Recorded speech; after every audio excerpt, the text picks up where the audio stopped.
Yo, just welcome back to the show. Ninjabucks is chilling, and what did you eat today? Welcome back to another episode of Drunken Manga Works, Chillaxing and Beyond. Still cannot completely clap yet. The finger is still broken, unfortunately. Still a bit thick. But yeah, welcome back to the show. Ninjabucks is yes. Cheers, skål, prost, kampai. Cheers. So I was going over there, and what did you eat today? Also, if you haven't already, Party Time is out. My manga that I made is now available also back at Bruna, back in the store. So get your copy right now if you haven't already. And thank you everybody who already got their copy. And also if you order online, you will get some extra stuff with it, like the first edition Ninja Case and Party Time cards. These are limited in print. When they're gone forever. And also this bookmarker you will get with it, also limited in print, when I worked with Argonia for making this bookmarker. And you will get either one of these A6 cards with it as well.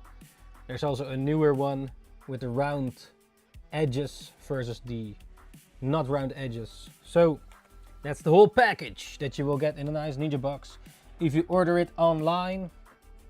So now available. Alright, well, the plan is to draw a bit more of Party Time, or at least figuring out the story, and just chillaxing here for a bit and see where it's going. So yeah, that's a bit for the plan for this session. Yeah, if you have any questions or whatever, just let me know. And yeah, man, that's a bit of the plan right now on this Sunday evening. NANI? Alright. I might even just put on a podcast. No, then I cannot think.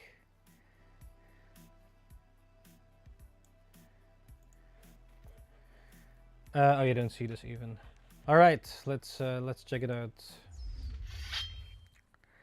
I was working on Party Time stuff, figuring out things for it being a series, but we're not there yet.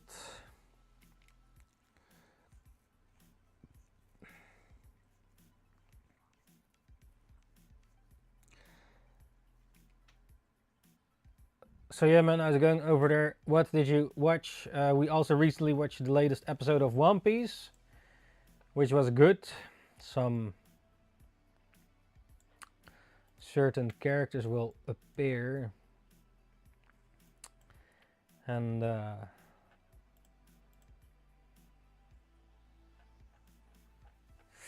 yeah.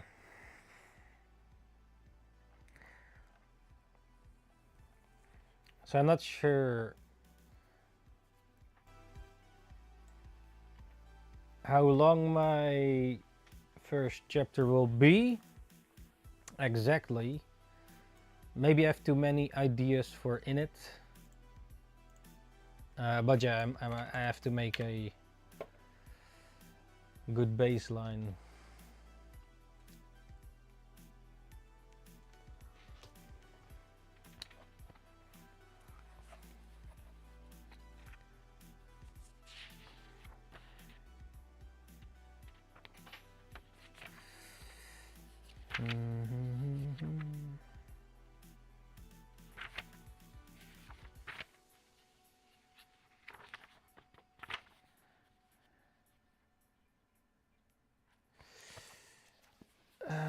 The list.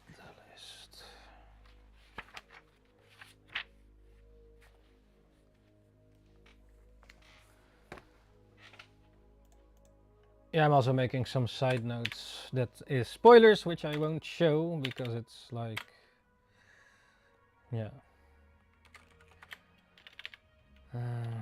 Curly is 10 years old.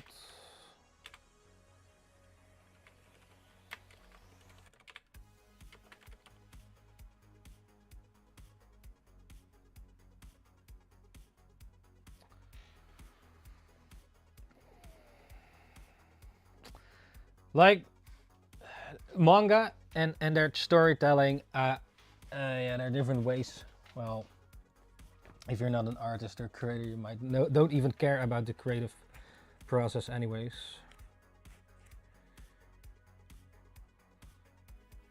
Or maybe you do. Let me know if you actually do care how things are made and appreciate the craftsmanship behind creative creations.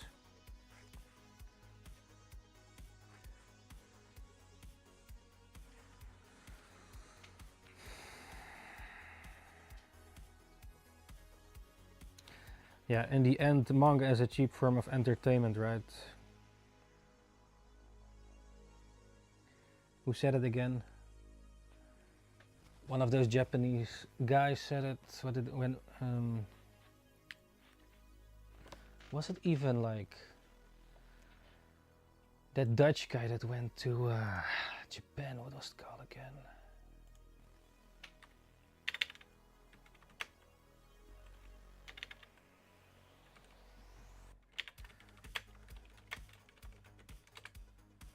What was this stuff called again?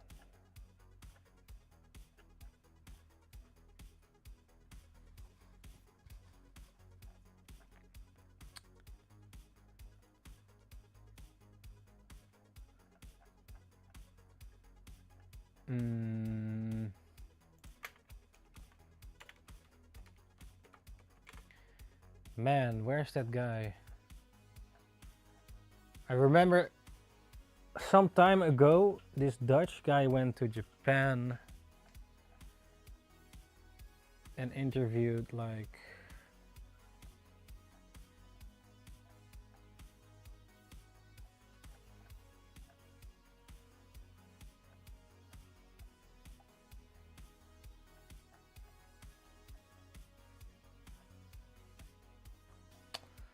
all these.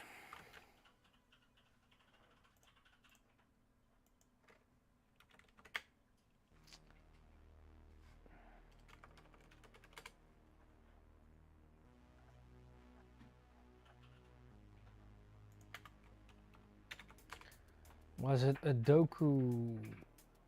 No. Or did they remove it?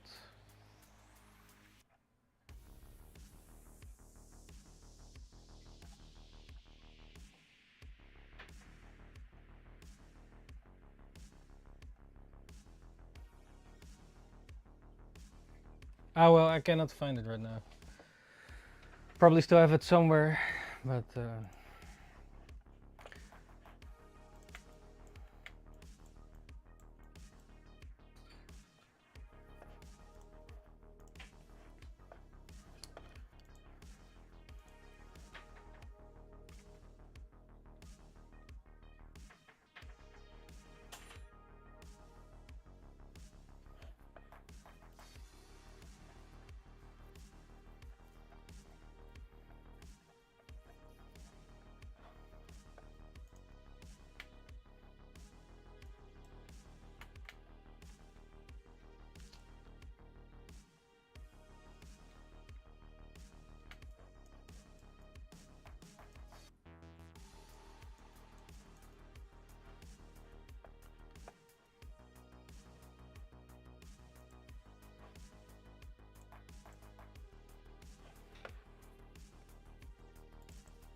like one important aspect is that you like show don't tell in making manga. Like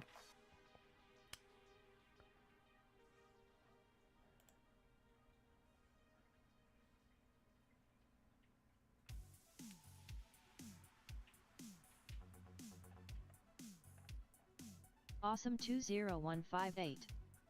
Hi. you're awesome. Welcome back to the show, Nidrox Isheling. And what did you eat today? How's it going, man? Awesome.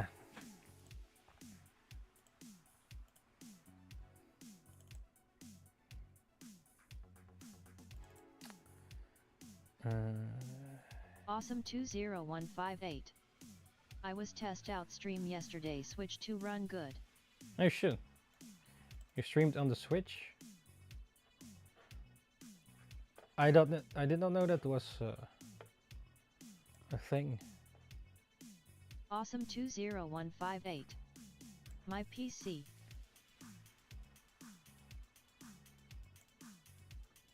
With your PC?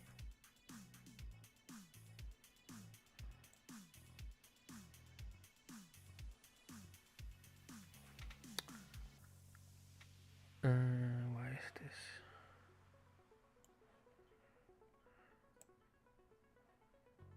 Oh yeah, that's how it should be.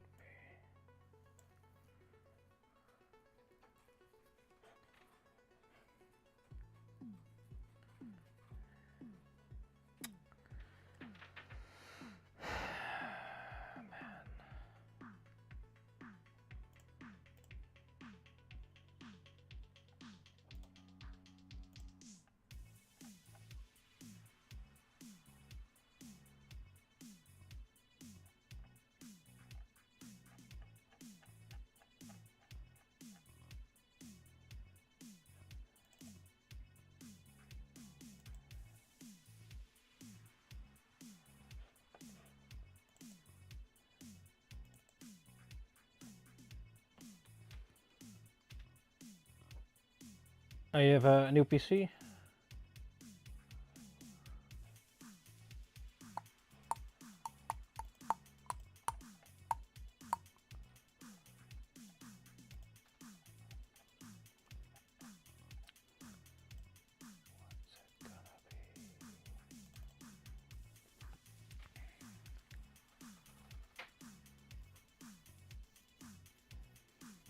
Hmm.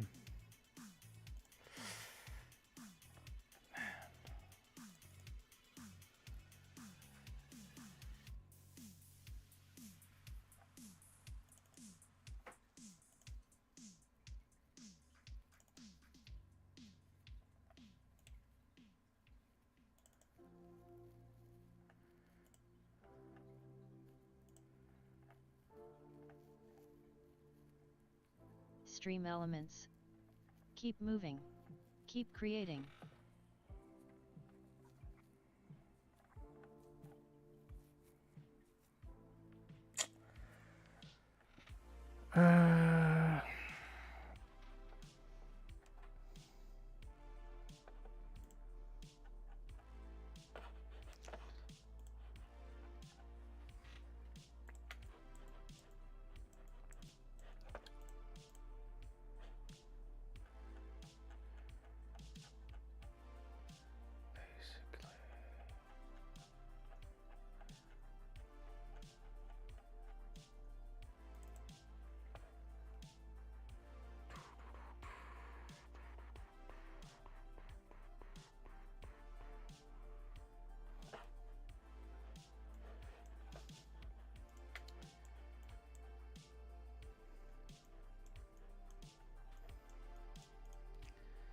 Where are these pages set up?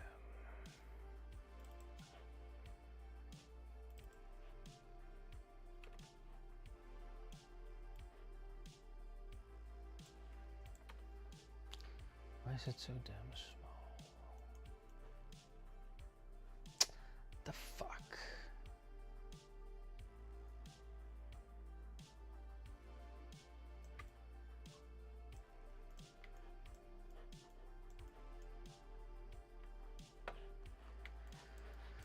Hmm.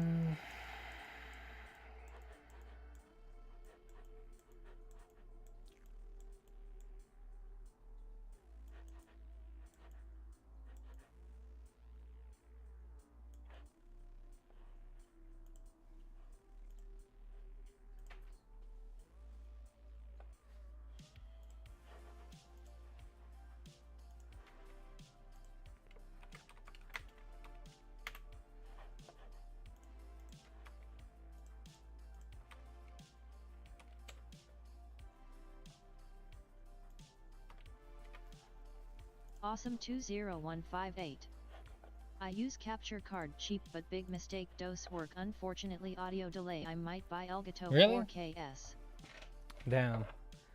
Elgato 4K. That's crazy.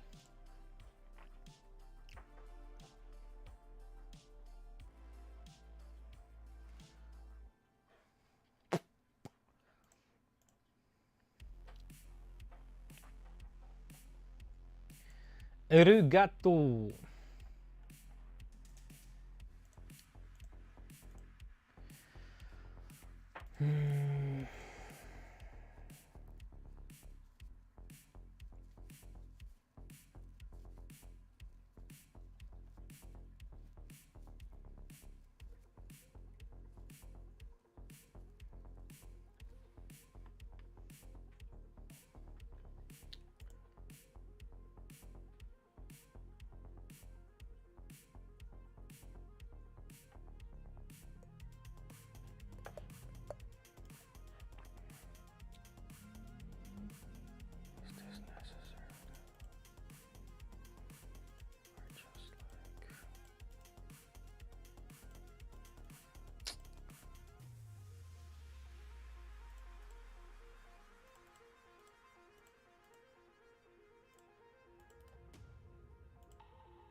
Stream Elements.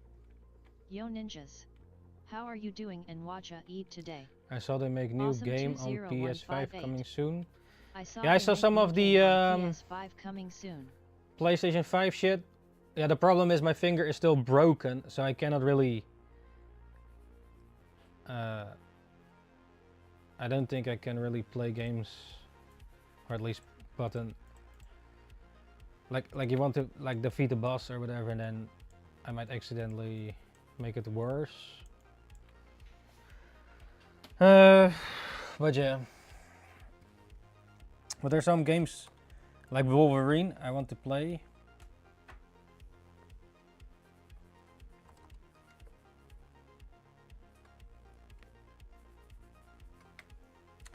Stream Elements. Keep moving. Keep creating. Yeah, mostly Wolverine, I guess.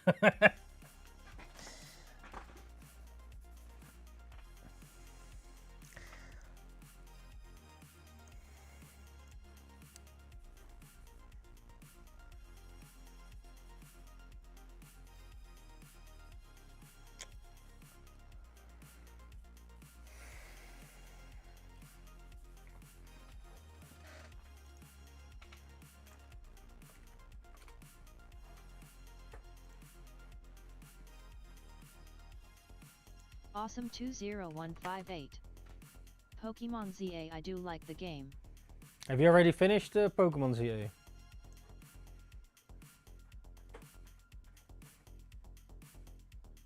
Awesome 20158. Not yet. Hmm. Stream Elements. Nay.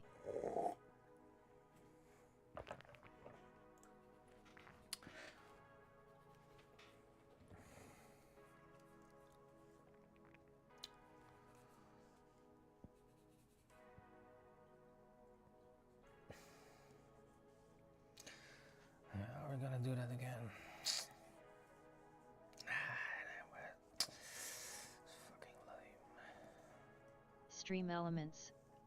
Pika.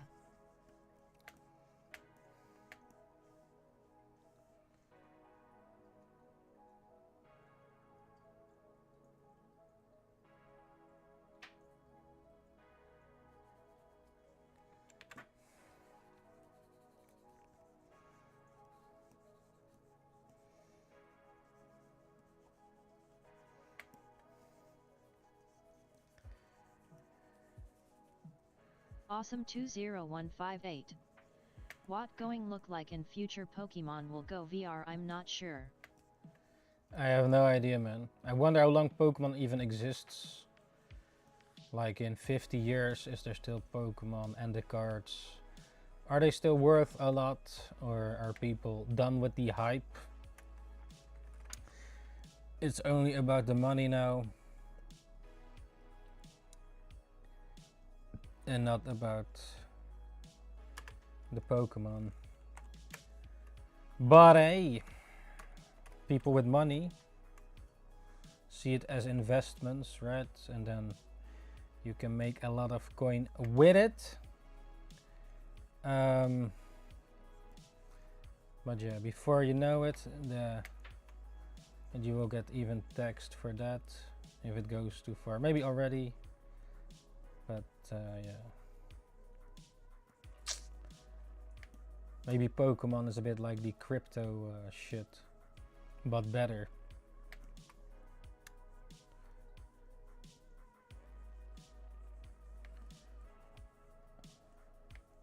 Because the scene is yeah,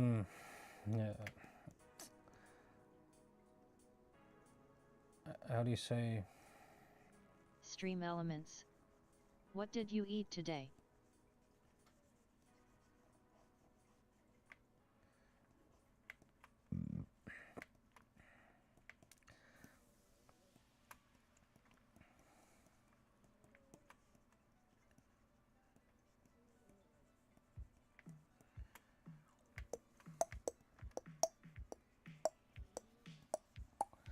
I'm just brainstorming here a bit.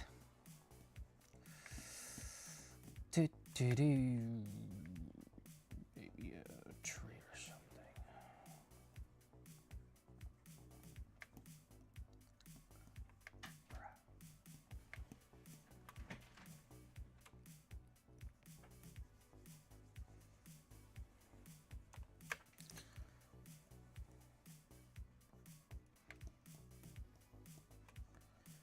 VR Pokemon, yeah.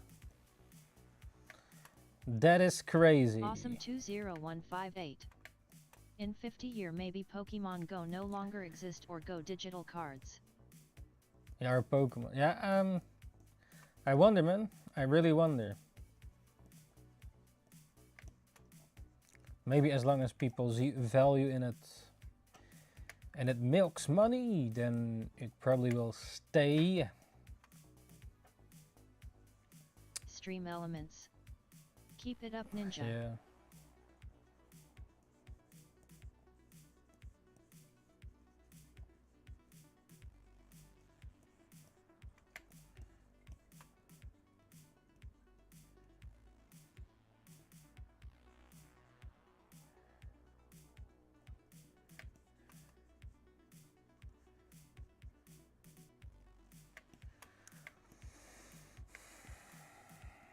Awesome 20158. How your manga book does sales well over there. Yeah, it sold out 3 times in Bruna. So now the 4th batch is in there. So there's that. Some people, or at least one person on TikTok even said, I think, like, it is not real manga, but it's inspired manga. But they obviously don't know what manga means, because manga literally means comics or strips. It's just another language, like how you have in English poop or shit, and then over here you say poep of een drol. So that's literally, you know, you don't need to be in Japan to make manga. It's a fact. You cannot go around it. If Eiichiro Oda comes here and makes a new manga chapter or of a new manga here in the Netherlands, then it's not manga anymore then. Well, it's a strip then. So then it becomes a strip. So if Spider-Man the comic, so to speak, goes to the Netherlands, then it's a strip. A strip. It's not a comic anymore. Oh wait. But yeah, that's a whole other topic.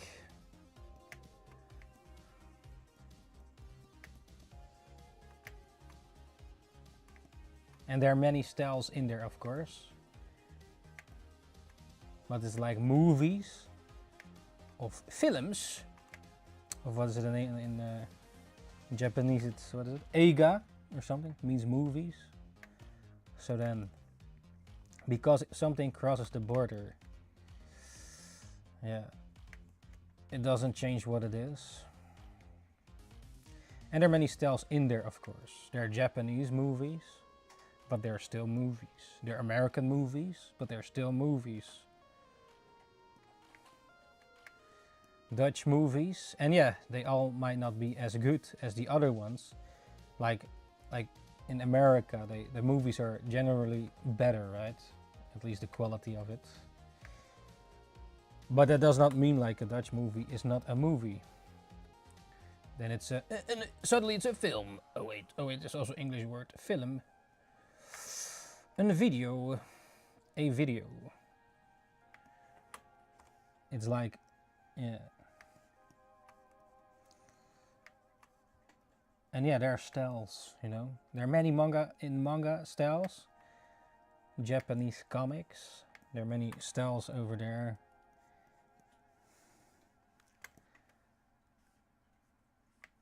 But for me, specifically, I'm hunting for shonen battle manga. So not Berserk Seinen. Even though sometimes it's a bit like on the edge whether something is something else, but it's also like the demographic of the original publication. Like in Weekly Shonen Jump. The demographic is 12-plus-year-old boys. Not girls, boys.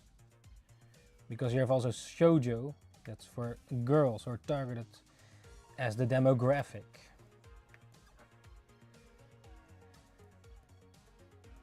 So like JJK or Demon Slayer, it is in a Weekly Shonen Jump. And then targeted to young boys. And that doesn't mean that only they can enjoy it, of course. But that magazine is, that's the demographic of the magazine. It's like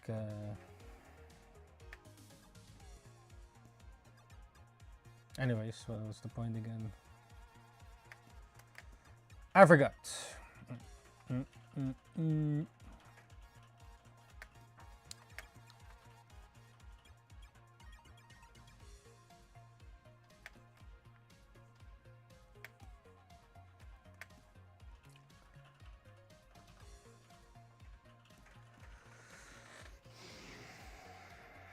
This is probably not it.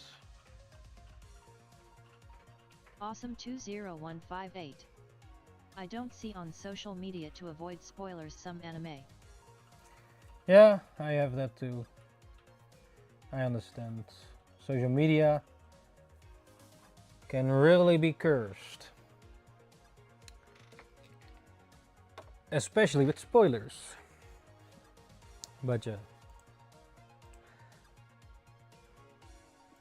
I do have to say I'm addicted to social media. And also post there, of course, because yeah, that's a way to get your shit out there. The shizzles.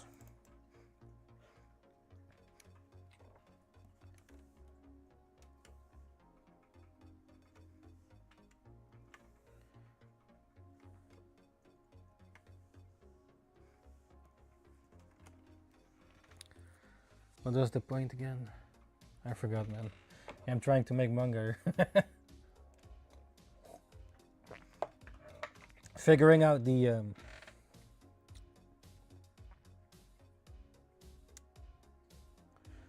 shit.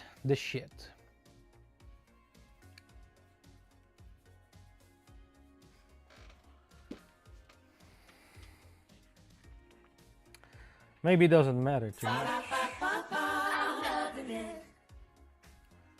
Thank you, Awesome, for the bits. Arigato. Awesome 20158 shared X100. Good drawing. Thank you very much, Awesome. Appreciate you. Let me replay that in a big screen. Where is it? Here. Let's go, awesome. Yes, thank you very much. Eesh. Yes. Awesome 20158 cheered X100. Good drawing. Thank you.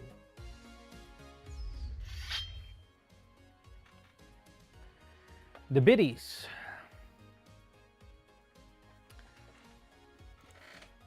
But yeah, are you gonna get some of the games from the that you saw recently?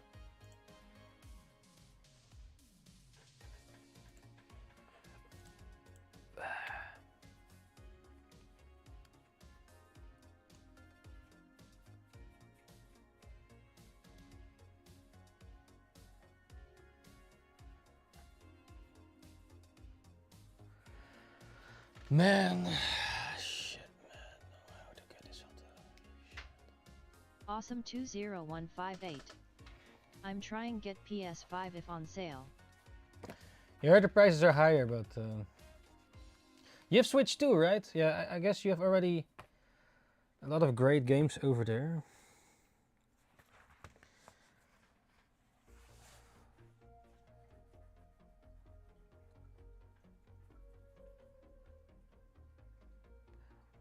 Yeah, it's not cheap, man. Like I got it the special deal. I thought the Ghost of Yote PlayStation looked really cool. Awesome 20158. Right now they go up price Nintendo Switch 2. Nintendo too as well?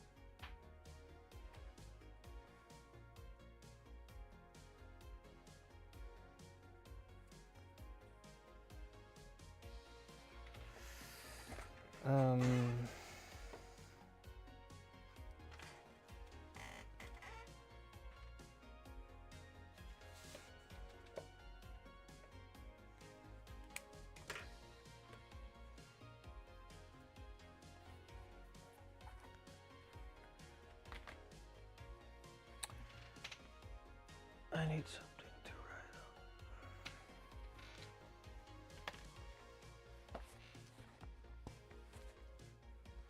on. Awesome 20158. I wish they make new version Switch 2 with removable battery. Wait, Switch 1 has removable battery? Stream Elements. Keep moving. I did not even know.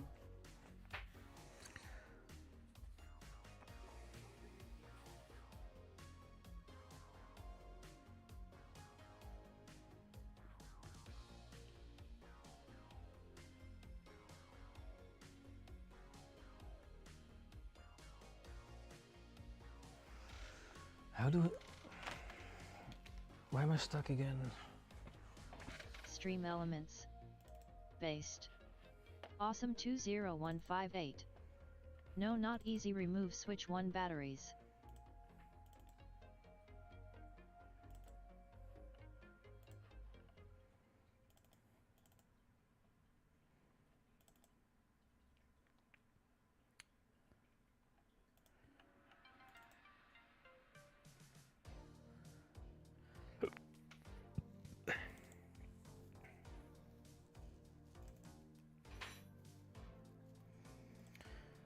This is probably too soon.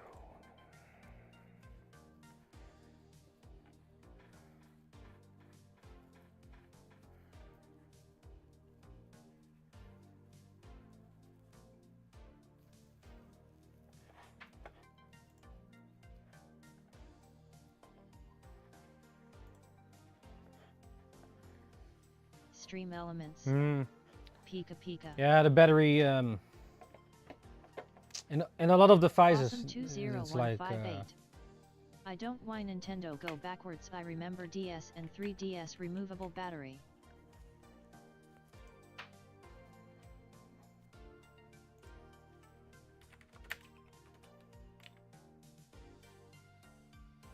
Wait, DS had a what?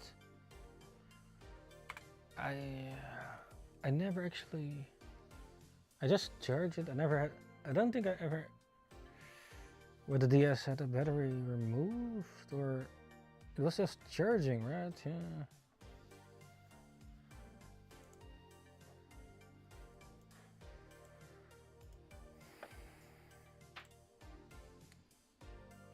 This is like one of the new big ones. Awesome 20158. Is can remove replacement new battery. How many mage and sorcerer stories need there to be though?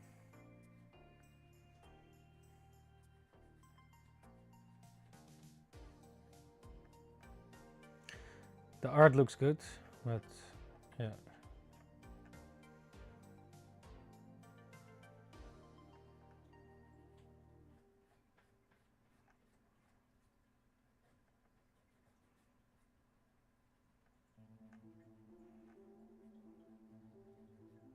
Awesome 20158. How sad you can't play game. Yeah, maybe games do not press many. I don't know if it's a good idea, but.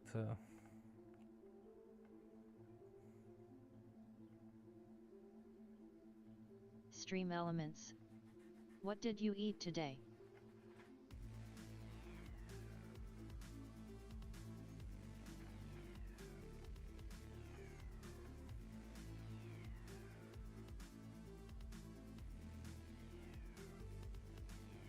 The hell is this?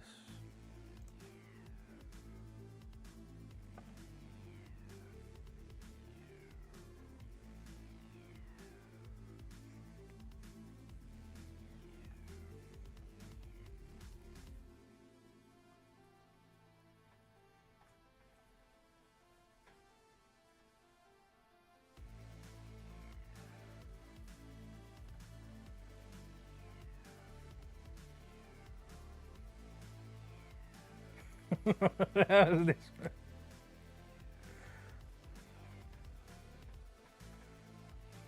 Some gag manga. Or what?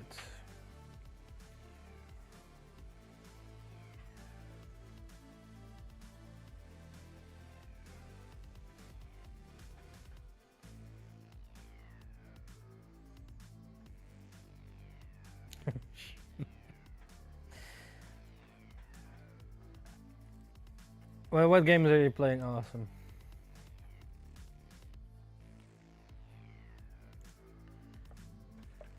Stream elements. Keep it up, ninja.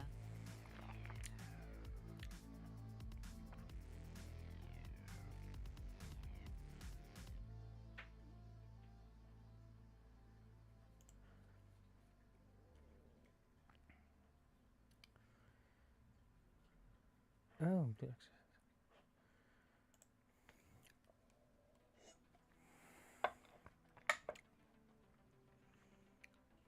Stream elements. Get your copy of Party Time the manga at ninjakes.com if you haven't already. Thanks, Ninja.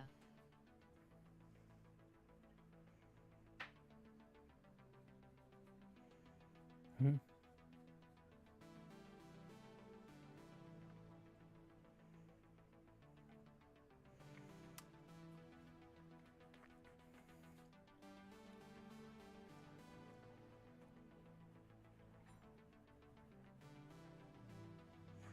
Marshall already completed that.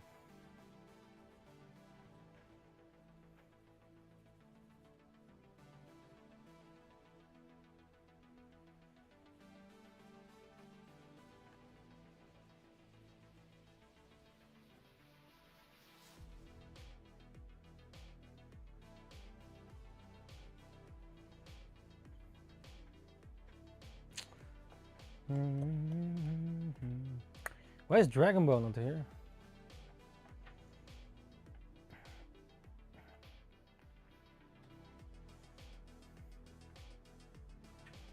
Oh wait, it is here. Super blind. Oh shit, it actually is here.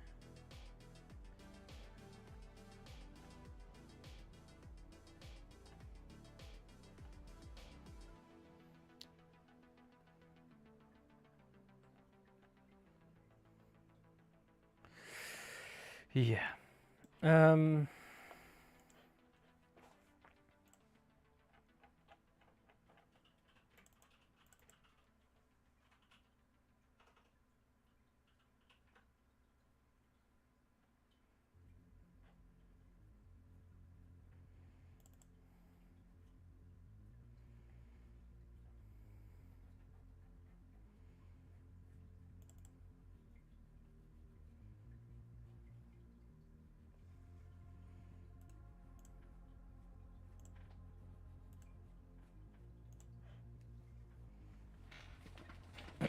Awesome 20158.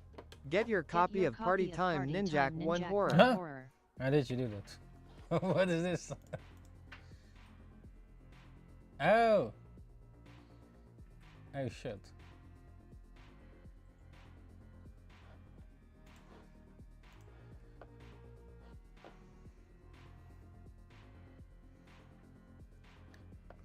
Awesome 20158. I'm copy your bot saying ha ha ha. That is a funny.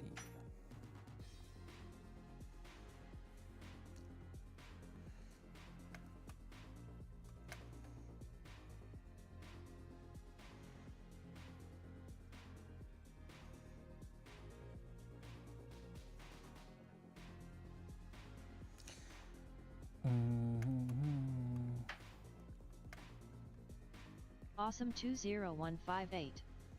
You still play Pokemon Go? Yeah, I do. Megamute is out, I believe. Or at least the ones that pay for it on the festival. But yeah, I cannot have it yet. And you need a lot of mega energy, I think.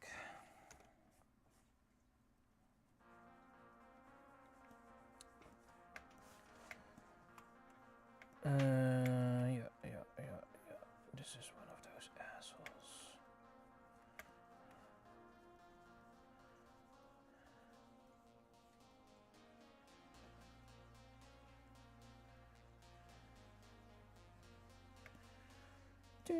Dude, how does a head look like?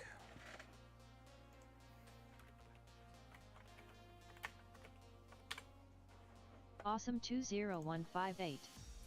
I'm trying getting 10,000 mega energy on Pokemon Go. 10,000? Stream elements.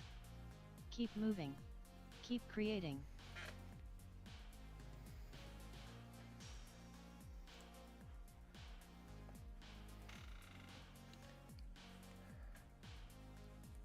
Awesome 20158. What you eat today? Today we ate leftover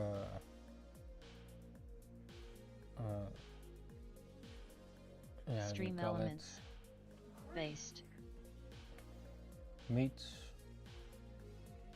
Leftover meats. Kebab.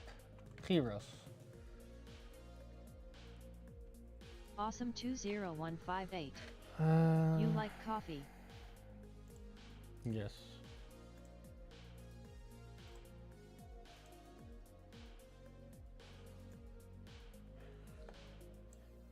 We ate this.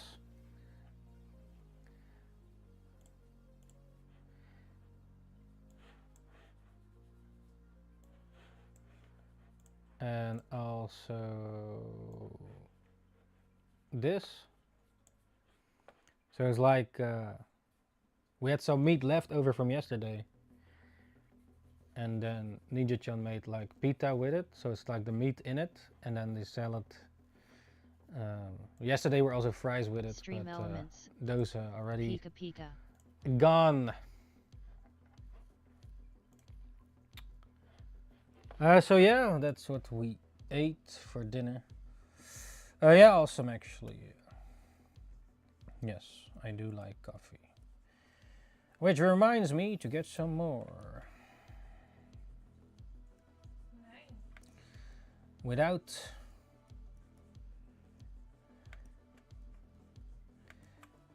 let's see, how big is this guy? Awesome 20158. I'm trying eat less salt food keep me healthy. Yeah, that's good, I guess, yeah. Less solid food.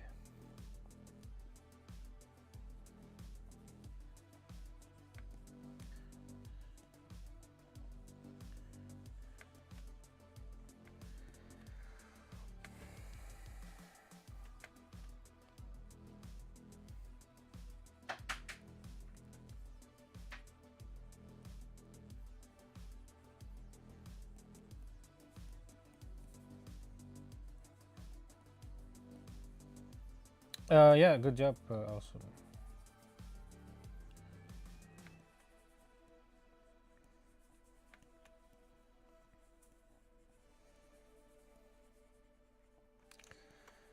Do, do, do, do.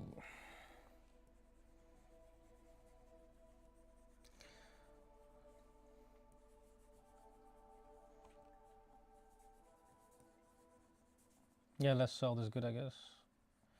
But yeah, without salt or any flavor, it's just Awesome tastes really 20158. shit. Get more coffee. Really Ninjak bland 1 horror. without any salt. Stream elements. Or maybe What some did you eat today? garlic or yeah, foods need some flavor, at least in my opinion, without offending anyone. Yeah.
Stream elements. Get your copy of Party Time the manga at ninjakes.com if you haven't already. Thanks Ninja.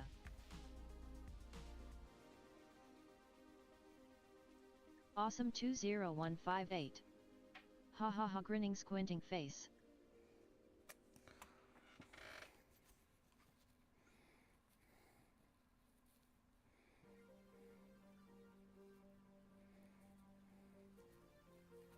Stream elements.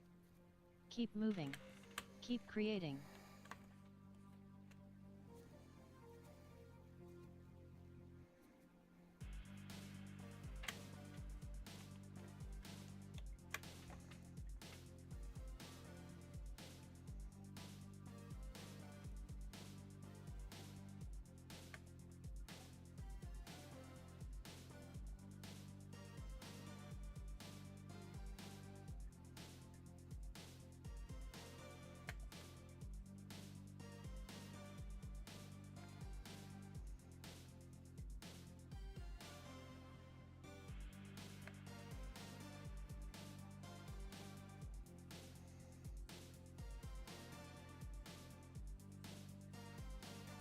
Water. Cheers. Water. Well, I have some water. If I can open it at least. Cheers. Water, mate. You want some water?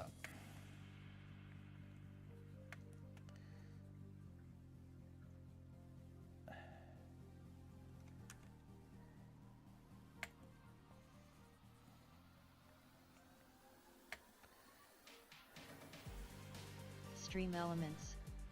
Nay.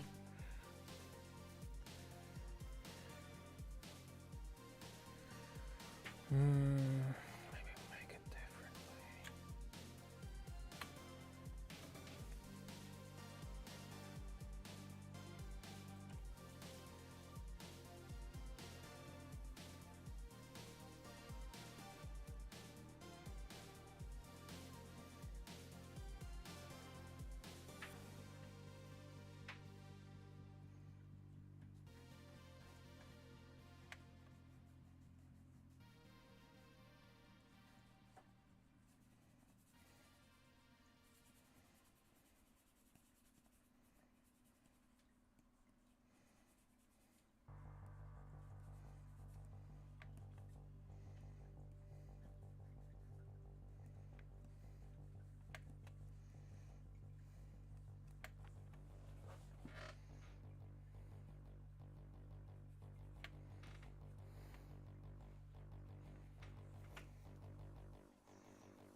Awesome.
The Supergiant. Hello. Yo Giant, welcome back to the show. Ninjabox is showing, and what did you eat today?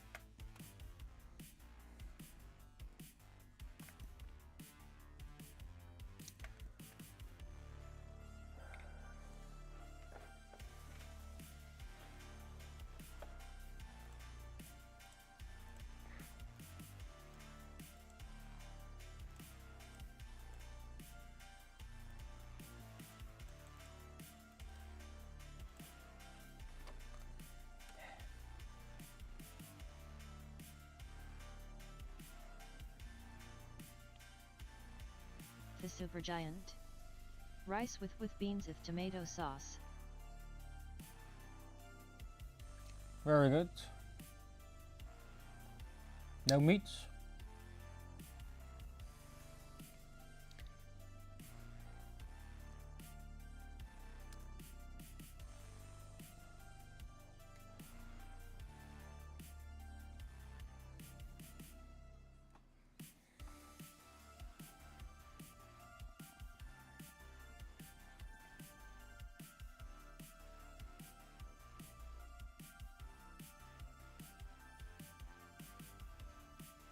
The Supergiant. No. The Supergiant. Not today. Hmm.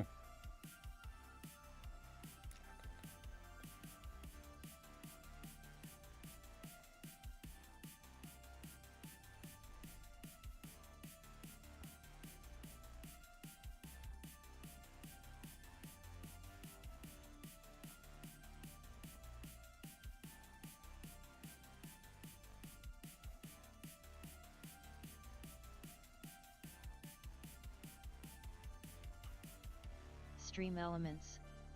Keep moving. Keep creating.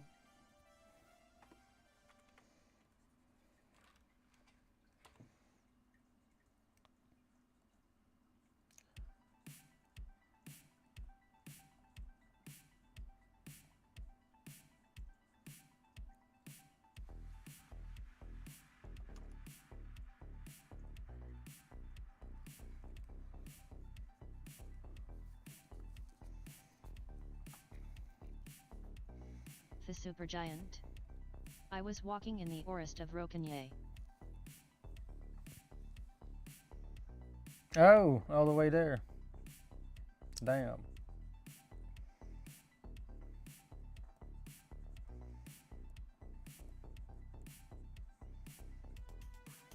Wasn't that a lot of rain, or?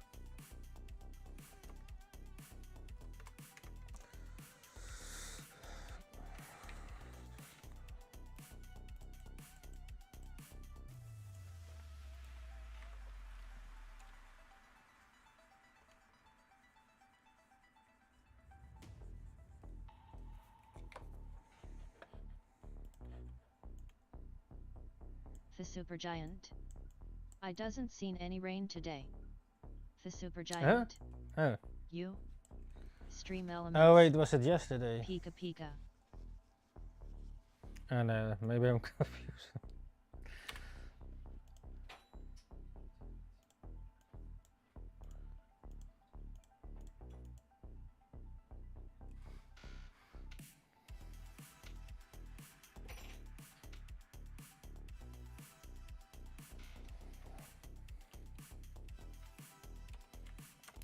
Oh good, if there's no rain rats, then...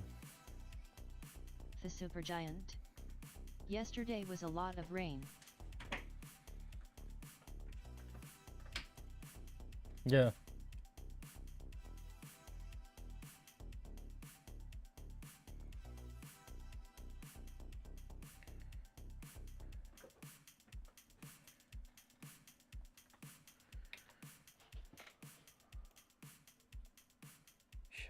Stream elements. Hey.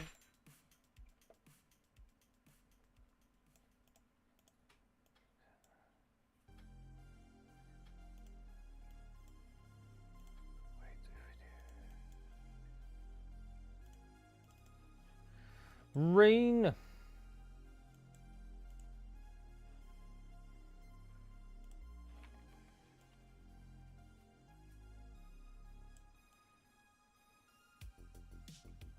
ワンピースは実在する。 The One Piece is real. Yes. Let's go. Awesome. 何？ Awesome. Oh, it's empty. Let's get a new thing. We'll have to Stream figure out this elements. shit though. But this What might did not. you eat Why today? I fit all this detailing, even though this might not even be the final shit.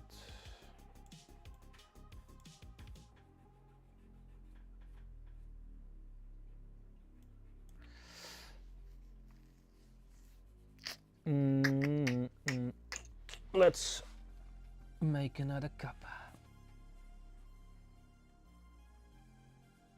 Stream elements.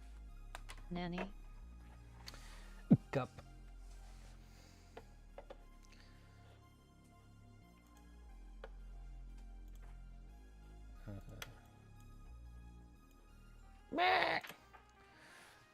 So what games are you playing?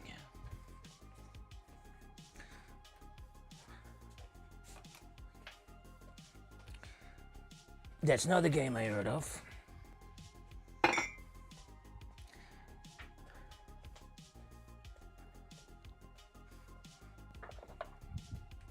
Awesome 20158. Games. Do you watch live action One Piece yet? Yeah, yes, I have watched it. It was, yeah, not too bad, I guess. Some parts. Chopper was well done, I suppose. Stream elements. Well Keep it up, done! Ninja. Emergency food!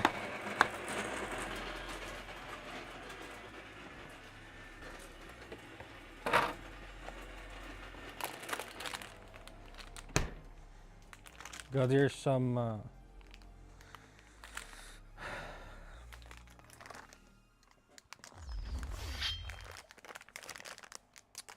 Ninja-chan found these at the Lidl pistachio chocolate chip, elements. so let's test it out. Get your copy of Party Time It's the like manga at ninjakes.com nuts if you with haven't chocolate already. or something? Thanks Ninja.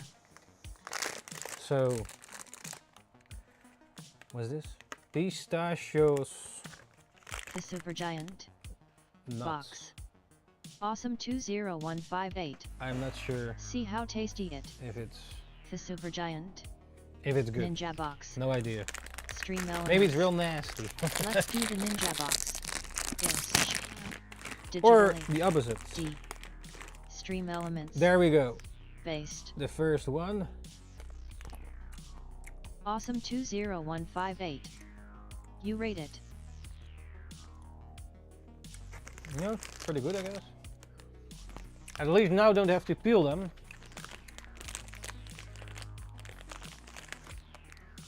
It's probably too many calories. Stream elements. What? Pika Pika. 100 grams is 545 calories. This package is 200 grams. Meaning this whole package is 1090 calories. That's even more than a capsule. This little bag The is more Supergiant. calories than a Calories capsule. are nice. Just this little bag. Man. These are dangerous, man. But they're tasty. So wait, how many? Awesome 20158. LOL how many sugar? The Supergiant. Oh, sugar. How then you can um, eat less meat. Where does it say? Sugars. 35 grams of sugar with 100 grams. So the whole package is 70 grams of sugar. Man. And it has 9.3 grams protein. Hey man, this is tasty, but it's not, it's too many calories. Okay, let's just eat a few more then.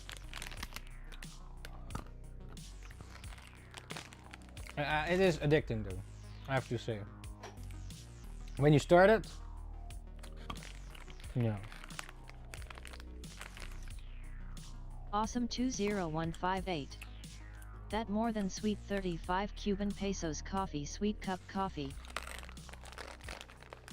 Yeah, it's tasty, no doubt about it. Really good, but in terms of calories, man. Stream Elements. What did you eat today? And it's so easy to eat them. Like wanting to keep eating more and more. Man. The Supergiant. Okay, last one. Give Charmander even a couple of them. Oh. Here, Charmander. There you go. Meow, meow. So,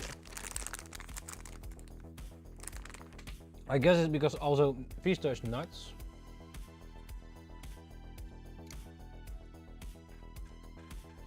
Yeah. Anyways, this whole bag is like a capsule, maybe even more. So tasty, but dangerous.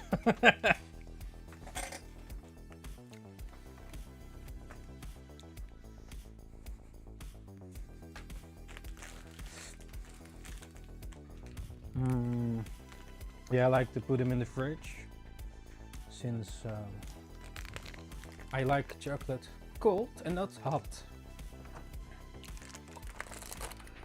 Awesome 20158. We do have some eggs still in the. Plant almond only 3G sugars. We have an Stream egg in the Elements. fridge though. Keep moving. Should we open Keep one? creating. It's more chocolate though.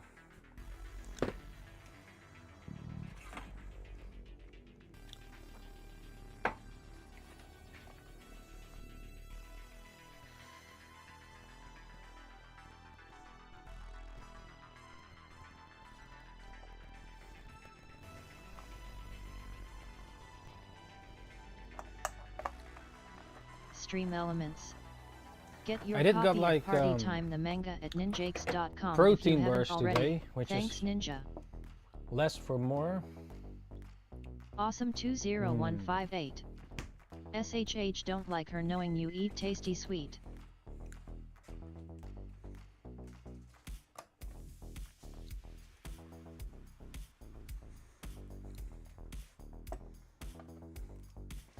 Bruh. Stream Elements. Lil Fatty. Based.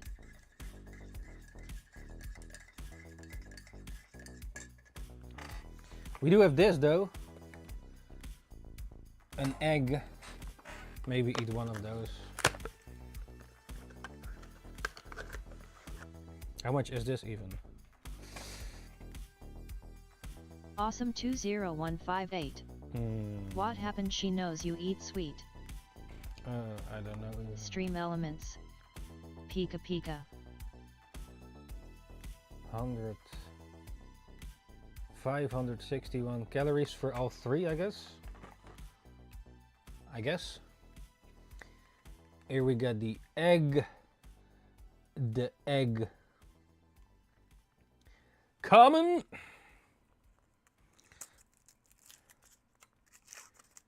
Let's open one. Ninja-chan got these for me and for herself. She is addicted to these, I think.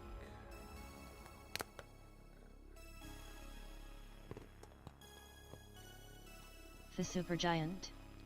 Ow, you are working on your calories for Thai Gym? Awesome 20158. We do Kinder Joy too.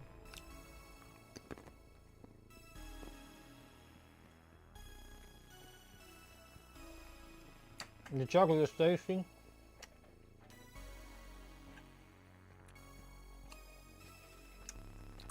No, a bit too sweet maybe. Too much chocolate in one go. Awesome 20158. Peb.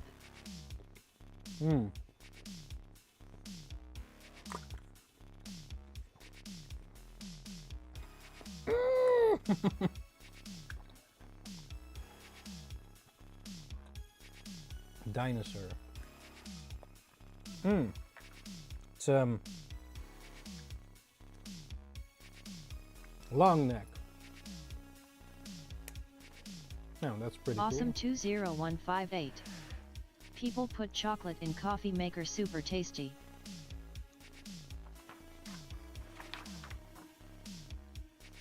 Stream Elements. What did you eat today? No. Alright. Awesome 20158. Yeah, last time we Oh. got, where is it? I put it elsewhere. Dinosaurs. Long neck. That's pretty cool. Pretty cool! But yeah.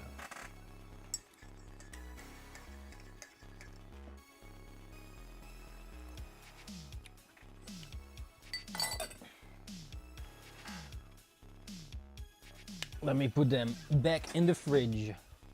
In the fridge.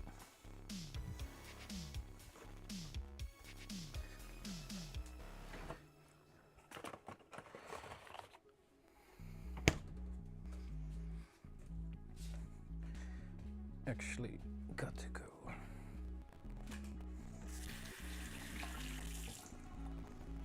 Awesome 20158. If Pokemon makes Pikachu chocolate allowed you eat or no? Pokemon. Kinder Egg. They already do it.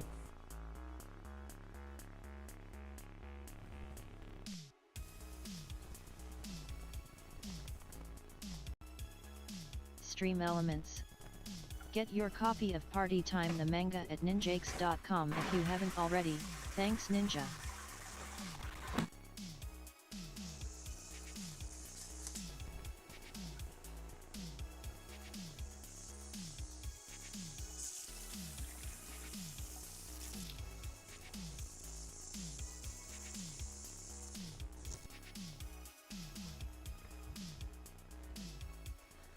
Stream Elements. Keep moving. Keep creating. Bruh. Broskis.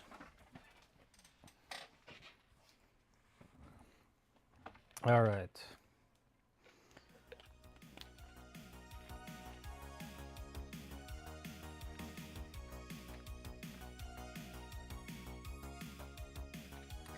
Cheerios. Eesh. Stream Elements. Based.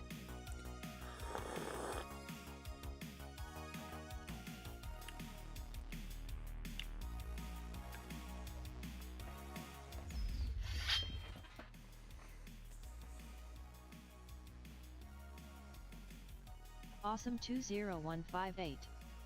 Chocolate smoothie super tasty but too much calories. Yeah, those smoothies and those shakes and elements. stuff. Pika Pika. Many times it's a lot of calories. Dion Yeah. Quinn. Your feet came is down again. Yo Dion, welcome back to the show. Nieuwsbox Ushling. And what did you eat today? Your feet?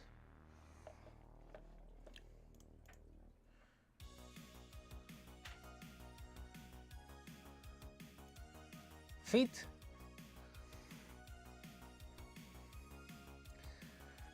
Oh, what the Awesome feet? 20158. Restream.io. Trophy congratulations.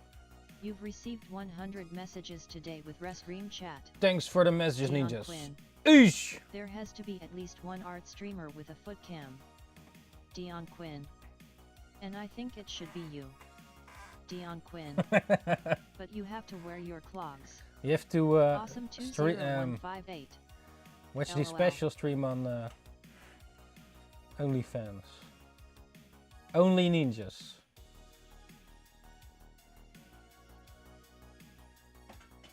It's just another platform, right? Like, I don't know, YouTube or something.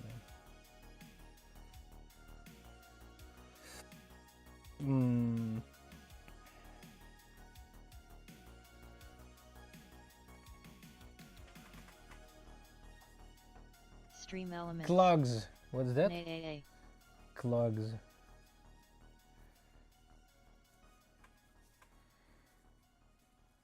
Wait, let me quickly... Awesome 20158. Only fan I do have on account over there, but for funny jokes. Yeah, I could not Awesome 20158. register the OnlyFans. I tried it, Stream but elements. it denied my What did you eat request. It was some time ago. You can just post their Dion shit, Quinn. right?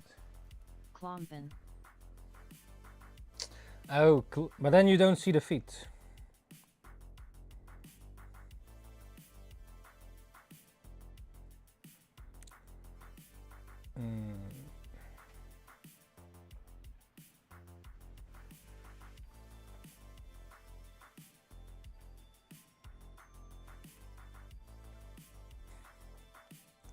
Wooden shoes. Do you want to see the wooden shoes? I think I have a pair or something. Somewhere. Awesome 20158. Where did I put them? Maybe your country don't allow OnlyFan, I'm not sure. Yeah, maybe not. Could be, could be.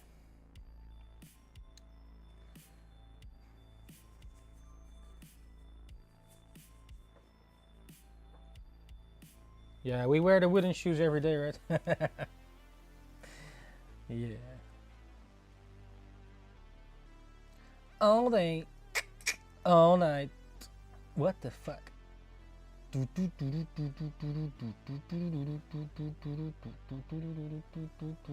Wearing the wooden shoes.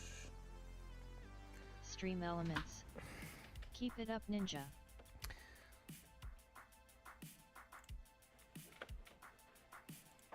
I think it was mostly for farmers. And they walk in shit. In shit.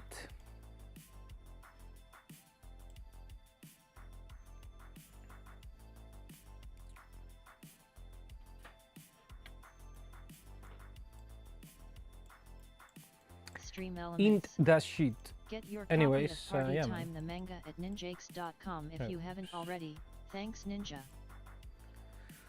What are you doing? What are you working on, ninjas?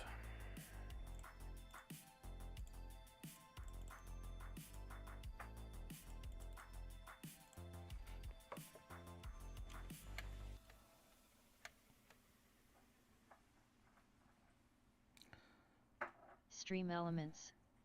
Based.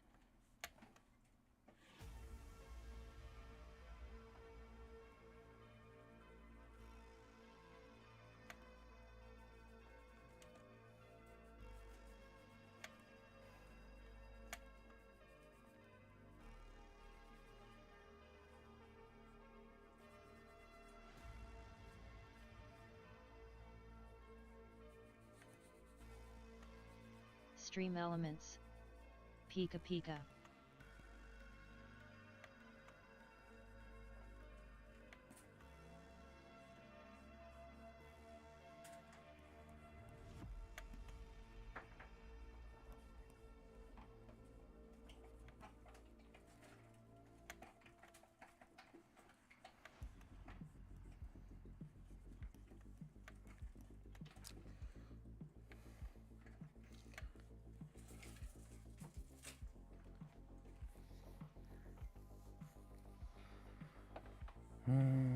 The Supergiant.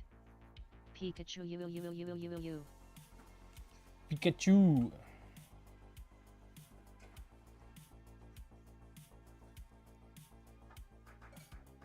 Soon it will be it was already Pokemon 30-year anniversary. Yeah, the cards are also going crazy at times.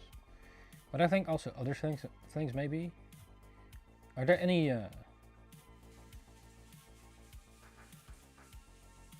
new things for the games planned or what? That's crazy, man. And then Pokemon exists like what, 30 years?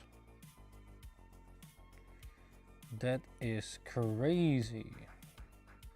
Do you think it will reach like 50 at some point? Or do you think it will die out eventually soon?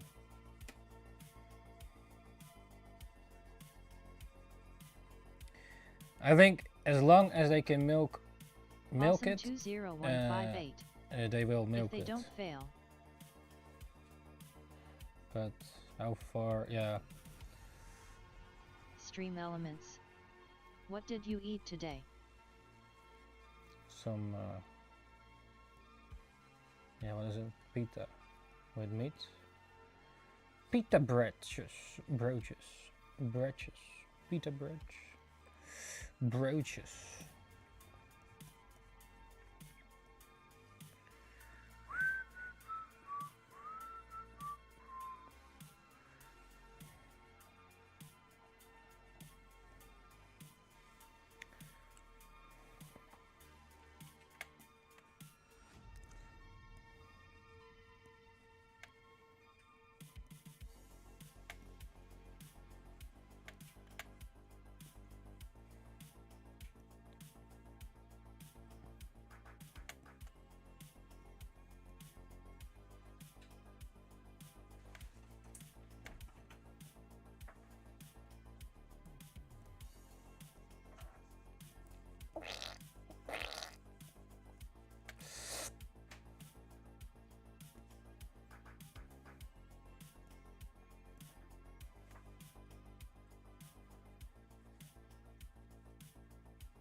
Stream Elements.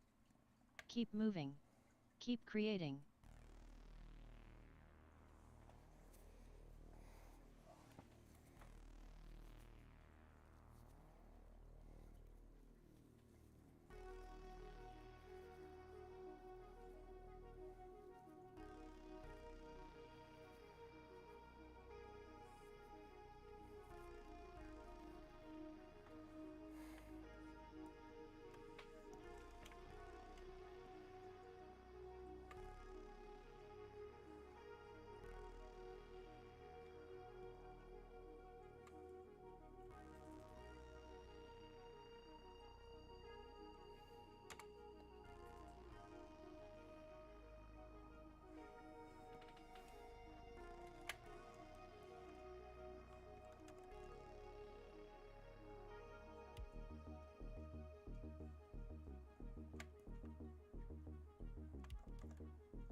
Madlands.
Wrong layer.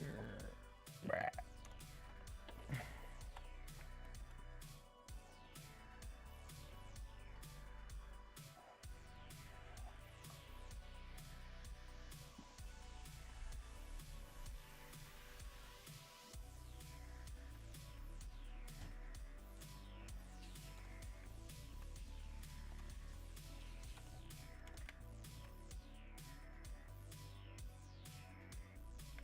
Anyways,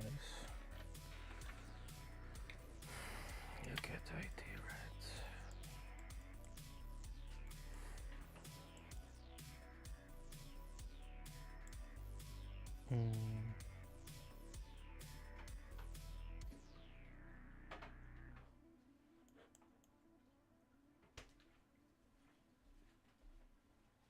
Where's that shit?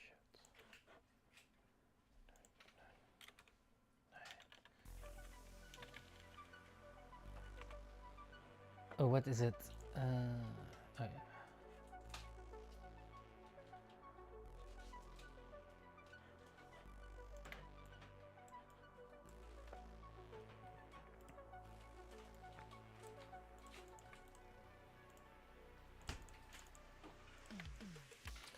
Madlands.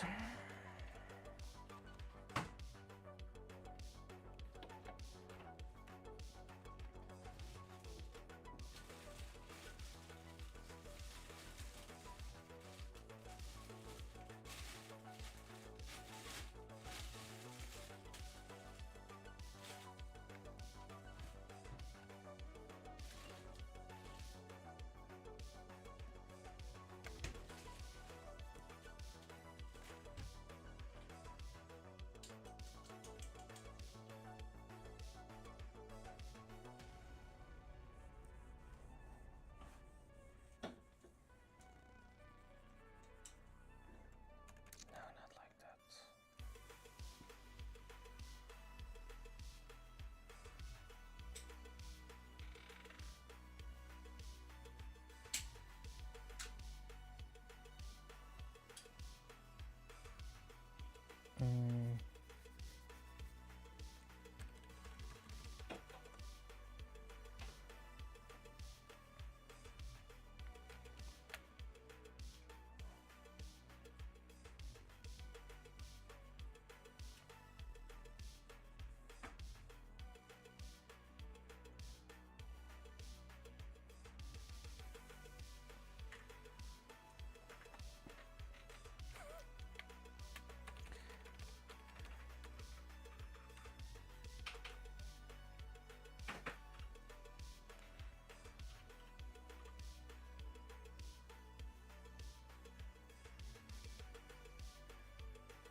Mad lads.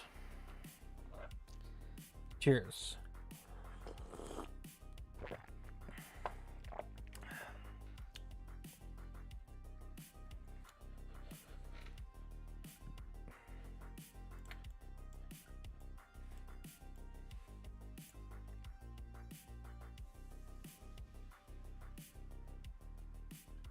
Dion Quinn. YMCA reference? YMCA.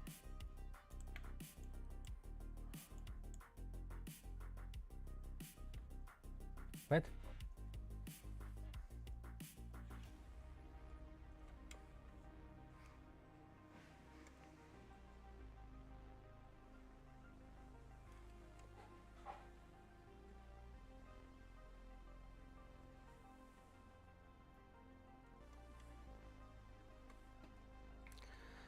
This is not final, by the way. I just needed a character for now.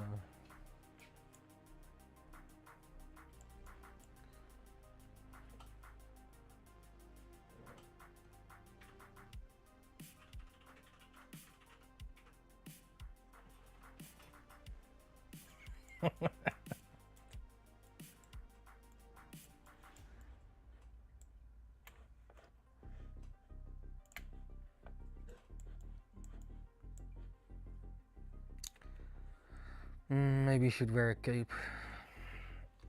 Then, let me see, how does that work?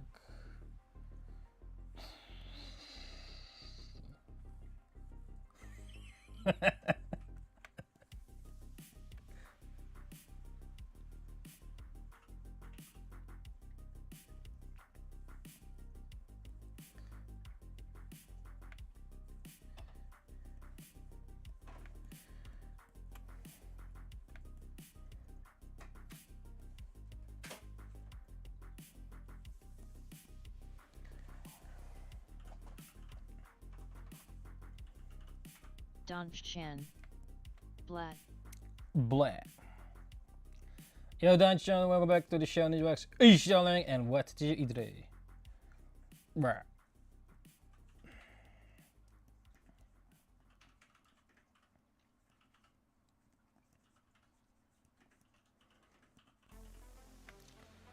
How does these guys look? Don Chan.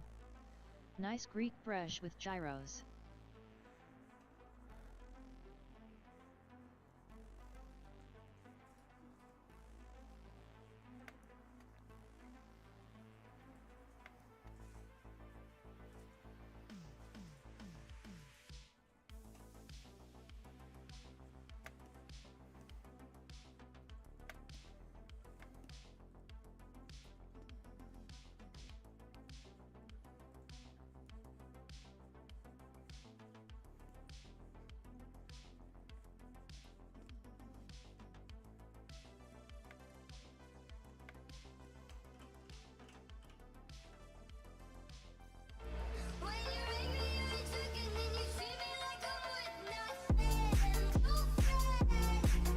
Yosh. What's this? What is this?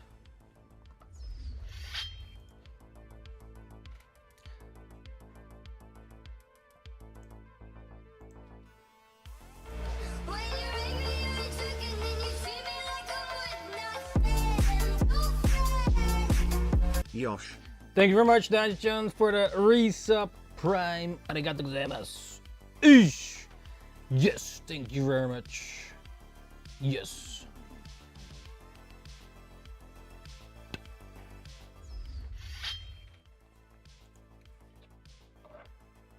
Cheers.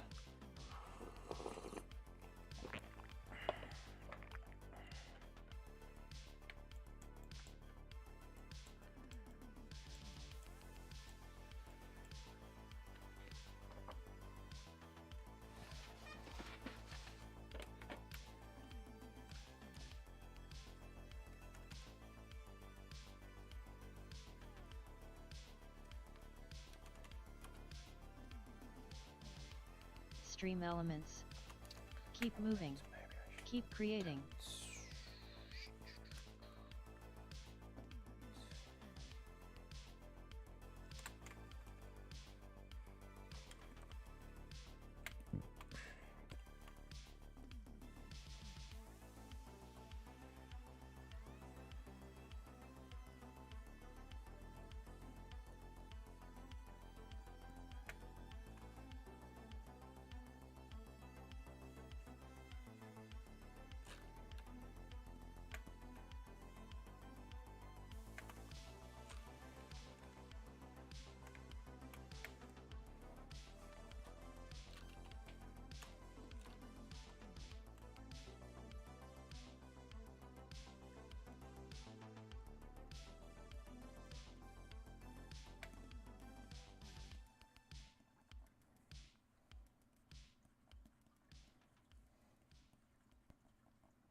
This was pretty cool.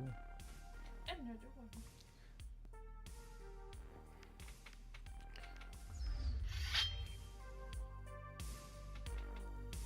Triceratops.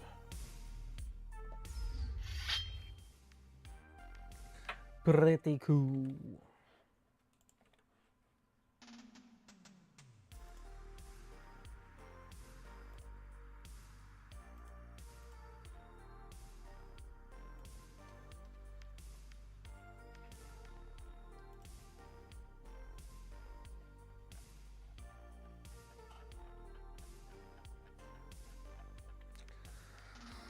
What's that font again? Where is it? One Piece. No. Fuck, what is that font again?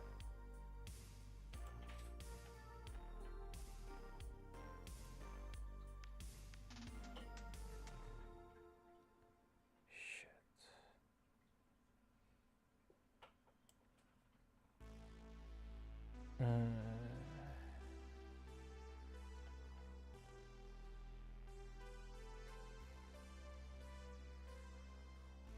Wait. What's it stinky? What was the font, man?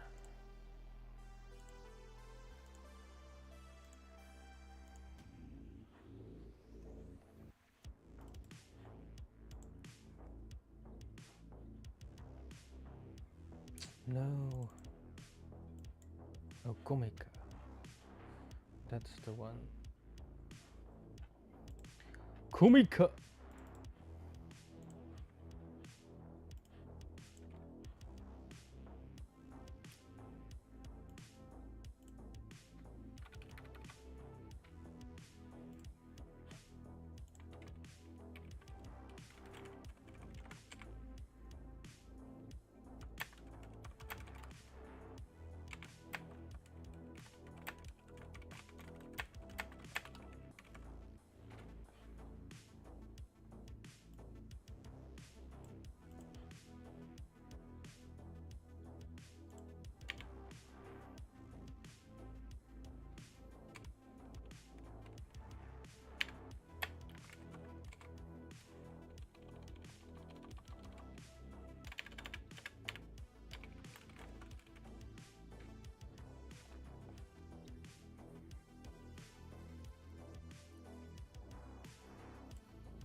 Dion Quinn. I saw Kali's home, so does this mean this is party time? No. Well, this is the manga party time. As a series. Oh wait, you didn't know. Oops. Spoilers!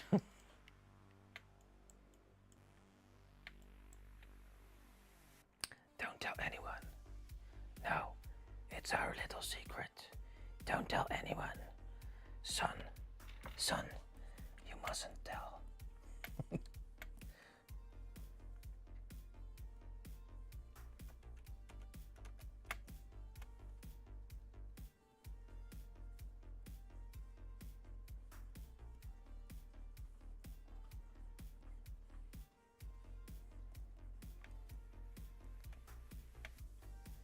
Dion Quinn.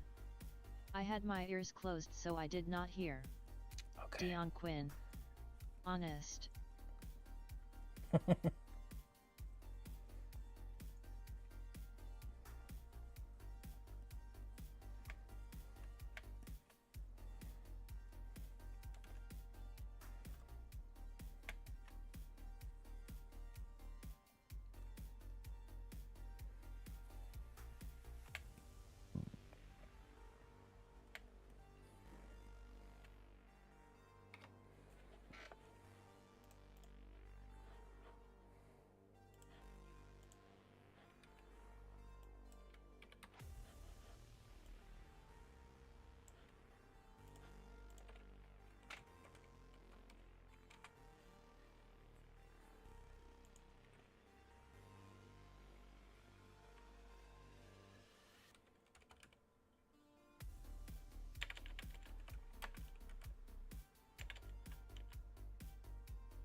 Stream elements. Nay.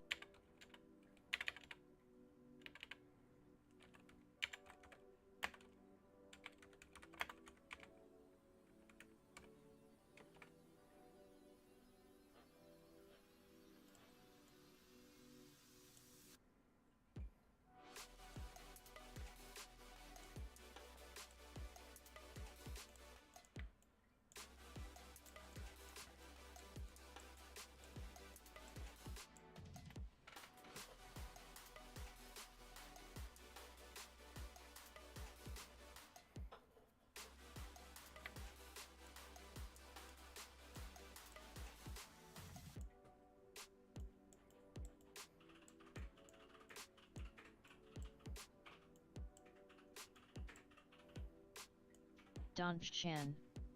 Then open up your ears, boy. Stream elements. Keep it up, ninja.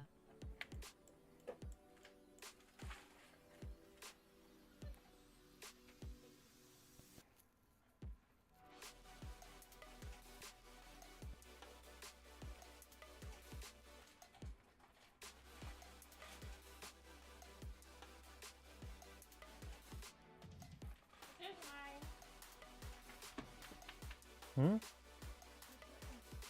Hoeveel zit er nog in? Hier. 4? Oh. Nee, maar eentje. Huh? Eentje. Is het totaal nog 4? The rest you ate. You ate it all. You ate all the other ones. I didn't eat anything. Ja, daar, die zoenen. They're still there.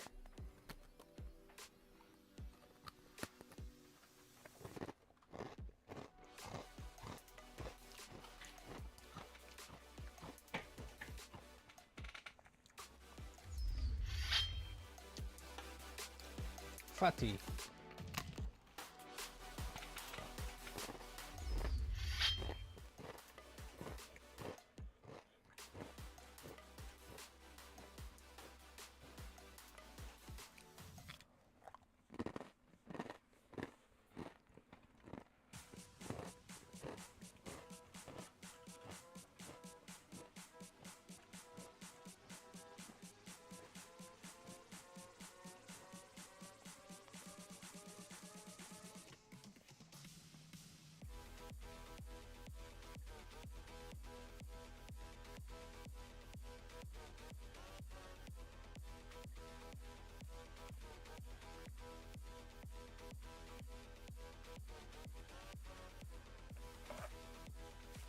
Cheers.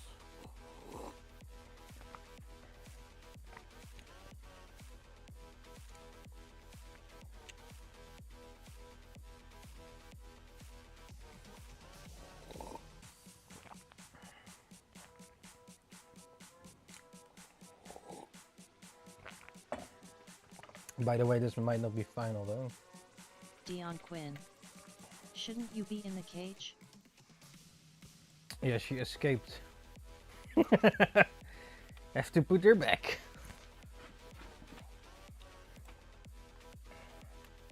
Dion Quinn. You always be mean when you are free. Dion Quinn. A bully. Don Chan. I'm never in a cage.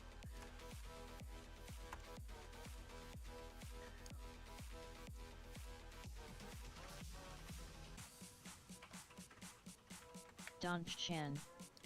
And I'm always nice.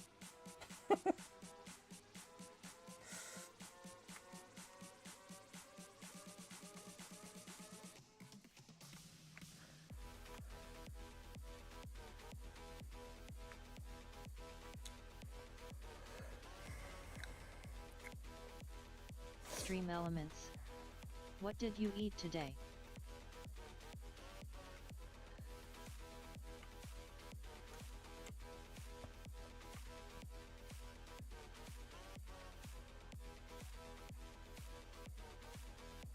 Dion Quinn. I literally heard your nose expand twice like Pinocchio when you told those two lies.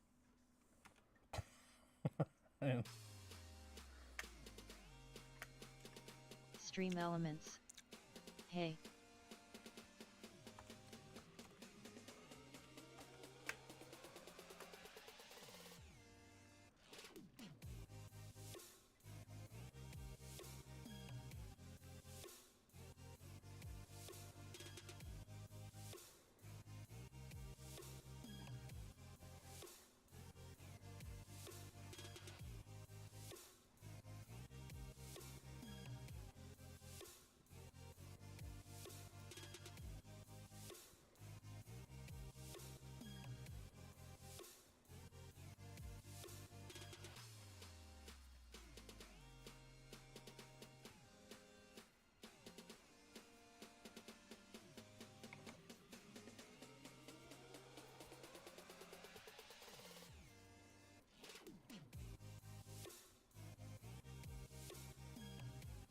Stream Elements. Keep moving. Keep creating.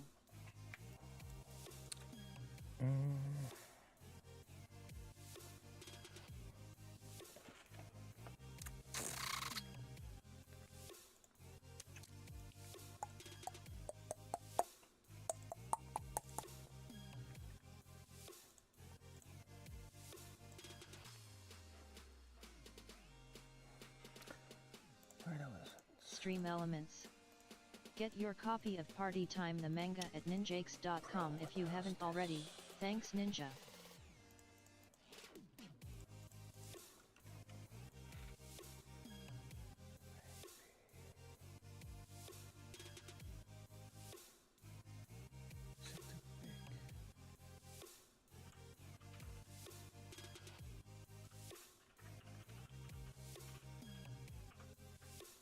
Stream Elements.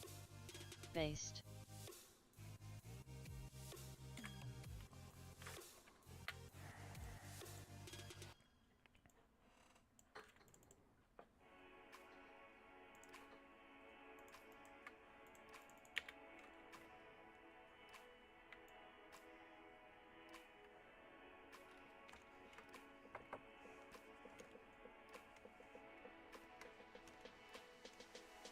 Stream Elements. Pika Pika.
Donch Chan. At Dion Quinn, you're the one lying, not me.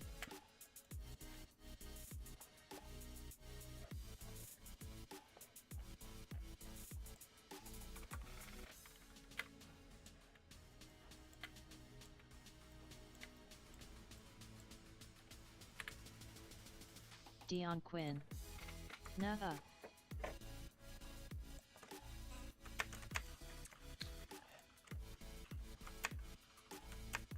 Donch Chan. You need good spankin'.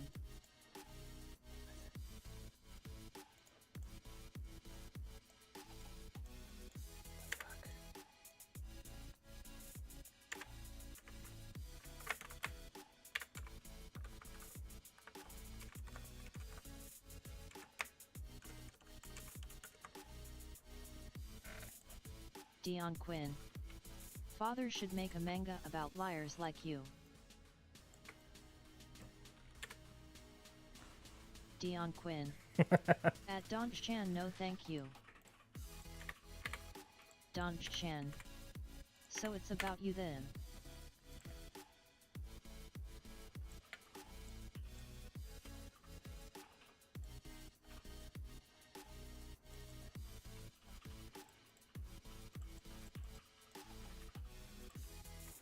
Donch Chan. Annoying lying little brats.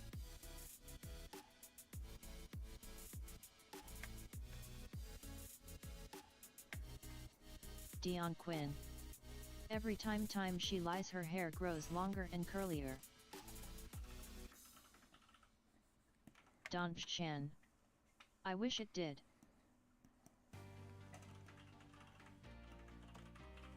Donch Chan. I want it longer. Dion Quinn. Her name will be Doncha Curly.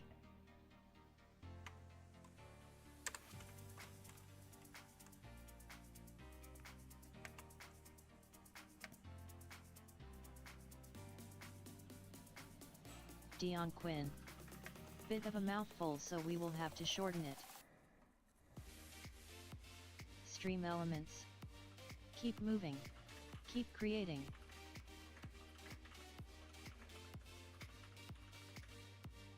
Donch Chan. I hope me name will not become Doncha Keys.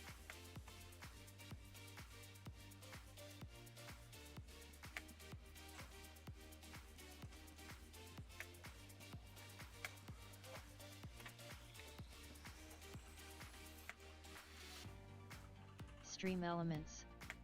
Get your copy of Party Time the manga at ninjakes.com if you haven't already, thanks Ninja. Dion Quinn. Yet I would love some longer hair too. Dion Quinn. It takes years to grow when it's curly.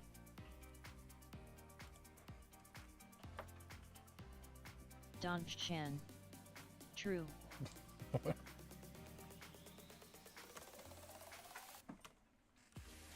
Stream Elements.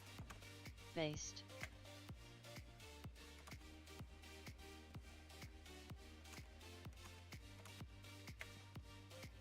Dion Quinn. Even Stream Elements agrees. Donch Chan. I want ninja with long Viking hair.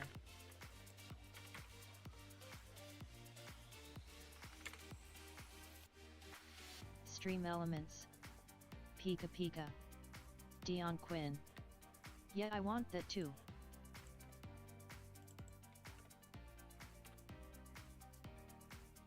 Dion Quinn. With big juice gluts to go along with it. Dion Quinn. Juicy asterisk. I don't know. Donch Chan. He already has a nice ass. Donch Chan. Bigger is not needed.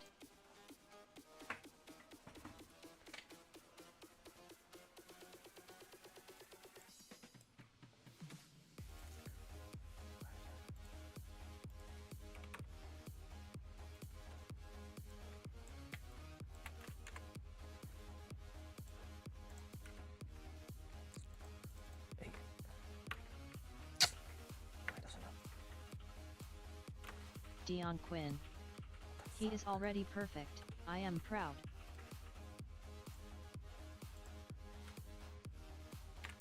Don Chan. I should go to bed, did not realize was past 12.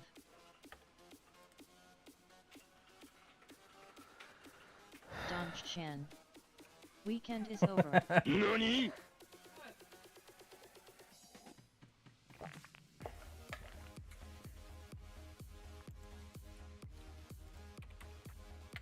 Dion Quinn. Baby's bedtime. Dion Quinn. Off to bed.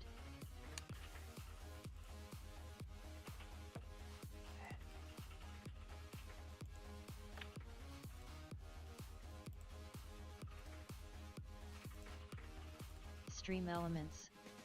What did you eat today? Don Chan.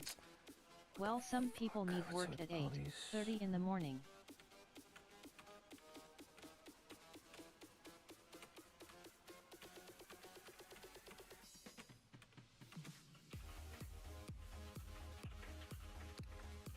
Bro, what the hell? Don Chan. You should get a job.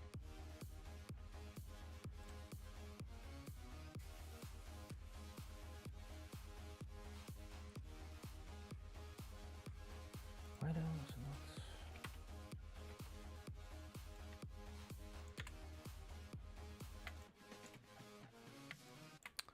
Dion Quinn. What was the text? I'm not old enough.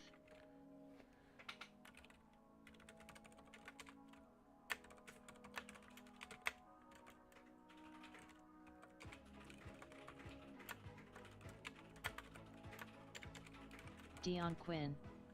Silly Billy. Don Chan. Then don't you have to go to school in the morning?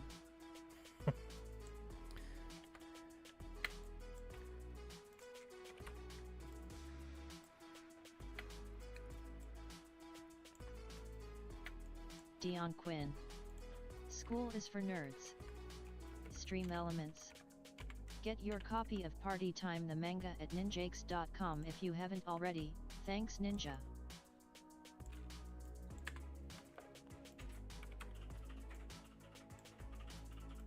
Dion Quinn. I learn on YouTube Kids.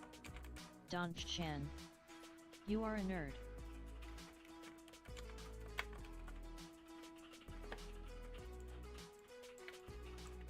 Don Chan. Tell your son to get good education. Stream elements. Keep moving. Keep creating.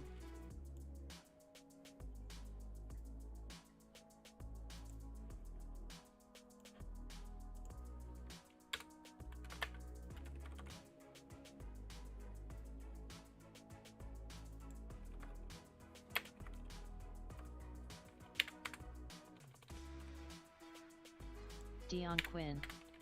I also work from home so can be cheeky. Stream elements. Based. Dion Quinn. No commute. Very nice. Oh shit. Why does it not work? What? Don Chan. I also work from home. Dion Quinn. Why the hell? That is lie, I have school 5 days a week. Stream elements. Pika Pika.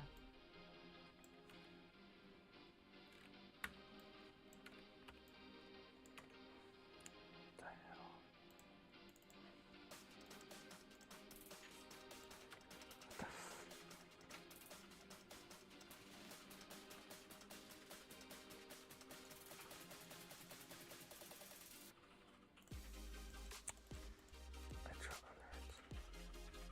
Don Chan. Go to bed else your dad won't bring you in the morning.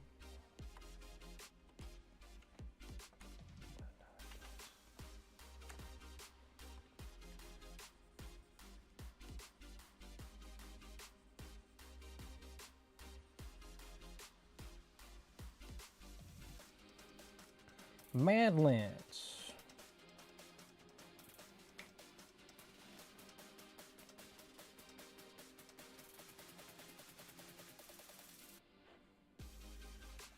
Dion Quinn. The dog ate my klompen, I cannot go. He has no klompen. Wooden shoes.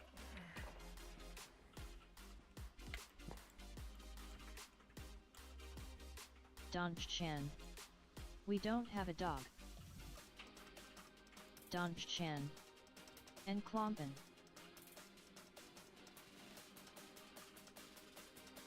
Don Chan. We have sneakers.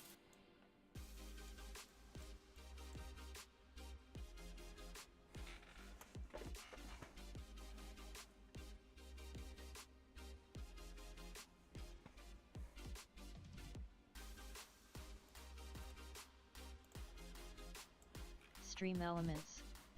What did you eat today?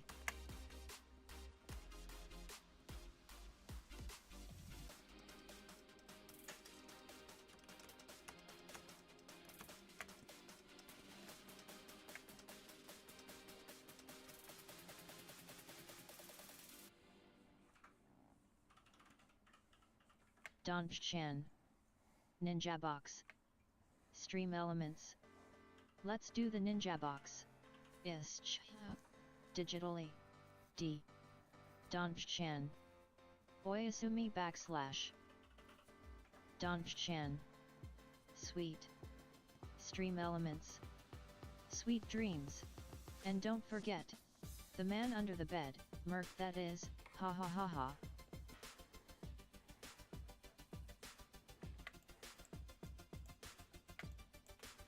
Oh yeah, Samida and Chichani works. Usually sweet dreams and don't forget the man under the bed. Merc that is. Yes. Cheers.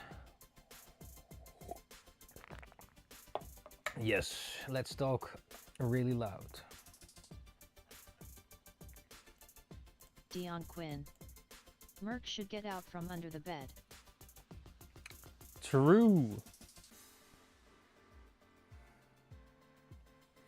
Stream Elements. Keep it up, Ninja. He's still there. Dion Quinn. He's been under there for years now. Thank you, Dancha-chan, for the bits. Arigato gozaimasu. Yes. Dion Quinn. What's Wait, he that was playing the at? bits, right?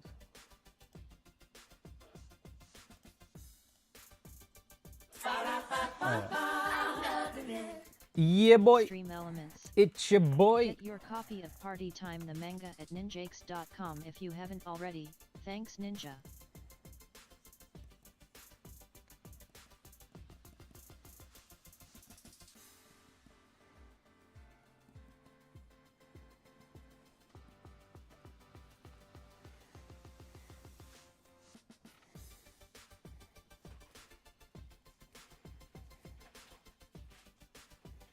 Stream Elements. Nay.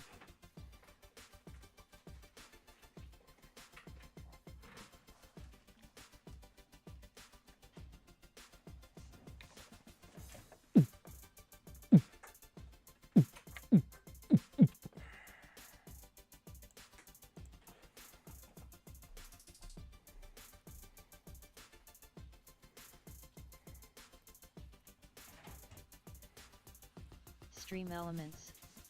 Based.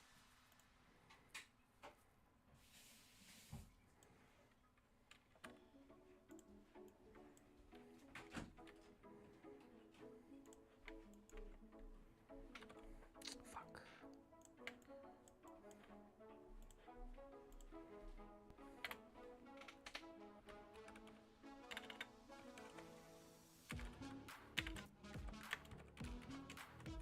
Stream Elements.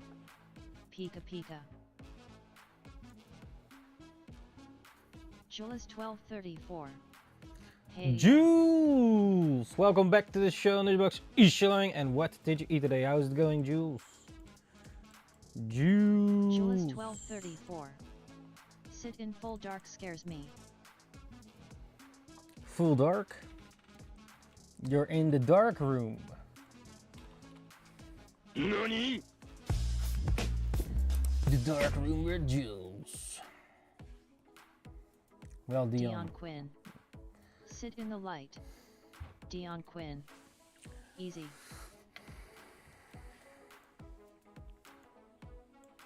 Jules 1234.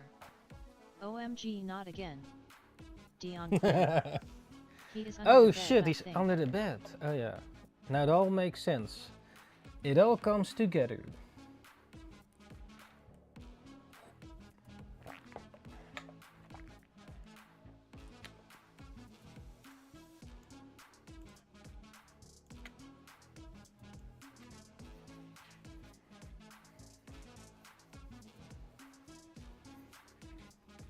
Jules 1234.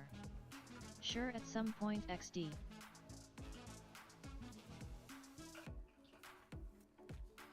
Stream Elements. What did you Right. eat today? Chilling Dion under Quinn. the couch. That would make for a good Easter egg. A bed with Merc under it. Yeah. True. True.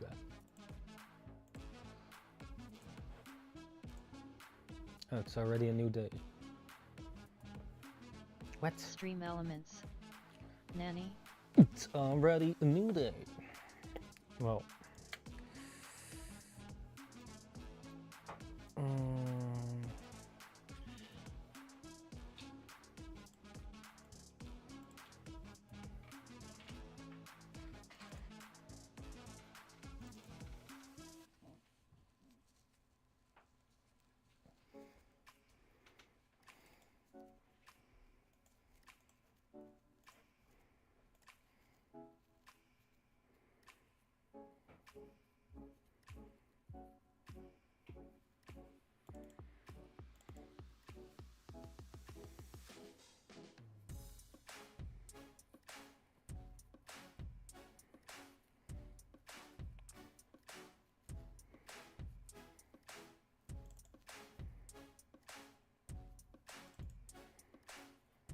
Stream Elements. Keep moving. Keep creating.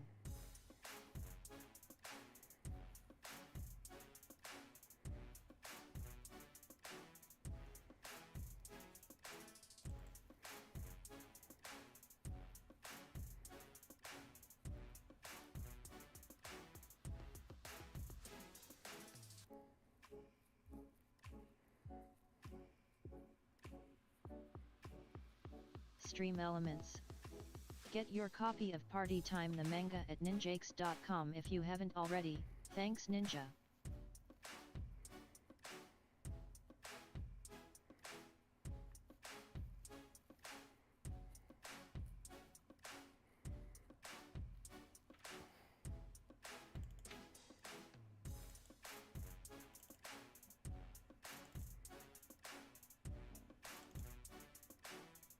Stream Elements.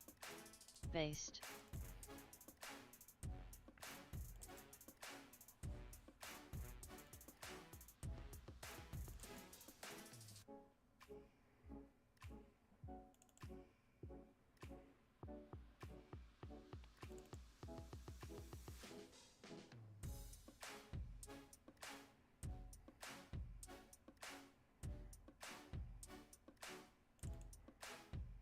Stream Elements. Pika Pika.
Mad Lads.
Mad Lads.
Yeah.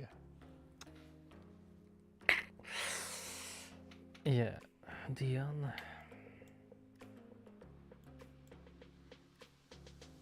You know what this is worth. Maybe you don't.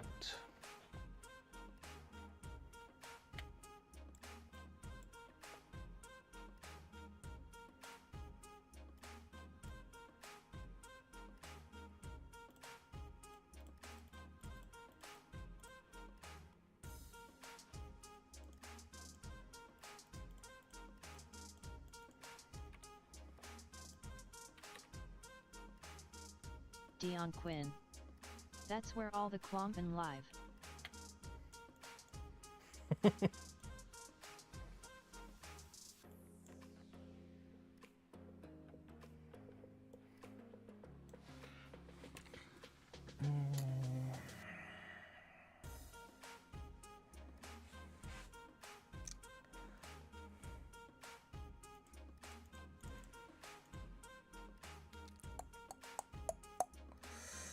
me see what's gonna be.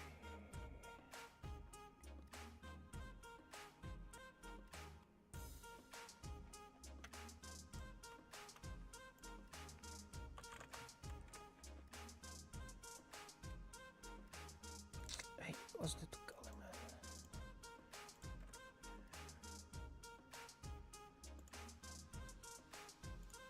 man? Vladimir, fuck off, Vladimir.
Bro! What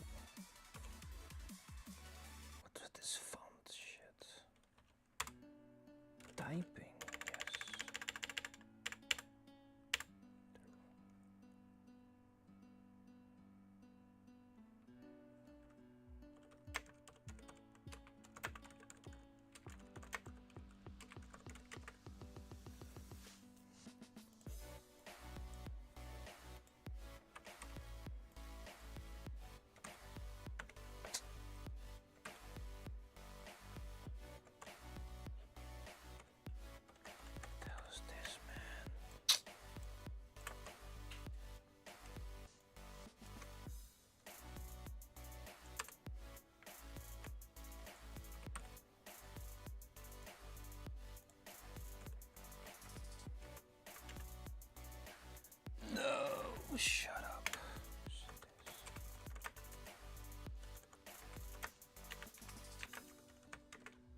Spatter poop.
Well, I guess I have to be silent.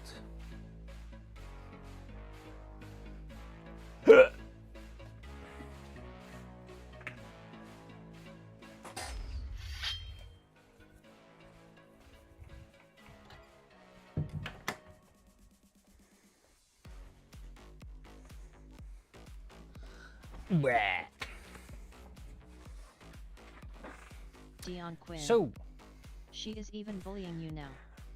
exactly. Exactly. You're exactly right. Dion Quinn. Cock podcast time? Yeah, I'm not sure if I can like focus on the story well with a podcast, but maybe I can find something.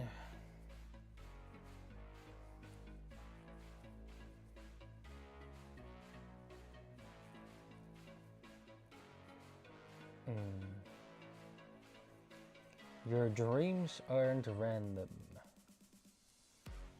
Or maybe something. Dion Quinn. Fair, fair. Maybe something.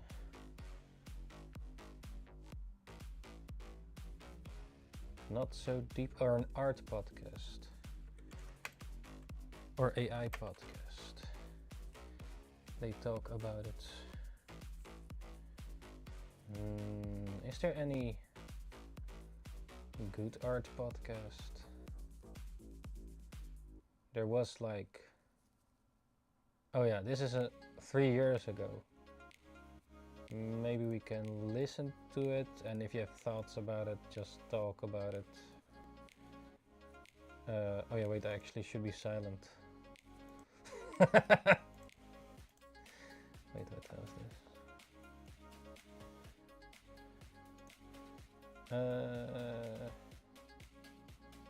Yeah, if you don't like the podcast, just tell me. Maybe I can find something else.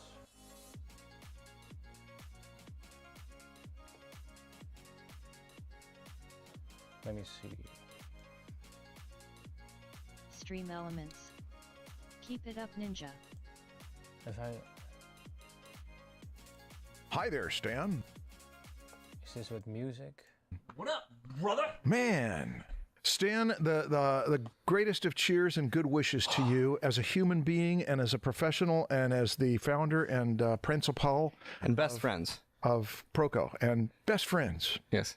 and everything. Just, yeah. Thank you, kind welcome. sir. Well, okay, maybe we should roll the intro now that we got that out of the way.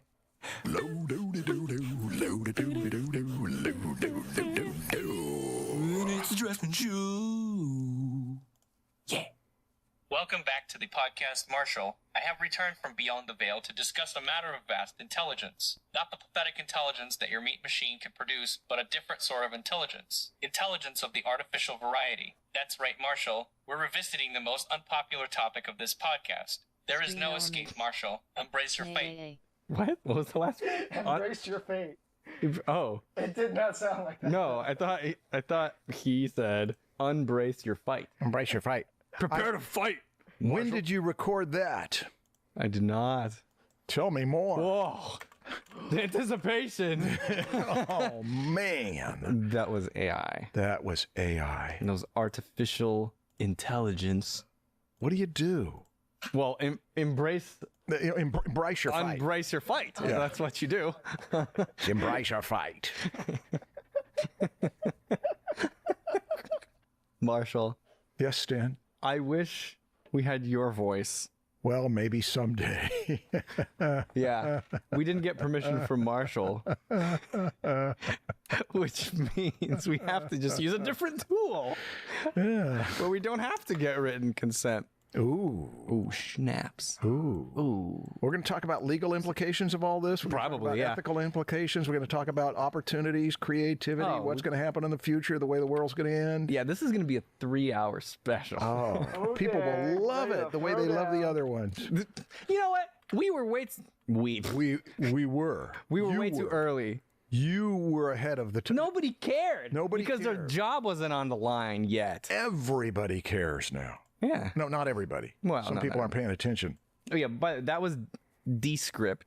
It's not even an AI app. This is just a podcasting app that you can edit your podcasts. I mean, it's used for a lot of things, but I think the main thing is like you can podcast. You record your voice, it transcribes it for you, and then you edit your podcast. You can edit with the text. with the text. You don't even have to have a video or audio editor. You just like delete the words or you move them around, and it changes the audio for you. It just moves the audio clips around. But they recently added the AI voice so that if you want to actually change the words that you say, you can change it and it sounds real. Christian told me about the podcast app, but the problem I have with it is that you put in that text and it reads it. It doesn't have any emotion that's making the inflections. Marshall, you sound like everybody else 3 I know. years ago. It's not good right now. But it will. Of course. Of course it will. But, you know, I guess the reason I said that is not that I'm negating what the future is. It's just that I wouldn't want to do it right now. Well, because you want to wait till it's all perfect for you. Yeah, be So you're not a behind- late adapter, No, you but don't want- a not an early enough. definitely not an On-time early adapter. On-time adapter. Well, this is a good question. How do you define on time for adopting a new thing? Oh, by the curve. Hardly anybody's using it, and then when it rises, I'm usually on it right at about the time that it's taking off. You like to crest that wave? Yeah, I But that's figure now. It means less trouble. That's now. But I'm going to wait. It's right when it's taking off. I'm going to wait. Also, I don't have any real use for it right now. Okay. At least not that I know. I mean, that is definitely a prerequisite. You need to be interested to use it in the first place. But yeah. Okay. What's going on with you, Stan? I recently launched the Drawing Basics course.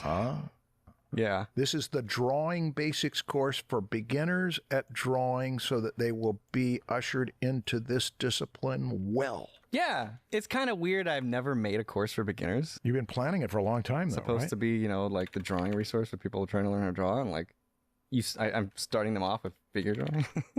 You had to Which was get not- street cred first. Yeah, that's true. Well, you got the street cred. Yeah. So this is for absolute beginners who are just starting out. This is the very first class you could take, and you won't be intimidating. You're not going to be, drawing people. Really speak Characters. Right now. We're going to Night draw, owl mode. Might be able to speak. Very, shade, very realistic. silent. We're going to Like a true ninja. Ha ha ha. venture Stream into that a little bit, Yeah. introduce that kind of Keep thing. But moving. I want this Keep to be a course creating. that people take 2 times. So you get a double whammy. Yeah. So every project that I give, and this is a very project heavy course, is going to have 2 skill levels. The first one is level 1, which is for the absolute beginner. This is the first time you're taking it. You do the easy one. And then if you're kind of an intermediate person Stream who elements. has been drawing for a Get little your bit, but you're copy trying to of Party fine Time, tune the your manga at fundamentals, I'll give you a more ninjakes.com if you challenging haven't one already. so that, Thanks, Ninja. we're practicing shape design. You could practice it on a more challenging subject. So it's the same course with different levels of challenge. Because I'm teaching fundamental skills that apply no matter what skill level, what profession you're in. These same fundamentals apply throughout everything. So you could practice, you should be practicing all these fundamentals throughout your entire career. That's good thinking. Yeah. Is that something you came up with recently, or did you have that in? Kinda, yeah. I've never heard you say that before, and that sounds good. This was this year, within this year, that I added that to the course. Yeah, so you can revisit it without being bored. The reason is because I know that there's a lot of people that are dancing around the intermediate areas of drawing, and the things that are holding them back are Stream elements. missing, holes in their fundamentals. And they will not want to take a beginner course because it kind of challenges their ego. And so I want to try to encourage them to take a basics course like this, because fundamentals, if you have holes in those, that's going to keep you from getting to that master level. So, That sounds yeah. good. It sounds like there's even an advantage for doing this later rather than 10 years ago, because you know more and you're also aware that this is a That need. is true. Yeah. I'm That was a impressed with what long-winded you've way. shown me in the outline. Oh, thank you. Yeah, so it's on pre-sale now. We'll start it in January. Okay. Cool. It's drawing, perka.com/drawing. Perka.com/drawing. Perka.com/drawing. Ooh, Can you make the AI say it? Proco.com/drawing. No, the whole pitch that I just did. See who did it better. Proco dash? Proco, what? I said it like 4 times. Proco.com/drawing. Yeah, it was sort of Proco dash. Perka.com/drawing. Perka.com/drawing. Perka.com/drawing. Perka.com/drawing. Drawing lessons from the great master Heinrich Klei, taught by me, Saturdays in January 2023. Go to martialart.com. Well, I have a question for you. Yeah. This basics course that you're doing is to teach people how to draw by hand so that they can sit down and imagine something and draw it, or observe something and add some interpretation to it. It's a human activity, this drawing thing that goes way back before technology. What's the point in a world where artificial intelligence has been introduced?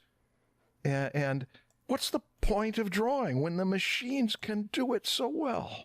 Here's how I think about it. I don't have an answer for everybody. Everyone's going to have a different reason for drawing. elements. But the way I look at What it did you eat today? is that drawing is a visual language. It's a form of communication. And just because a robot can speak doesn't mean we should stop speaking. Good statement. Yeah, because you want to communicate with somebody next to you, or with people across the country or the world, whatever. You want to say something with a picture. And being fluent in the visual language is very helpful. It can be. Sometimes it's more powerful. Your message is more powerful when it's said visually than with words, or with with speech or with text.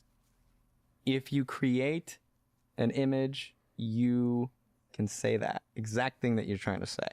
Now, I know some people are thinking, well, you can just write that in the prompt and the AI will make that image for you. But not necessarily. I mean, not yet, at least. And it might be a long time until you can say and get that exact thing that you're visualizing. But right now, in order to get the picture you're visualizing, you have to, well, first of all, it's impossible because it's got its own mind.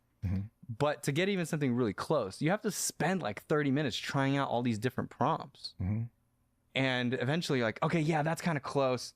But how do I change it to change this one thing? By the time you've gotten the thing that you want, it would have been better for you to just draw your thing. Depends on how complex your picture is. Yeah, the intent is very important. Like if you're trying to create an illustration for your novel that's got a very specific character, they have to have a very specific expression on their face, they have to be holding something very specific, the costume, and there's a specific background, you know, very specific things that are related to your story. You can't currently use the tools to make that exact picture. It will happen. I don't have a clear picture of why or how, but I feel like speaking is still worth it. Yeah. Okay. Let's grant that, and then say, yeah, but I want to make a living as a professional artist. How will I ever compete with AI? Compete for a job? Compete for making a living, for money that people are going to pay me when AI can just, it's like, it's John Henry and the machine. It's, how are you going to compete with the machine? Unfortunately, I think some jobs will just go away. Like, this isn't all like happy, like good news for everybody. Yeah, I think this is bad news for a lot of people. Can you be more specific? Like companies will just not hire an artist to do a certain specific job when an AI could do it cheaper and faster. Yeah, like why? What would be a reason why a company would hire an artist if an AI will do it cheaper and faster? Because companies are filled with good-hearted people who want to. No, there is no reason. Yeah. The only potential reason is quality could be higher. There's more reasons. One is brand. Just because it's that artist. It's that artist, and this artist really did it. Yes, the artist. But for most commercial purposes. Yes, exactly. Most commercial purposes doesn't matter. It doesn't make it. In fact, it is the people who have the most recognizable image branding that can be the most easily ripped off, because their stuff is a specific style that AI can say, I get that style, and it can run with it. And even right now, there are several concept artists who are filling is it the database or the reference base? What do they call it, where the information comes from? Training data. The training data. Yeah. Do you know who Dave McKean is? No. He's a British illustrator and create. He's a designer and writer and all sorts of things. But he was one of that wave of what people called the British invasion of the 1980s in graphic novels. And lots of other things. He was worked with Neil Gaiman, and he was part of. He's part of that group of Alan Moore and Grant Morrison and all them. He did the Sandman covers, right? Yeah. Dave McKean is a versatile, remarkable illustrator. They did a 2.5-hour interview with him just a month or two ago that is worth the 2.5 hours. I'd say an hour plus of the content is relevant to anyone who cares about this. He has extremely ambivalent feelings about AI, to the point of where he just illustrated a graphic novel with it. He thinks it's amazing, but he also says that he's fearful that it needs to be uninvented, and that it's a bit like when you introduce a virus bomb into a computer or a system of computers to see what happens, to see how vulnerable they are. But this is, he thinks, like introducing a virus bomb into the world, into a culture, and that you can be extremely optimistic about it, extremely pessimistic about it. And I think that's why it's sort of dividing the culture into those who see everything that can go wrong and those who see everything that can go right. Yeah. And there's a few people like Dave McKean who are able to see both, but also have a lot of concern. Yeah, I'm kind of on that boat. I think I could see pretty clearly what will happen. I've been following this for many years now. I know. But I'm also kind of excited. Yeah. Because I've been doing it for for a while. Yeah, I'm torn. It's really two completely opposite feelings towards it. Well, it's been 2.5 years since you and I had conversations about it on this podcast. Yeah. So what I'm interested in is between then and now, I was not interested in AI particularly because it was too new. You know, it's in the experimental stages. People aren't using it. And Kirsten Zern-Gibble did a presentation at Lightbox on Sunday where she crammed 3 hours of content into 1 hour on AI that is stuff she's been working with it since I think 2015. And she showed the different apps that have been introduced and the years they came out. And she said, notice that most of these are coming out in 2022. So all of a sudden, everybody knows what it is and consumers are using it and they're having opinions about DALL-E and Midjourney and Stable Diffusion and whatever these other apps are. I have not used it. I'm not going to use it in the next year, but my conversations with almost every colleague and with every colleague, almost every human being that have been conversations for half hour or an hour is almost been exclusively about AI and how it is affecting and will affect the profession, the art making profession, mainly, and just life. But it has really been a surge of cultural interest and mayhem. So how do you want to go about this? There's so much to talk about. There's categories we could talk about. There's too much to structure it. If we try to structure it, we're going to make a 3-hour podcast. Yeah. I think we need to just jump around and see where we end, and we might need to do another part. Kirsten did have a structure. And I could quickly say what it is. She started with her history and how she's done remarkable work without AI, and then how she's had a history of being interested in it, and then she showed the different apps and how to work with it, how to simplify naming conventions so that some apps have some strengths and some weaknesses, and tips for using them because she's been experimenting with like 5, 6, 7 of them, and then the opportunities, what you can do with this, how to work with it, and then the ethical and legal stuff. So it was the warnings and the concerns came at the end. She was very much focused on because her enthusiasm for it is really high, but she has a very realistic view of the fact. One of the things that she had told me is that it's a liar's dream. I mean, there's pitfalls. There's things to watch out for. There's things that can go wrong. There's things that can be really exciting that can help. There's so much. This is such a game changer. It is such a game changer. It's going to have really bad and really good sides to it. And it's like, there's no other way. You can't have such a game changer without extreme positives and negatives. When she first told me about it, well, actually, it wasn't the first time. She told me about it several years ago and had me give her some of my work so she could show what to do. And I thought, okay, that's interesting. But it was just a few months ago. She said, Marshall, this is bigger than that. This is as big as photography taking over lithography. She said, is it as big as digital taking over? She says, it's that big. Now, as I've been hearing people talk about it, I think it's bigger than any of those things. I think it's the biggest thing that has happened in my lifetime. It's just that it's in its infancy, and so we're only seeing the beginning of it. It's extending beyond art. This is not just AI in art. Absolutely. This is AI in all intelligent things we do. That's why it's bigger. If it was just in art, it would not be the biggest. The internet would be much more influent. A friend and I tried to figure out what would not be affected by AI. We started thinking, well, maybe massage. I thought, no, massage will be affected by it. What about what kind of massage? Food preparation. Food preparation will everything. Sure. There's nothing that it isn't going to affect as it matures. It's coming for everything. Yeah. But so what you were going to say something. Well, some people are very focused on the ethical and legal issues, as they should be. Yes. And I'm very grateful that they're doing it because the extreme negatives can be potentially padded a little bit if you start early, soften the blow. Right. Do you know Carla Ortiz?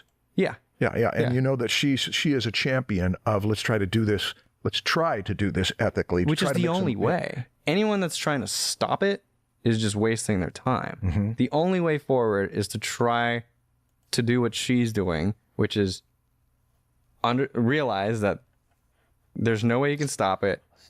And let's just figure out the right way to do it and call people out that are doing it wrong, that are taking advantage of other people. whenever there's a new technology, there's always this like Wild West.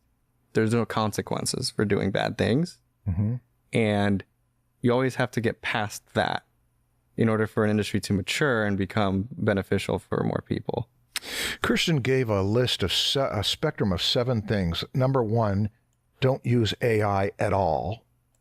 Number 7 is use AI for anything and commercial profit from other people's work without any consequences. And so the spectrum, she said she hovers around 3, which includes 3 is what? Number 3 would be I can't remember exactly, but there was but one of them was do not use living artists, do not reference living artists. Why limit it to living artists? Because after an artist dies, someone else still has the rights to That's right. that copyright. Right. And it can hurt whoever has that right.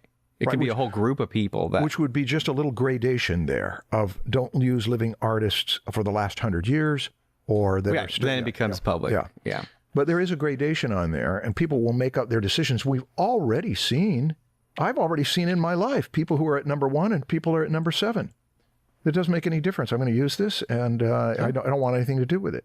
So the spectrum, the fact that she took the time to go through that spectrum made you recognize that we've got something that can slide and that needs to be worked out. Yeah. Do you want to talk more about that kind of thing, or what did you want to talk about with AI? Marshall, have you played around with any of the tools that everyone's talking about? No, but Dorian Eaton in a Skype call asked me to give it a prompt. Okay. And I said, Winsor McCay and African architecture. And in a matter of a few seconds, he showed me, I think it was 3 or 4 iterations, one of which I recognized right away which image of McCay's it was referencing. And they were things I would have never predicted. And I remember, I've thought about it since then. I've thought, that was extraordinary. How it made combinations I would have never guessed. Yeah. And I did the same just now, by the way. Oh, really? So you'll get different images. I just did a cover illustration of a podcast with 2 hosts at a table with microphones by Dave McKean. Really? Yeah. Right after you mentioned Dave McKean, I did it. Can you be more specific? Draftsman Podcast, illustrated by... I felt like it wouldn't know what Draftsman Podcast... It would just take the word Draftsman and probably somehow incorporate it. So you're experienced with this enough to know what prompts work and what prompts the don't. art of the prompt is a whole other skill I think people need to learn. Okay, maybe we should wait a little bit. Oh, wow. Yeah. So scroll down. What a trip. Yeah, there's it gives you several. What a trip. And you can keep iterating on it. And that happened in seconds? Yeah, specifically, I'm using Midjourney. We'll show it on the screen. It gave me 4 options, and I just upscaled all 4. Did you just violate Dave McKean's rights by doing that? No. Me as a user, I don't think so. I think that the violation would potentially have been using his copyrighted material in training the algorithm, not in using the tools. I don't know. Because you're saying because I used his name in my prompt? Right. Well, I guess... Hold on. This is complicated. That's a complicated question, man. Yeah. So you're saying, where does the responsibility fall? The people training the data, making the tool, or the people using the tool? Or both. Or both. Man. Well, I'm asking out of curiosity, genuinely. Dave McKean's unlikely to watch the Draftsman Podcast. Yeah.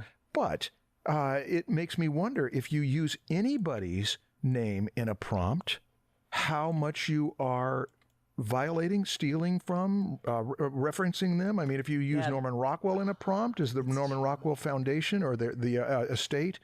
Yeah. I wonder where the law will settle on this. I feel like it must be dependent on how you use what the results you get. Like if I use his name and then I get a result and then I use it commercially, maybe I am violating his... Well, that would sure sound like it, yeah. Yeah. If I'm just doing it for fun, like right now, I'm not going to do anything to make money off of that. Yeah, actually, we aren't making money off of this podcast anymore. We dropped all sponsorships. This is just... great? So, yeah, I don't think I'm doing a commercial thing. Okay. Let me tell you what I've... Yeah. As a non-user, let me tell you what I've observed. every article that people have sent me to where they do, and I'm talking about in mainstream media. Yeah. Every article they've sent me to is focused on how it's going to affect industries. I'm talking about art in particular. Yeah. And legal issues. And the metaphors they choose, because metaphors, just calling it AI, in a way you're using a metaphor. You're saying it's a machine with a brain. But one of the ones, machine learning. Yeah. That's the method. One of the metaphors was that it is a washing machine of intellectual properties. Yeah. Which tells you nothing about how to use it, but it does tell you that if you got a group of people that are all putting their stuff in the same washing machine, or people stealing it and putting it into the same washing machine, you're going to end up with socks that get the red stain from somebody else's sweater and all that. And so what it's really pointing to is that as a washing machine of intellectual properties, it is pointing to the legal profession. We're going to need millions of lawyers, or we're going to need to train AI as an attorney to decide who owns what and how you're going to sort through that complex laundry. It doesn't give us any hints. That is the thing that is on almost everybody's mind, and it's in all the articles, is how it's going to yank people's jobs away. And what I mentioned earlier, if you have a recognizable style, every 10 to 20 years, the carpet gets yanked out from under people who have had secure professions. And the people who are damaged the most by the yanking are the ones who've had their feet most steadily on the carpet. And when it gets yanked, there are going to be people who others say, hey, we can get on it now and start to do their thing. So there's this cultural revolution that some people will embrace it. Some people will be ruined by it. Some people will be like what I'm doing. I want to watch. I am interested in what every professional is responding to it. And I've seen the whole spectrum. I have a thought here. Go ahead. Potentially. What is the difference between a human mind looking at several artists, absorbing all of that information, putting it into their washing machine brain, and then spitting out their own version of those style? We talk about art parents influencing our own thing. We as humans steal from each other constantly. We do not reinvent the wheel every time we work. Yeah. Like And when you look at my quick sketch, yeah, it is Eric and Jeff. I'm just I know, I see pretty much a child of their work. My question, I don't have an answer, but my question is, how different is it for a machine to do the same thing that our brain already does? To take that information, mush it all around, combine it, and spit out a totally new thing. That was not Dave McKean's work. That was just inspired by. I understand. Right? Hey, this is Future Stan here. Just wanted to let you know that this episode was recorded like the same day that Stephen Zapata released his video talking about a bunch of the ethical issues of AI, and he addressed the thing that I just brought up, and he did a really good job. So I probably want to get him on and update this conversation a little bit. Just FYI, we did not listen to his episode before we recorded this, and I wish we did. Okay, back to it. So I don't know. I'm just wondering, like, is it really, does he own the copyright to that final result, the product? So me as a user of the tool, am I actually imposing on his copyright, or was it really just the people that took his actual paintings and used it in training data? Yeah. Now, I remember there were a couple illustrators. In fact, one of them attended Drew Struzan's week-long workshop in 1985 who made their careers. They made their illustration careers imitating his style. I mean, imitating it absolutely. And Drew said, I imitate other people's styles, but I only take from people who are already dead. And, that's impossible. You take from people whether you know it or not. But he was very conscious about that. But okay, here's the thing. Okay. I don't know the answer to your question, but I'm going to take a stab at it because I think there is something to consider. What you're asking, what is the difference between a human mind doing it and AI doing it? Yeah. Okay, I'm going to speculate. Okay. This is improvisation. AI is new. And because it's new, we don't know what's going to happen. AI is not human. And there may be a difference. You play with your kid. Everybody plays with their kid. You play with a lion cub. I'm taking this analogy from C.S. Lewis. Mm-hmm.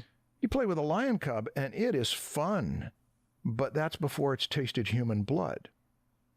And he mentioned, he wrote a book called The Abolition of Man that people have been referencing, and I don't know how much it has to do with this.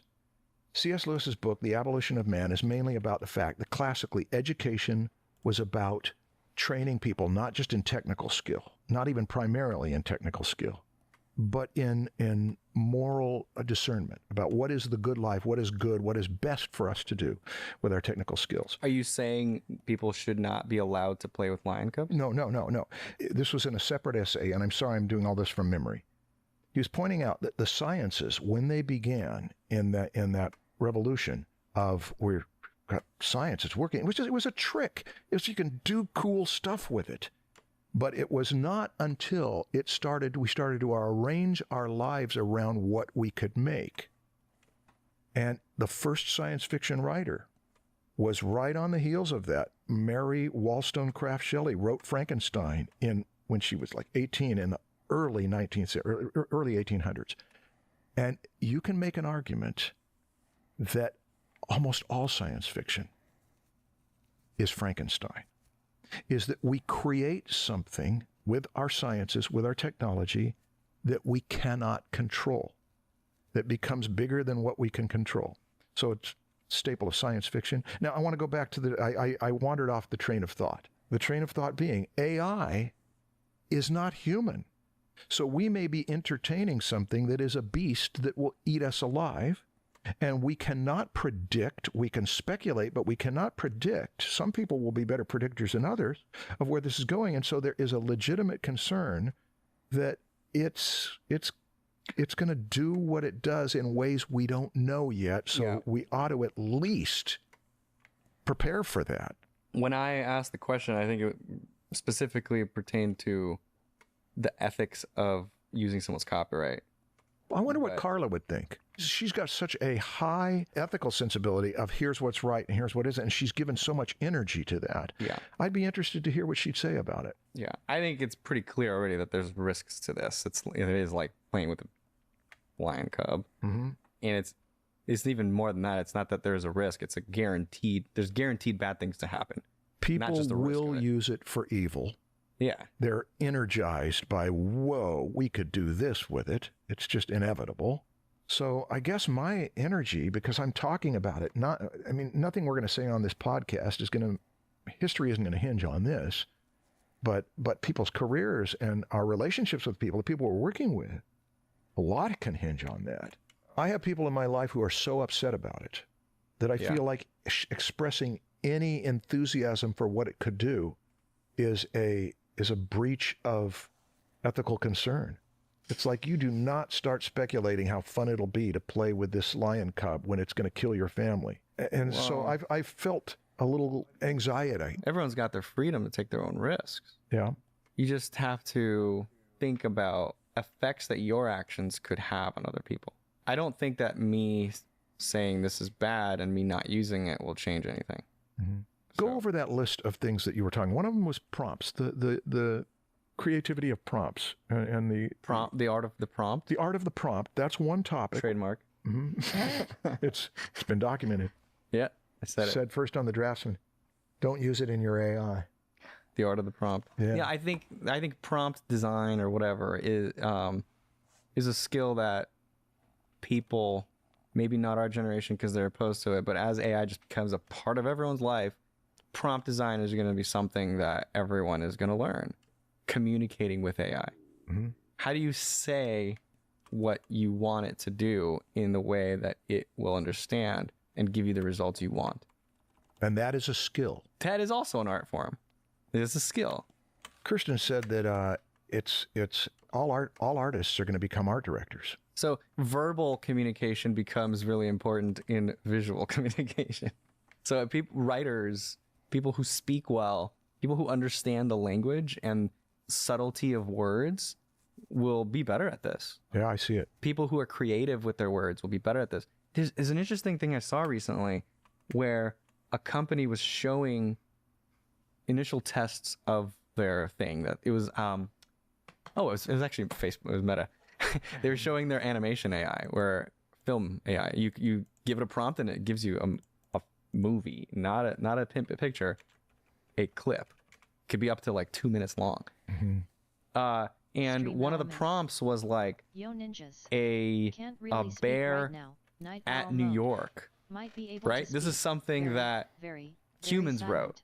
I was like, Like a at true New ninja. York. At Nobody New York Nobody instead of says at in New York. They or around obviously New- chose to use the word at. Yeah. Because they probably tried in New York and they were getting the bear actually in the city, where they actually just wanted the bear, or I forgot what it was actually, but they wanted it like in the water outside of New York. So they probably used the word in, and it was like in the city all the time. And they're like, no, we want it to be at New York. The choice of preposition of, by, in, at, around is important. Yeah, and just creative words that could add a little flavor of something into the visual. So some people learn to work with the beginner.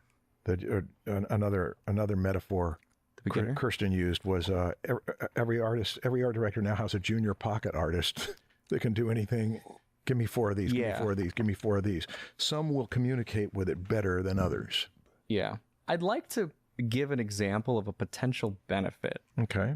Again, reminder to those who think any optimism is bad. I don't know. I'm just exploring. Okay. But potentially, one thing I thought of is, so people talk about the democratization of art, right? So it definitely is bad for artists, but for the majority of humans who are not artists, this could be beneficial. Let's say you are a writer. We could go with other examples, but let's just say you're writing a book. Okay. Right? You're not a visual artist. You're doing something else. And you don't have enough money to hire an artist to illustrate your cover. Mm-hmm. So usually you would have to partner with some publisher to, publisher to create the cover, to hire someone to create the cover and work with you. And you give up most of your ownership of this thing that you wrote. But now you can use a tool to decorate your product. Because really the main item, the main thing you made here is the story you wrote. Mm-hmm. And the cover is decoration. Not always. Sometimes the art could be very much part of it, but it doesn't have to be. But the illustration exists because of the story. Yes. The writer can choose whether they want to partner with another artist because it's important in whatever they're creating, or if it really is just decoration, where it's like, I need a cover because it's part of selling a book and I can make it good enough and I don't need to partner with another artist or hire an artist. And so they can. Now they're enabled to create a book and have a good enough cover. Maybe not yet, but a few years from now, they could have a cover that's really good, nice looking, that goes with their story, and they could sell it and self-publish. I don't think artists or anybody being able to create and do their own thing is bad. Like, the internet did a lot of bad things to society, but it also enabled a lot of us to be able to make a living being our own artists. Like me, I'm able to teach without a TV studio and without a radio station and all the other things that were limited. Yeah. A lot of artists, everyone at these conventions that we go to, they are able to have an audience because of the internet, right? So there's a lot of things that happened in the past few decades that have just enabled people to do things on their own, to create their own careers without giving everything up to a large corporation that does it all for them. Okay. I think that AI could, I don't freaking know, but it could lead to some more of that for people who are not visual artists. Yeah, I think it will. For exploration's sake, let's flip it around. Okay, yeah. I'm an illustrator. I've done this amazing illustration. Yeah. I need a writer. I'm not a writer. I'm going to feed this illustration into AI and have it concoct some stories. And it's like, whoa, I do not ever need a writer again. Maybe not now, but in a few years. Yeah, and I'm an artist. I can't afford a writer. So either way, if the AI didn't exist, I would not make anything at all. Mm-hmm. I would not write a story, or I would just write a really crappy story and it would go nowhere. Mm-hmm. But now I could use my skill of creating a visual thing and have a good story that goes along with it. And now I can have a path forward. And then once I make enough money, I can maybe partner with a writer and or pay a writer to do a better job, or just a more genuine human job. Let me tell you what I smell in this conversation. I know. I smell fear. Yes. I smell concern that this is going to be a polarizing thing to even bring up. It goes back to my concern of, do you show any enthusiasm for the positive? Do you only show dread for the negative? I'll tell you personally, if I think about the negative side of AI, I don't know that emotionally I would want to go in that direction for too long. Because what do you mean? It's just too terrifying. What is it? AI in general? Well, yeah, AI in general. Because you're talking about something that when it accelerates, I understand that the consumer AIs, for example, don't know perspective that well. They don't really understand rendering in perspective. That they're trying to figure things out by looking at flat things and trying to get some logic about how gradations happen. But if that's the case, how long would it take for AI to learn everything that Blender and Maya and ZBrush and everything else know? In a few hours, a few weeks, a few months? A few weeks. Kirsten is putting in her own work, training it on her own work, and having her give it iterations of her own work, which that does sound really exciting. Yeah. She said it's like seeing a caricature of your own work. We trained it on my voice. Right. Yeah. And that seems to me perfectly ethical to do that. Yeah, I own my voice. Right. But I said, can you make it so that it'll take, I can do some watercolor washes, use that texture, and take some line quality, use that line quality. Take some rendering styles where you might put the core shadows around the edges as opposed to in the middle. And I understand, no, it's not that sophisticated now. And it'll be quite a while before it is, because it does not really understand abstract concepts like we do. It understands abstract concepts, but it understands them. We're looking for metaphors. It is like a 2-year-old to me. It is audacious, fearless. Well, try this, try this, try this. It's occasionally brilliant, as 2-year-olds are, but a lot of stupidity. I've had some students try to work with it for generating thumbnails for illustration projects, and the results have been quite disappointing because it's so derivative. It's all it knows to do is do another thing like that, do another thing like that, and do another thing like that. But that doesn't mean it's all derivative. I think it's kind of pointless to mention the quality of the current AI. Like, Tell us. Well, because you're just talking about the current state of it. Right. Right now it's a 2-year-old, but next year it's a 15-year-old. That's right. So what's the point of saying it's a 2-year-old? Let me go back to the thing that prompted all this. Mm-hmm. I think that our conversation on this is aware that people could get really upset because I was talking about what I'm enthusiastic about with this. So yeah, I don't really care if someone has an opinion on my opinions. Mm-hmm. Well, I have opinion on your opinions of my opinion. Like, what do we not have freedoms to have opinions now anymore because someone else has a different opinion? I'm interested, though, in what is the best paradigm for how to discuss this. I'm trying to categorize. I'm trying to say we've got the legal issues, the ethical issues, like Kirsten did, but then there is this one thing. Look what you can do that you couldn't do before. And if people are going to use it for evil, are any of us going to put energy into trying to use it for good? A lot of people will do both. But getting mad for someone to talk about it and try to look on both sides, I think is really immature. Let's go back to the NFT thing. How did people respond to the NFT thing? It's a very similar thing, but I don't want to take it into the NFT territory. Yeah, okay. But it is very, very parallel things that happened. It's very polarizing. Some people are immature about it. Some people are more neutral. Whatever. If you get mad for people to try to explore both sides of it and try to come up with a clear picture of where to go, then you're leaving only the people who don't care enough to explore both sides. Okay, gotcha. To lead the way. That makes sense. So why would you do that?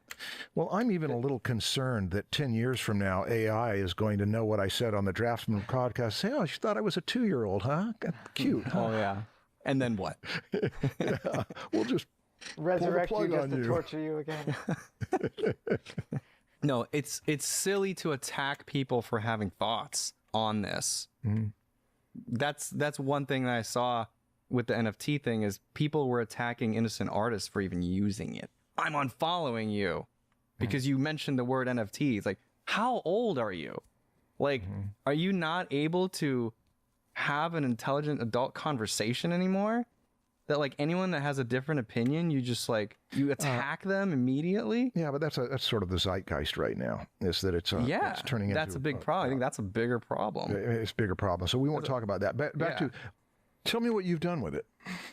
Well, I did that perspective box thing that a long time ago. Which I was disappointed in because it didn't really understand perspective. It only understood some things about and I'm also not an AI engineer or whatever. Yeah. I was working with some, but I've paused that project. But anyway, since then there's been a lot more new tools. The first one I started exploring was Disco Diffusion. I quickly at the time realized that this was not available yet to everybody because it's difficult to use. You have to kind of learn how to code in order to really have full control of it. So like I installed it locally. I took the script because they just kind of give you the script and it was running on Google Colab or something like that. But I took the script, I installed it locally, and I started running it locally. And then me and my cousin, we made a queuing system. So we kind of modified the script to be able to queue up multiple prompts, like hundreds if you want, and have it run at night. Because one big thing that I noticed was like, in order to really get good at this prompt thing was to try out hundreds or thousands of prompts and just learn quickly with what works. How does it react? Like input, output. I need feedback. What leads to what? If you're just sitting there typing and then waiting and then type another one, wait, it takes a long time to really get a lot of that feedback. So just queue up a few hundred, and then the next morning you have all these results. Were you using AI to generate all the No. We did later we used OpenAI to generate prompts that we then fed into Disco Diffusion, and we created a Discord a perpetual channel. motion machine of AI generation. We created a Discord channel that it would just post all the results in the Discord. So we would just like check in every once and be like, oh, those are cool prompts. These are cool images. It was fun. But then after I realized, damn, it's really time consuming to create all these prompts to queue up. Yeah. So let's create a batching thing where I can put a bunch of keywords of styles and subject matter, and it will create a prompt, a version of each possible combination, and it would be thousands. I created a series where you can take like a logo, let's just say the Proco logo, the P, and then you can feed that as like an initial image. It will blur it, and it will start that as like the image it needs to modify and make it closer to the prompt. Disco Diffusion allowed you to do that. Kind of give you a blur, start with an image and then push it towards something. Okay. So I can take a picture of your face and say, a young man. And it will change it, and it'll try to push it closer to a young man. Which actually would be funny. Let's try that. It would be. Yeah, I wonder whether its guess would be at all close if you compared to my young face. Maybe. Yeah, well, that's actually pretty... It also just generates something different every time you try it. So it's kind of, random. But I took Christian's face and I put like pimple face, like ugly something. I just gave it like all these negative things, and it was pretty funny. But back to so you can take the Proco logo, you can give it a bunch of different colors, different variations of the thing, and then you can create a prompt template that's like this style with this subject matter. So you just say this is an ocean of fish, or a koi pond, and then you give it a style. It's like Picasso-ish or whatever, or it's like Rockwell or fashion, and you create these thousands of combinations, and then you just batch it all, and then you get these beautiful images of like the Proco logo. Yeah. It's like an ocean, but it's the logo. Yeah. It's really cool. It was really exciting to see that because like a human wouldn't. I mean, they could, but it would take them years to do this. But like, right. Now I would never hire an artist to do this, but it's really exciting to see that. Yeah. Oh yeah. Then after Disco, right as I was doing that, a Midjourney came out. And this is when you discovered it. I think Christian started sending you stuff. That's right. So this is just this year. This was the summer. Yeah. And there I started this is when I started collaborating with the AI. Mm-hmm. This is when I was like, this is fun to paint over these, because I created like a series of little skull renderings in different themes. Mm-hmm. And then it would always have problems with it. Like the skull would have like 17 eyes or something. And like the nostril was actually, it looked like another eye, or it had like 4 or 5 holes in the nostril. The nasal cavity, not the nostrils. And it would look like warts or something. And I'd be like, this is weird, but like the overall composition is wonderful. And so I took Lane Brown's, he has a brush back that he gave me that he's going to release soon. That is like awesome oil painting brushes in Photoshop. And I painted over the parts I didn't like, and I think it's cool. Wow. So they're not like my paintings. I'm not selling them, but it was just fun to explore. I don't know. There was definitely a playfulness and excitement for creating pictures that I haven't felt in a while. So, and a lot of people I was doing this with felt the same thing. I know. And we all already had experience with painting. We could paint our own pictures, but this really allowed us to explore very quickly lots of different concepts. Yeah. And go in whatever direction we want quickly. And it is exciting. It is exciting in that way. One of my friends who's a concept artist for big movies said, it's my lightning button. It generates lightning and shakes everything up, gives me another, and it gives me another. Every time I push the button, it gives me new ideas, gives me new stuff. Yeah, and you're using it like kit bashing. It is like kit bashing, yeah. And again, like the ethical part of it, like, yeah, I was putting in artist names for the style. Yeah. Like, I don't know where that's going to end up, but I'm also not selling these. I was playing and seeing where it went, and I was having fun. When it becomes a corporate thing, it becomes more serious, and that is something to definitely consider how to best proceed. There's one thing we didn't bring up at all, which is AI art, which is the least interesting question of them all. The ethical and legal issues are important. Whether AI is art, it just seems irrelevant to me. It's like, is illustration art? Is digital art? It's like, okay, well, you can debate that all you want, but it's not interesting to me. Yeah. And then the thing about back to your basics course, one of my friends said, finally, my lack of talent, dedication, and skill will not get in the way of realizing my artistic vision. But there is something about that. I never studied music. I don't know how to play any musical instrument, but I have musical thoughts and have all my life and wish that I had studied music.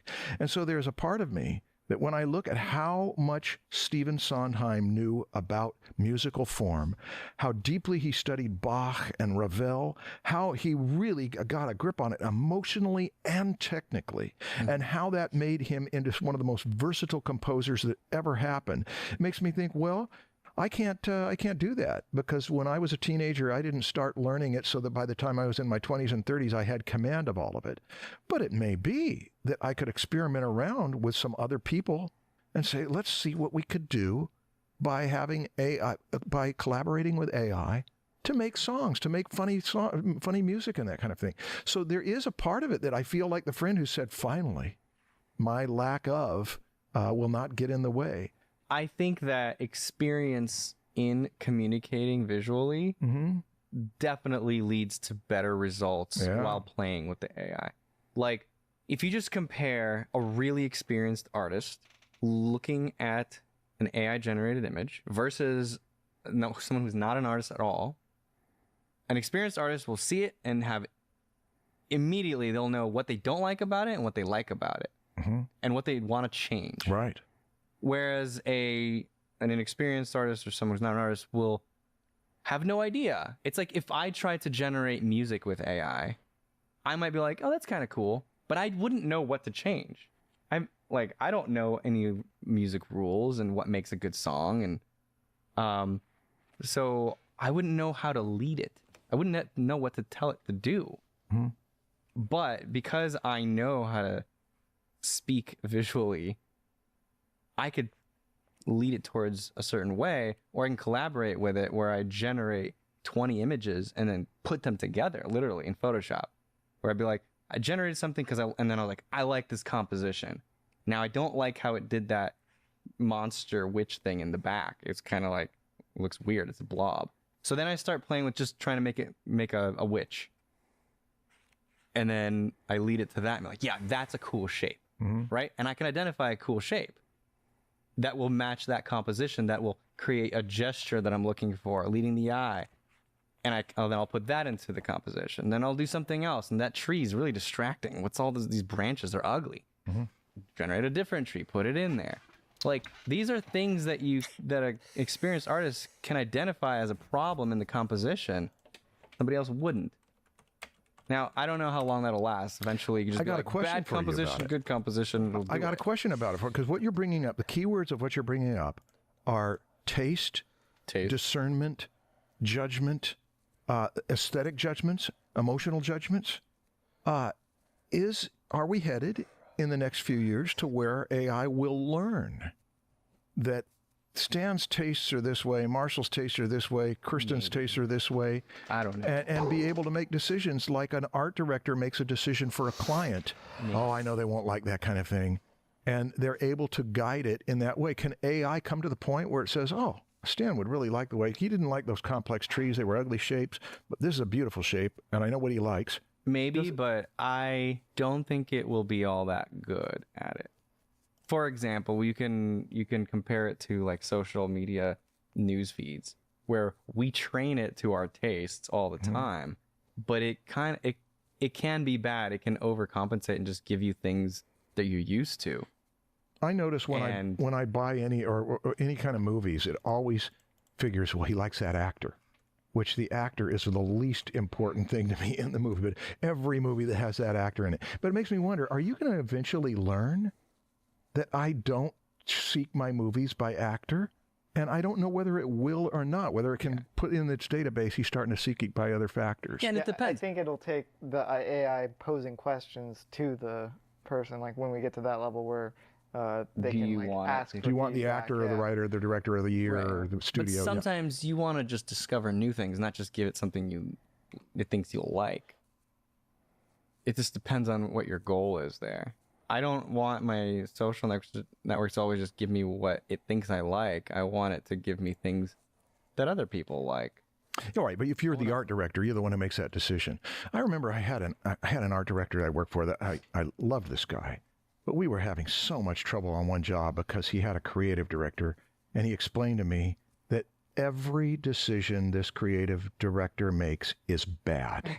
And he said, when they make a good decision, you can hang up the phone, count to 20, and the phone's going to ring again, and they're going to change it to a bad decision. But there are some people that are just that way. Their will is more important than any sense of whether it's working. And I think that the junior pocket artist, there are good art directors and there are bad art directors. They're good creative directors, they're bad creative directors. So there is something that we're obliged to do if we're going to use it. How are we going to be the arbiters of taste? Everything a 2-year-old does, 90% of what a 2-year-old does is embarrassing or challenging, but occasionally you get those great things, and that's what you want to put on the video, that's what you want to remember, that's what you want to tell the stories. Yeah. I'm going to make a prediction of a tool that will happen that everybody in the world with a phone will be using. I want to hear. In the next few years. Go. You know how in our keyboards, when we're texting each other, you have emojis? Now, more recently, you have GIFs. I think there will be an AI button on there as well, so that you can type a prompt and you click the AI button, and then it generates a bunch of images for you. You just scroll real quick, pick the one you like, and it sends it make sense. As an image. Because we've been communicating with pictures. Everyone's been communicating with pictures recently quite a bit. They were emojis. Right.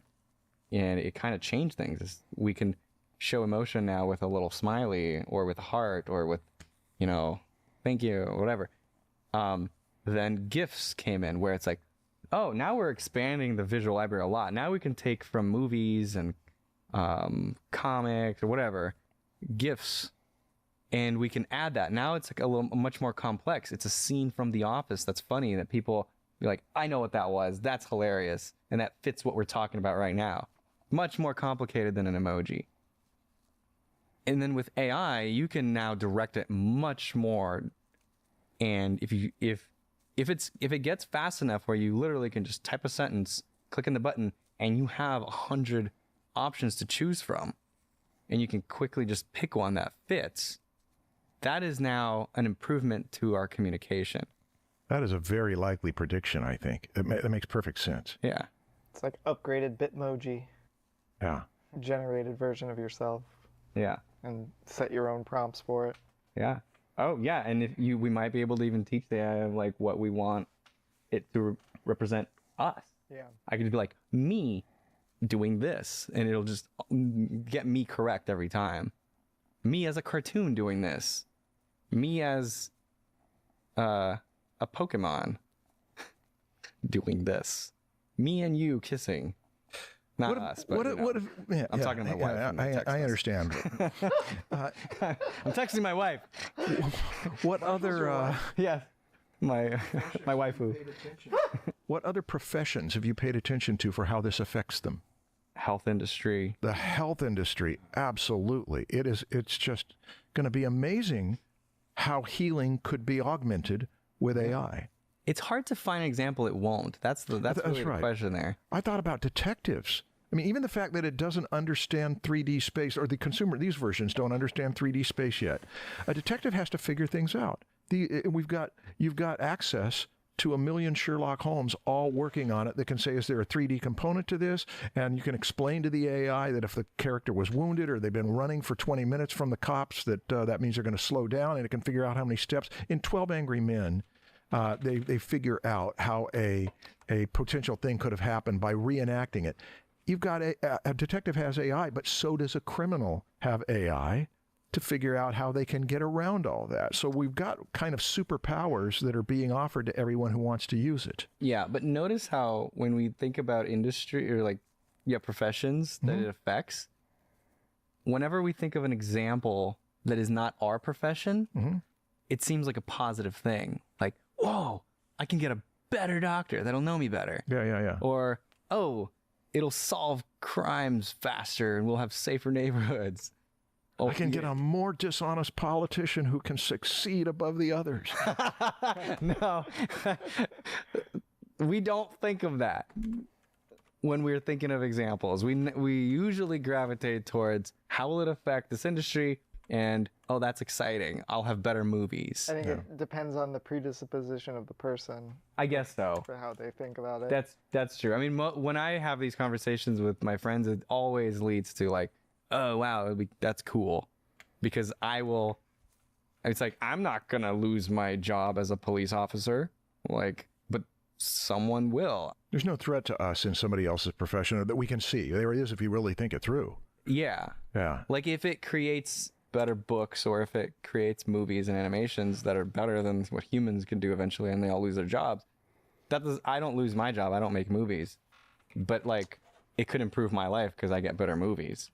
This is why I'm thinking there's no way to avoid it, because every industry where there's jobs lost, everyone who is not in that industry gets an improvement in life quality. Yeah. There's also the ultimate positive, which is the jobless society where nobody has to work to live. The first thing that you brought up when we talked about it was that one of the first things you brought up was that it's a universal basic income, and that's come up more than once in conversation. Yeah, you talked about when AI is doing all the jobs for everything, we're going to have universal basic income, and I've heard more than one person mention that.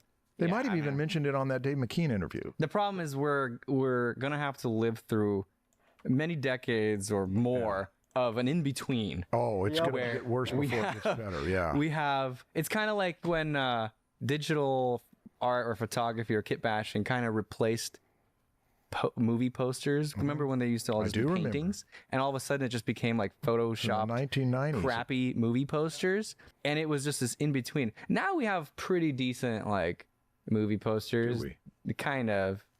I mean, listen, well, no, seriously, when I scroll through my Netflix feed, I'm not like disappointed, and Okay. I'm not like, oh, I wish these were all hand painted. Yeah. I don't think like that. Okay. I don't know. I feel like they're fine. Okay. Let me hold on. Let me open up my Netflix. Let me see. Let me test All this. right. Let me see if They I fall like. in the realm of good kind of. Yeah. On a similar subject, like when CG was first started being used in movies, like right after Jurassic Park, Yeah. just oversaturated, going Yeah. hard on CG, and now we're finally in the period where like we're trying to blend CG with practical effects more again. Somebody said that you cannot compare AI to any other previous innovations because it's so huge. It's such a game changer that it is a game changer. It's not like we've changed a rule in the game. We've changed the game. And I can grasp that. Here, like for example, Sandman. Like it's not hand painted. It's like a photo of someone. Marshall, is this a horrible cover? No, it's not a horrible No, cover. that's what I mean. But I've seen it many times. Huh? I've seen that thing of a cloaked figure, a shadow figure with a faded back, atmospheric background, and the contrast of the organic and the sharp edges. I mean, it's kind of a cliche. Sure, but it's like it does the job. Do you really wish it was hand painted? Oh no, I don't. wish No, it that's was what I'm saying. hand-painted. Is Yeah. like we lived through a decade or more of really bad. Like most of them were just really bad. They were bad. But now, like that whole industry has improved. Like they're still photo bashing, but they're doing a way better job of it. But in the next 5 to 10 years, just think What? of what movie posters can be. Sure. No, all I'm saying is we're going to live through an in-between that absolutely sucks. Yeah. Where you've got the bad stuff's happening and we haven't learned how to make it good yet. And everyone's going to think this is horrible. There's no positives to this. And then it'll improve. That's how technology usually works. Like the first several versions just suck. But then there's people who see the future and keep pushing forward, and eventually everyone's life improves and everyone's grateful for it. Yeah. Not everyone. There's a lot of people that lose their jobs and they're not grateful for it. But the majority of society becomes like, oh yeah, that was great. If it could level made out fun to of it something initially. good, we'll say, yeah, it was good that happened 50 years from now, 100 Well, years give me a technology that's still around that is clearly bad and we're still using. Automobiles. Clearly bad for society? When I was in community college, you think we should still be riding horses? I had a wonderful teacher named Ned Studebaker who made a presentation on the effect of the automobile on society, and he did his best to be very objective. But there came a point where I thought might have been better otherwise, or to have waited and not immediately used the first things, the fuel absorbing engines. Harold Pinter even said that in between might have been 100 years. That's right. Right. But it might have been 20 or 30 years to where he said we got a better way to do it. Right. Rather than just running with the But do you think it was better to keep going down the line of gas cars for 100 years or whatever, and then lead to, maybe how many decades from now, a better alternative than horses? I don't see why not. Or should we have done thousands more years of horses? Thousands and thousands, forever, never explore automobiles. It is a theoretical. Give me your opinion on that. I don't know, and here's why. Horses were great polluters of the environment. Horses were tremendous expenses. Horses had all sorts of trouble. What would horses? Horses weren't fast enough. All of the other stuff. Horses could only pull so much. The train. Yeah. It all brings in good and bad. Oh, there was one thing I wanted to mention. It's kind of a hopeful idea. I think that humans will always prefer, will always prefer absorbing content made by other humans, listening to humans, because we are emotional. And I personally don't like talking to a robot. Like, I don't care if it sounds just like you. Mm-hmm. I know it's not you.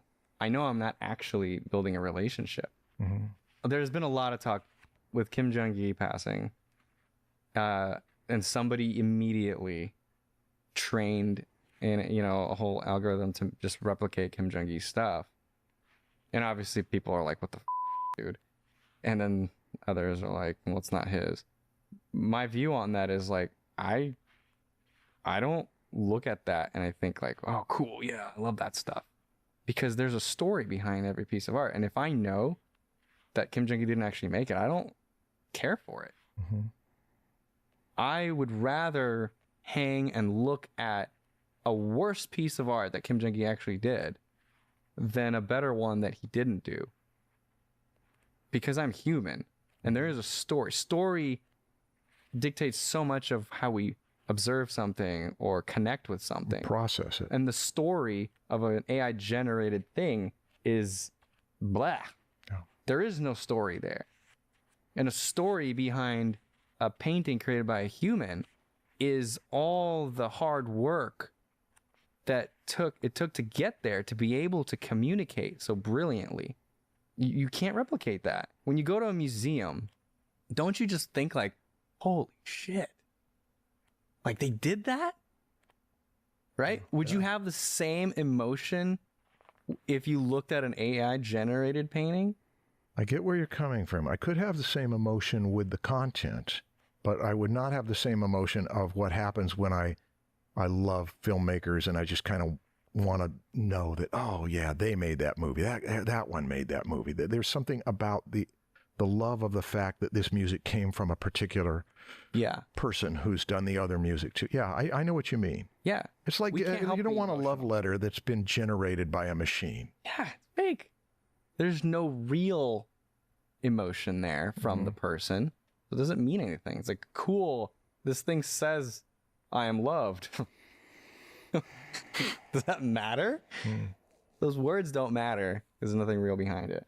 You might fall in love with someone's art so much that when they create something bad, you like it anyway. Mm-hmm. Right. It happens all the time. Yeah, it does. Because we are humans. We're emotional. Yeah. We're not completely logical.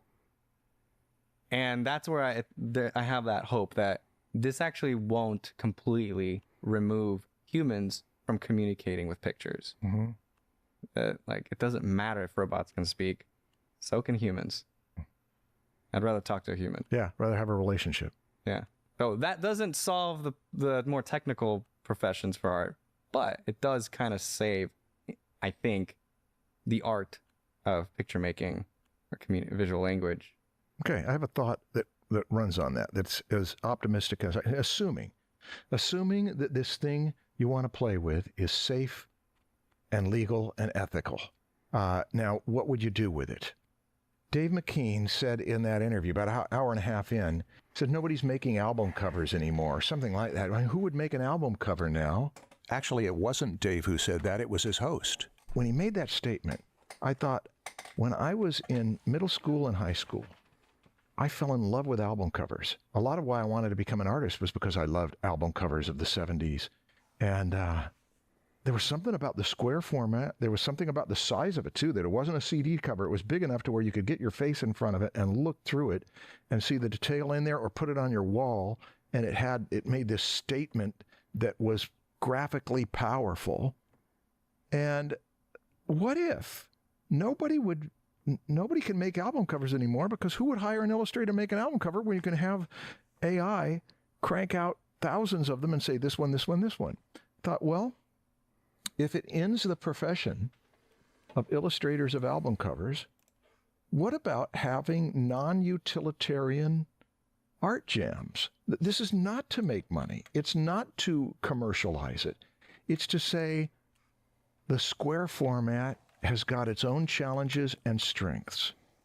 Wouldn't it be interesting, since so many of the great album covers, when the album covers started to get great in the late 60s and in the 70s, so many of them were surreal.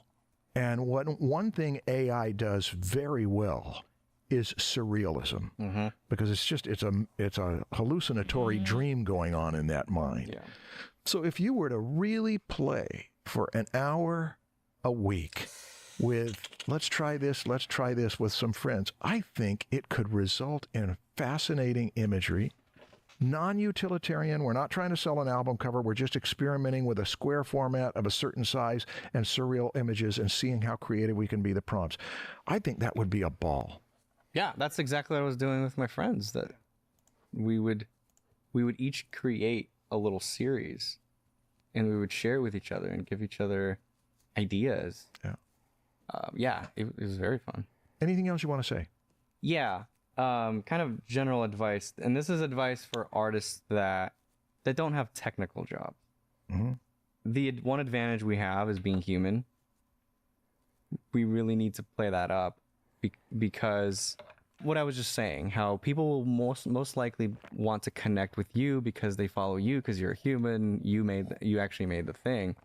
Don't hide behind your art. Lean into the fact that you are human and try to be a personality.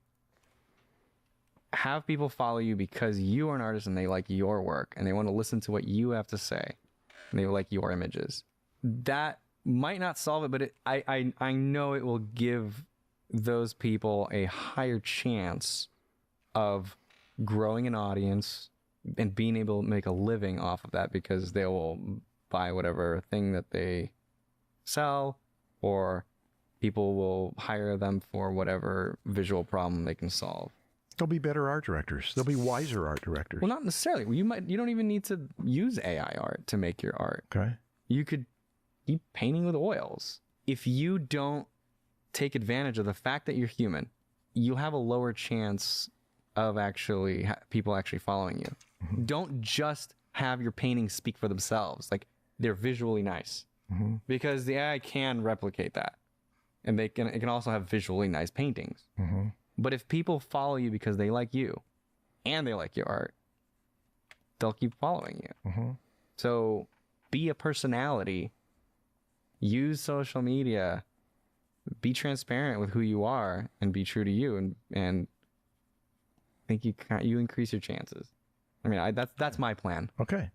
That sounds good. That's my plan. I want to do that too. I'm figuring, what am I going to use it for? I'm going to use it. You're already doing it. I'm going to use it as a teacher.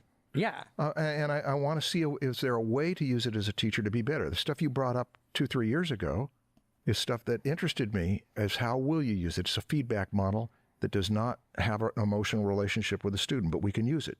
You're bringing in a cold-blooded analyzer to this relationship. AI doesn't care about your feelings, but AI may give us some insight into what you need.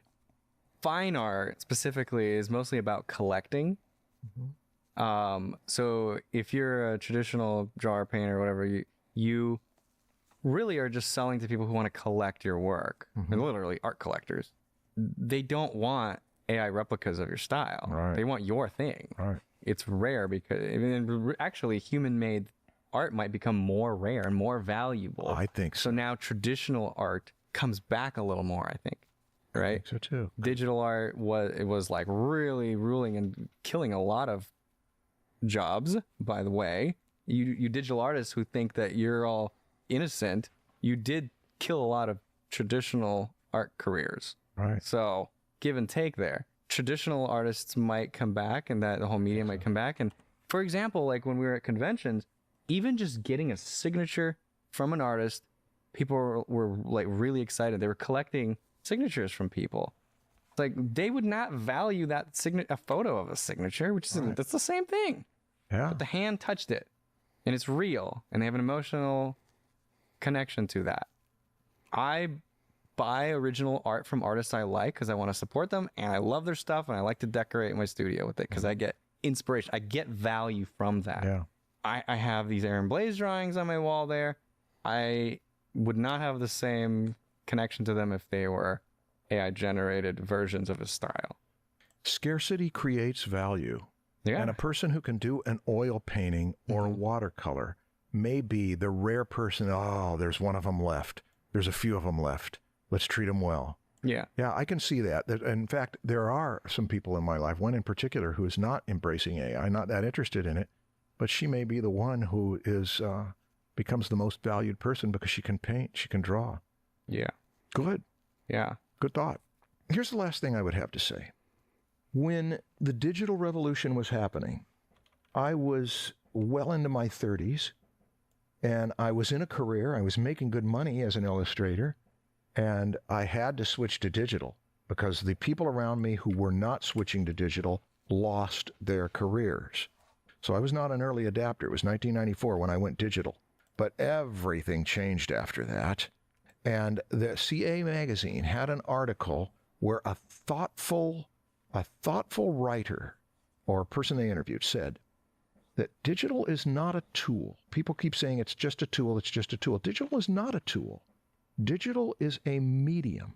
And I put that into my thoughts for quite a while. It's bigger than a tool. A tool does a thing. A medium is a whole arena that you swim in it. It affects everything you do. So it was trying to find a word. It was trying to find a comparison. It was trying to find a metaphor. That tool is one metaphor. But this is more than a tool. It's a medium. It's bigger than that. And I thought it's a set of many tools. A set of many tools. And now that we've got AI, I've been trying to think about this, and I think that the metaphors we choose have everything to do with the way we use things. Everything to do on a subconscious level. You see it as an enemy. You see it as a washing machine. You see it as a brain. You see it as a lion cub. All of those things make a difference for how we relate to it. But I thought it's not a medium. It is a collaborator. And it's an infant collaborator. And it's not a human collaborator, but it is a collaborator. So that means it can be a treacherous collaborator, but it is a collaborator because we talk to it and it gives us stuff back, and how we work with it will make a difference. And that is the metaphor that I am most interested in right now, not using it, not planning to use it for a year, but watching how other people are using it and seeing what are your comparisons? What do you compare it to? And getting those things into my head so that if I am going to use it, I want to be a good collaborator with it and with other people, because even group, 2 or 3 people saying, let's use it for this. You've got a collaborator with a little genius, a little idiot genius, a little non-discerning, but fearless and unbelievably informed and able to draw on things genius. How will we work with it? That's the best I can do right now in trying to have an attitude toward it. And then I'll watch the other people who will see how treacherous it is, how dangerous it is, and talk about those things. I think we should take this up again at some point. For sure. But I think we should take it up with other people, There'll be so many updates months from now. Updates on the legal and ethical issues. Yeah. There'll be new tools that are exciting to explore. There's so many tools we didn't even talk about that I know are actually pretty exciting. Yeah, I'm interested in Carla Ortiz because of her concerns about what's right and what hurts other people. Mm-hmm. I'm absolutely thrilled with how Kirsten's enthusiasm. Kirsten's got the enthusiasm of an 8-year-old with the knowledge of a 100-year-old. And she just brings that together. So I'm very interested in where but she we need goes that balance. Yeah. People who are pushing forward as fast as they can, and people who are like, whoa, hold up. Yeah. Hold up. Yeah. It's a good balance. Yeah. Okay, I'm done talking about AI. Stan, open the podcast door. Croco.com/drawing. The next one. Oh. Stan. What? Open the podcast door. Oh, this one? I can't let you do that, Marshall. Open the podcast door, Stan. I can't let you do that, Marshall. Open the podcast door. I can't let you do that, Marshall. I can't let you do that, Marshall. Open the podcast door, Stan. I can't let you do that. Stan!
A few months ago, the ChatGPT image generator was updated, and suddenly the internet was exploding with images recreated in the style of Studio Ghibli, with the added bonus of a piss filter that I don't think anybody intentionally prompted but was nonetheless present. Since then, online discussions regarding AI have become war zones of bad opinions and rage bait, and as a well-seasoned and occasionally viral art shitposter, I just had to contribute to the dialogue. I kept seeing this one argument specifically that I thought was particularly stupid, this idea that art needed to be democratized and that AI art was here to prevent artists from gatekeeping their skills from the masses. This is of course a retarded argument. Art has always been accessible to everyone. For free. Since the dawn of opposable thumbs, you have always had a means of making a cave painting. Go outside and find some chalk or give your unwashed butthole a good scrape and you've got a means of painting on a blank canvas. So I made this Instagram reel in which I paint a portrait using a cold can of ravioli to prove that if you've got something moderately wet and a blank canvas, you can paint something.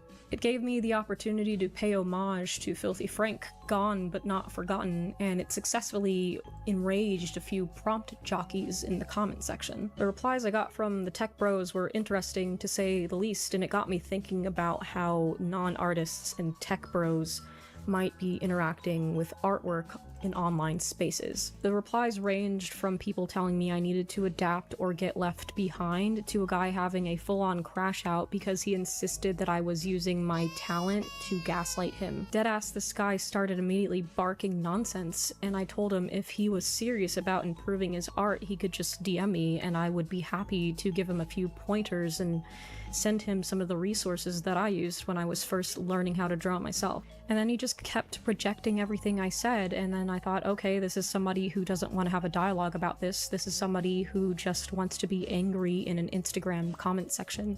Then I went to Twitch to stream Disco Elysium for 3 hours, and then I got into my car after said stream to drive to Chick-fil-A, and while I was in line at Chick-fil-A, I checked my phone, and there he was, still pinging me, trying to get me to come back into the scuffle. So I obliged for a little bit while I waited in line for my delicious tendies, but he kept opposing all of my rhetoric just for the sake of it, so I got bored. I then told him that arguing with him was about as productive as trying to explain the Israel-Palestine conflict to my dog, and then I called him bald. Quick toxic internet tip: if you want to upset a girl online, you call her fat, and if you want to upset a guy online, you call him bald. It doesn't matter if they're not fat or bald, it's just that most people are self-conscious about these things to some degree, and it'll probably work. I never said I was mature all the time. Call the cops, they can't unbald you. Re-examining this guy's comments got me thinking, how does somebody get to this point? And what other crazy things do people believe about artists? I would like to use this video to bridge the gap of understanding between artists and people that use AI, but for the most part, I'm not sure that I can. If you're an artist, I'm gonna hold the crinkliest part of your asshole when I say this, but there are some people out there that like AI image generation specifically because they don't like artists and they don't like that they can use their skill to make money. Asmongold clip. And this is an issue with all entertainment media, is that most people don't really respect entertainment media in a big way because they view it as a luxury profession. So when people complain about it, they don't get as much sympathy as when like a firefighter is complaining or like a nurse is complaining. Sorry, fellow artists, but there are just some people out there that don't like you and don't understand the work that you do. They think you have an unserious, non-stop fun time at the made-up job dick-sucking factory. They don't understand the sheer volume of dedication and self-loathing that goes into making art because it's not finance or manual labor or saving lives or deploying bombs overseas on brown children. You're never going to convince people like that of anything because they're not interested in having their minds changed. But maybe there's a Gen AI user out there who is at least a little bit curious. I think with such a strong resistance to generative AI, there should at least be a few people on the other side who are a little bit interested in making things more ethical so we don't all lose our jobs. I mean, it's definitely not going away, it's going to come for all of us eventually, but I can dream, can't I? Believe it or not, I'm not somebody who is staunchly opposed to AI like it's my entire personality. I use ChatGPT all the time as a search engine so that when I'm trying to look up something, I'm not constantly fighting for my life against sponsored ads. It was fantastic when I was using it for a little extra help when I was poking around trying to learn JavaScript for GameMaker, and when I opened my print shop, it came in clutch because I found out the hard way that in order to make a print a decent resolution, it has to be at least 5,000 by 5,000 pixels, so luckily I was able to find an AI resizing tool. I was definitely not painting that big because that would slow down my ancient 10-year-old computer. So I don't think it's a stretch to say that there might be a few people on the opposite end of the spectrum who are curious about how artists feel about generative AI. So this video is for you. Here's a few things that generative AI users get wrong about artists. 1. AI art is not stealing. Artists copy each other all the time. Bitch, yes the fuck it is. I can't believe I have to keep addressing this. In order to produce art in my own style, I've had to spend thousands of hours assessing the imagery from the world around me and condensing it into mental data. I've had to spend thousands more hours training myself to be able to reproduce that mental data onto a canvas with my own 2 human hands. Now that data is being used without my consent in a way that directly undermines my own best interests. Let's talk a little bit about master copies. When people say that artists are constantly stealing from each other, they're usually referring to an exercise known as a master copy. When doing a master copy, the objective is to take a piece of art from an artist that you like and literally, to the best of your ability, copy it. Why would you do this? Because you're trying to learn how other artists problem solve. I think as artists for a millennia, we've had the tacit understanding that we give each other permission to iterate and learn from each other's work, given that we know how difficult it is. That is a conversation that changes dramatically when you add a robot to it. This is a master copy I did a few years ago of a John Singer Sargent piece. It took me 3 hours, and even with that much time spent on it, it's still not a one-to-one replica, and it's not meant to be.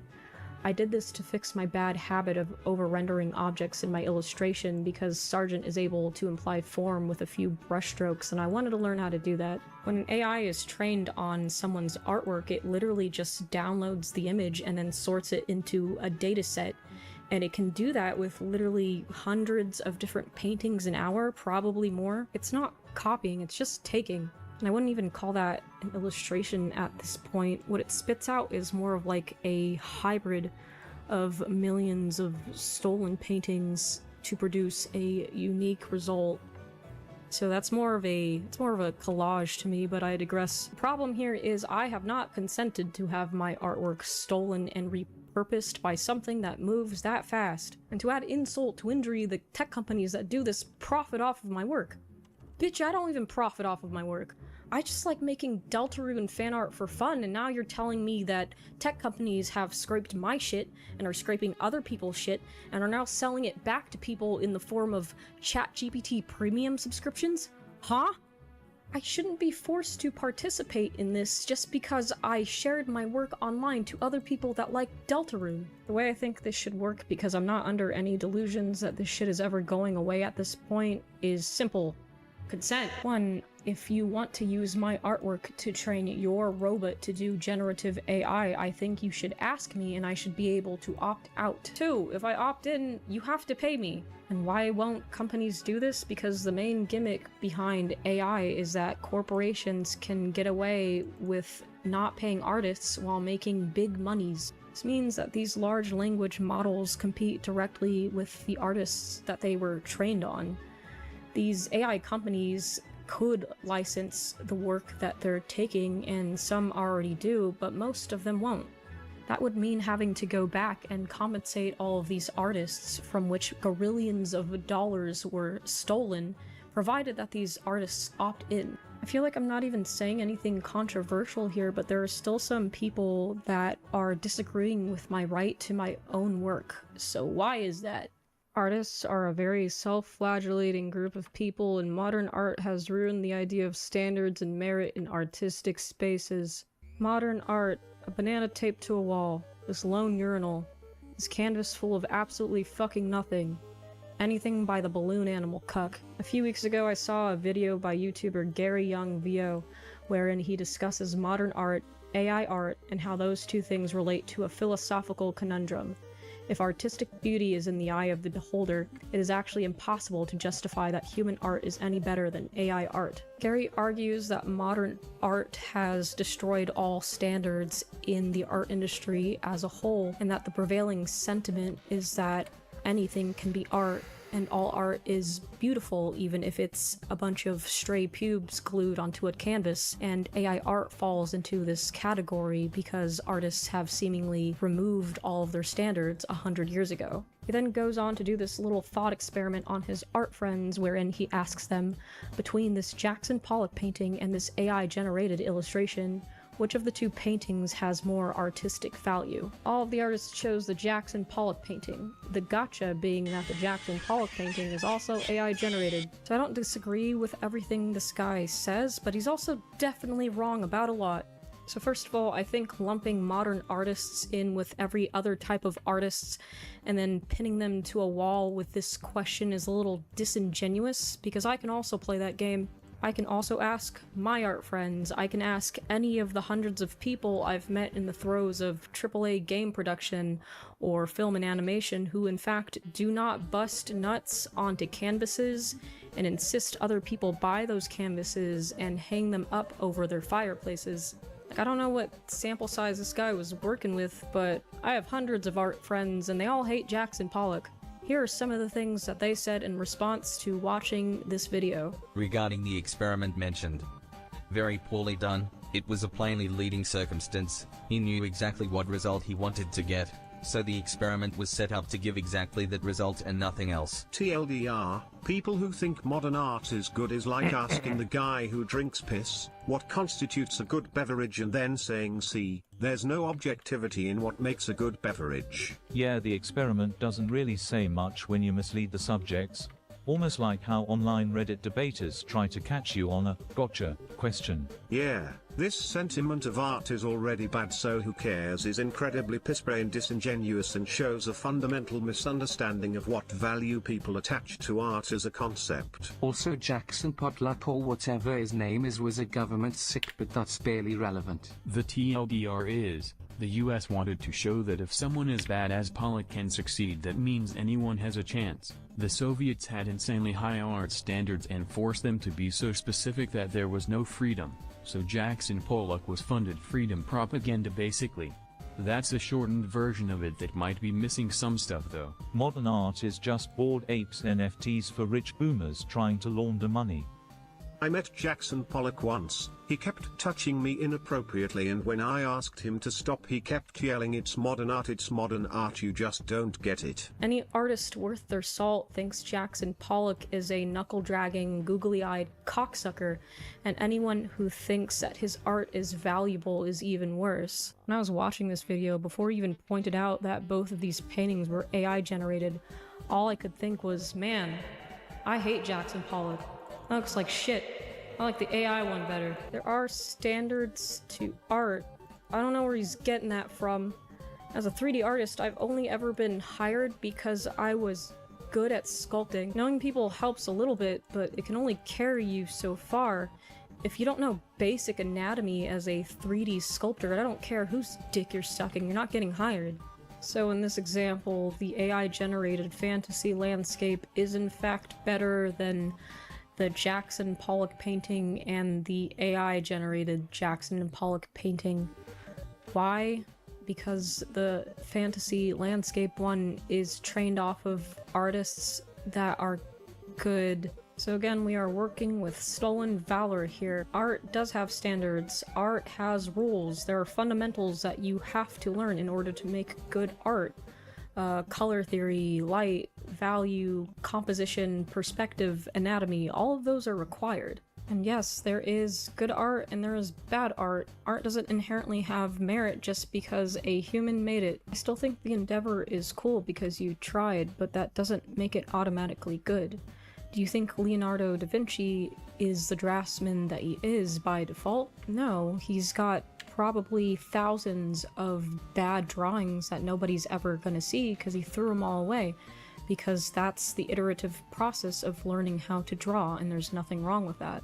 What I do agree with in Gary's video is that there is definitely a vocal minority of artists that are very annoying and still demanding of your respect, and it's difficult not to cheer for the downfall of that person, so I get it. The person that's been telling you that every piece of media needs to have its characters retroactively race-swapped in order to meet some sort of arbitrary diversity quota. The people telling you that you're a bigot or an incel because you didn't want to pay $70 for their video game that plays like a Title IX-ass anti-workplace discrimination training module for an office job.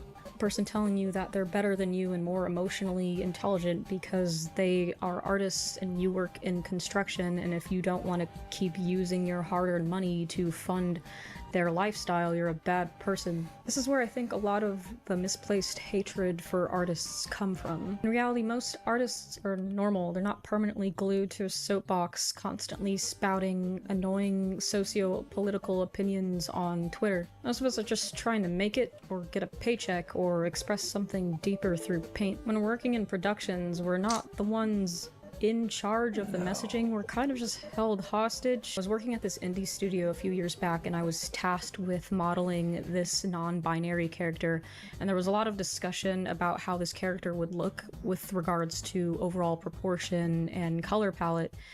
And anytime somebody accidentally misgendered the fictional non-binary character on Slack, they got in trouble with HR.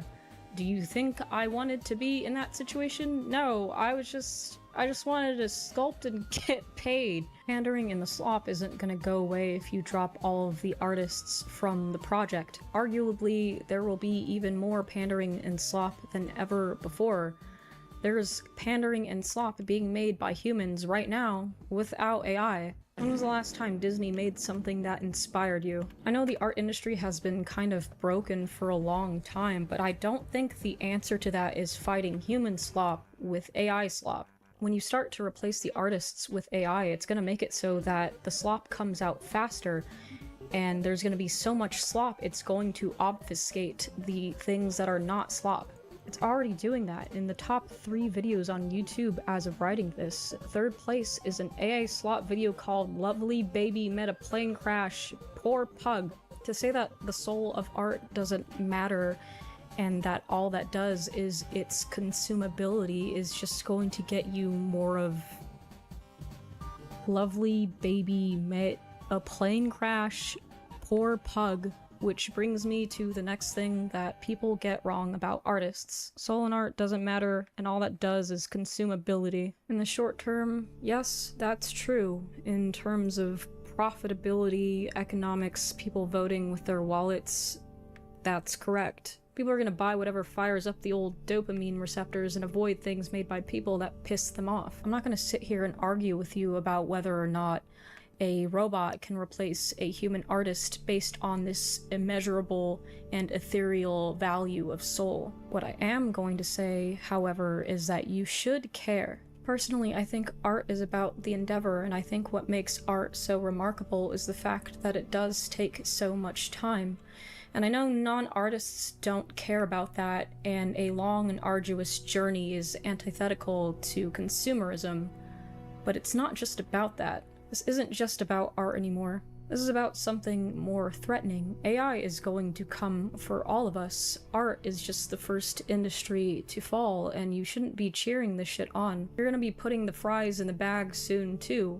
Actually, no you're not. AI is already taking that one. Mostly what will be left will be in high-skill niches or in manual labor or agriculture. Are you smart enough to oversee or repair the automated technology that replaced you? Probably not. AI might create some new jobs for people that excelled in academics, but what about the people that didn't bother with degrees? For people who didn't go to college, and I don't blame you, my degree is currently better suited to be used as toilet paper, it's going to be difficult to train for anything else once AI takes your job, because there's also not going to be anything else. For coming generations, a degree is also not going to be worth shit, because kids currently enrolled in academic institutions are already using ChatGPT to cheat their way through school. When millions are left jobless, governments are going to have to start having some serious conversations about UBI. But if there's anything I know about government, it's that legislation is slow and impeded by bureaucracy and greed, especially when it involves money being used on citizens rather than the military. How many years of chaos are we going to have on our hands while we wait for the government to budge? Now let's say you finally get that UBI check. What will you become when all of your basic needs are met? Will you be okay not having anything to strive for? Will UBI improve your financial situation or cause you to become a perpetual slave to the state? The idea behind UBI is that it's meant to be padding so that things don't go completely south if you're not working, but it's meant to be just that. It's supplemental income, but you're meant to keep working. The studies done on distributing UBI have found that rather than using it as padding, people decided to just work less and not invest it in anything long-term, and it made them poorer overall. And that's totally understandable. Working is mad gay, but if you're given UBI and you don't also work to supplement that income, you're gonna be stuck forever in the bare minimum hole. Are you going to be okay with that? For some people, yeah, sure, but for others, the way that automation is going, what if you couldn't work if you wanted to because there's nothing left to do? What jobs are gonna be out there left for you? Is the UBI amount that you get going to be enough? Or is it going to increase the income inequality gap so much that it's no longer going to be crossable? And if the UBI is enough, what about you as a person? When all of your needs are allegedly met, now what? A lot of people stake their identities on their job. If you don't have a job, are you comfortable with who you are with nothing to do for enrichment or fulfillment? Have you ever heard of Universe 25? Universe 25 was an experiment conducted by John Calhoun in the 1960s that sought to study the effects of overpopulation on mice. The results were grim to say the least. Every single mouse in that experiment died. Overpopulation wasn't even the issue. These mice were placed in a utopia in which they need not want for anything. Unlimited food, water, and nesting materials were provided, and no predators were introduced into the utopia. And with all these amenities freely provided, the mice engaged in cannibalism and stopped reproducing. I know you're not a rodent, but as a human without work to find meaning in, will there be enough enrichment in your enclosure? I think I'll be okay. Art has always been something that extends beyond money for me, so maybe you'll take away my ability to get paid for my stuff, but I'll always be making things, and so will a lot of other people. I know who I am now as somebody who is currently not making money off of their art, and I'll always strive to become a better artist and know who I am, regardless of what generative AI is doing. But I don't really know how it works for people who aren't artists. If you're really passionate about your job and AI makes it so that your job is no longer necessary, are you okay with not being that person anymore? Will you be able to make your own enrichment? I'm genuinely asking because I see a future in which a lot of people just give in to extreme hedonism, like drugs and alcoholism, any other kind of substance abuse, gooning, just to pass the time. The debate about generative AI isn't just about whether or not human art inherently has meaning, it's bigger than that. Art is just the canary in the coal mine. The dissolution of art as an industry is like an allegory for how all of our lives are going to play out for the next 50 years. There will come a time in which visually AI art and human-made art will become visually indistinguishable, but the second that it's known that a piece of art was generated by an AI, its value is lost. It never had any to begin with. It was always a mockery of a true human endeavor. Sure, you can make the argument that it doesn't matter if you can't tell the difference, but doesn't it bother you that everything anybody has ever experienced is apparently so worthless that it's okay if we're all replaced by something that isn't real? A robot cannot yearn. A robot cannot love. A robot cannot hate. A robot cannot go hungry. A robot cannot have its heart broken. A robot cannot mourn the death of someone so much that it's removed from functioning as it did for months at a time, or ever again. A robot can only steal what has already been made and mash it into a sterilized amalgamated pulp and serve it back to you. And if you'd rather have the heavily manufactured contents of a chicken McNugget over a home-cooked meal just because it's cheaper and faster to produce, then there might be something wrong with you. It's going to undo thousands of years of our progression through history for a short-term monetary gain. Cheaper to produce doesn't mean companies will sell it to you for less. Companies aren't here to make your life easier, they're here to profit off of you. And when you too lose your job because a robot does it faster, how will that make you feel about yourself? If your efforts in life mean nothing because automation blows your skills out of the water, what is your identity? Will you exist only to consume things made by a machine? If we don't regulate it, if we don't slam the brakes on this just a little bit, what's going to be left for people? Despite everything, it's still you. But is that going to be enough? When the AI comes for you, and it will come for you, who will you be?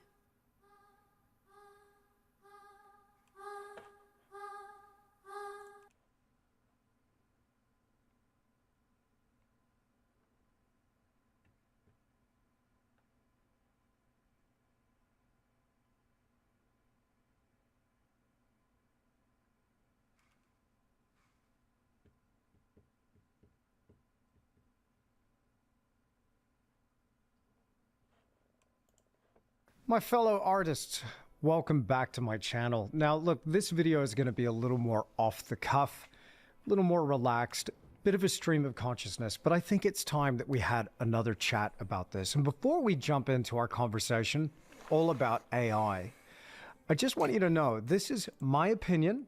This is not to shame anyone or you if this is something that you're using in your own art. I've got some strong opinions about it, but I certainly don't think anything less of you as a result of using AI.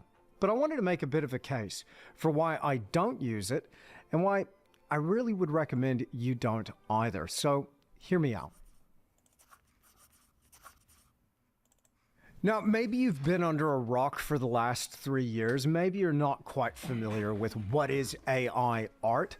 Let's just have a quick refresher about what is it even in the first place. This is a computer-generated image, and we're going to talk specifically about images here. Now, how is it generating? How is artificial intelligence generating images? Well, it's drawing from vast data sets.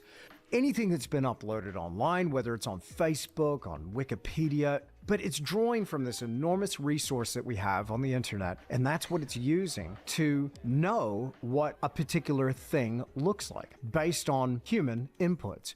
So if you're gonna type in a prompt, you want a picture of a cat on a skateboard, well then it knows what a cat looks like and it knows what a skateboard looks like based on the images, the source material that it's drawing from. So it's piecing these things together based on everything that's available to it. Now, I'm not going to pretend to know what the different models are and how it's actually doing it. To be honest with you, I don't really care. But it's doing this thing, and it's kind of mind-blowing. And what's really crazy is since I made my first video on this, just how far the technology has come. I mean, images are one thing, but looking at video, it's something else entirely. You know, a couple of years ago, we all laughed at Will Smith eating spaghetti, but just check out Will Smith eating spaghetti today. AI is getting so good, particularly with video, that it's almost indistinguishable from reality. And so naturally, there's a huge draw card here. It's insanely attractive for the artist. Why? Well, because you can generate ideas so much faster, of course. It can help you with workflow. And if you're struggling with a creative block, well, it's a no-brainer. Plug in a prompt and get an image. And right, you can paint that. So it's not lost on me why artists would want to use this. But allow me to break down in a little more detail here my case for why I think this is a bad thing for artists.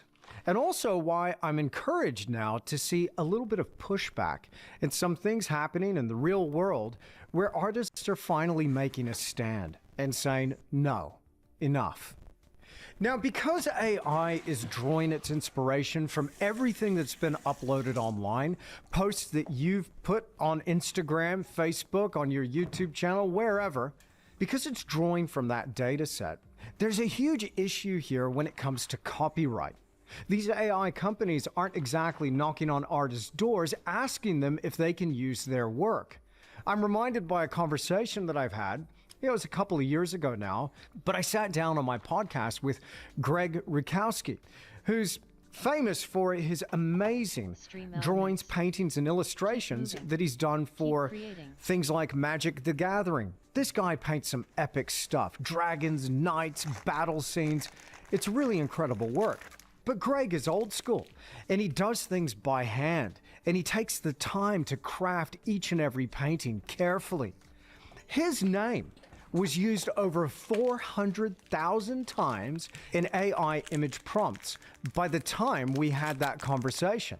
I can only guess as to how many times it's been used now.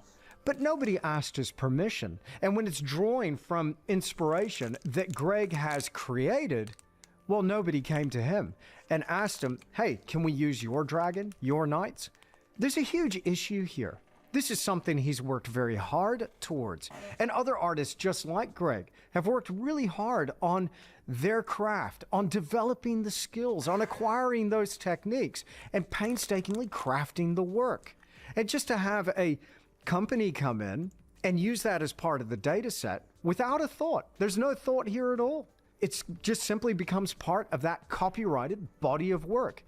And that's what it's using to generate these images. Now, Greg's just one example.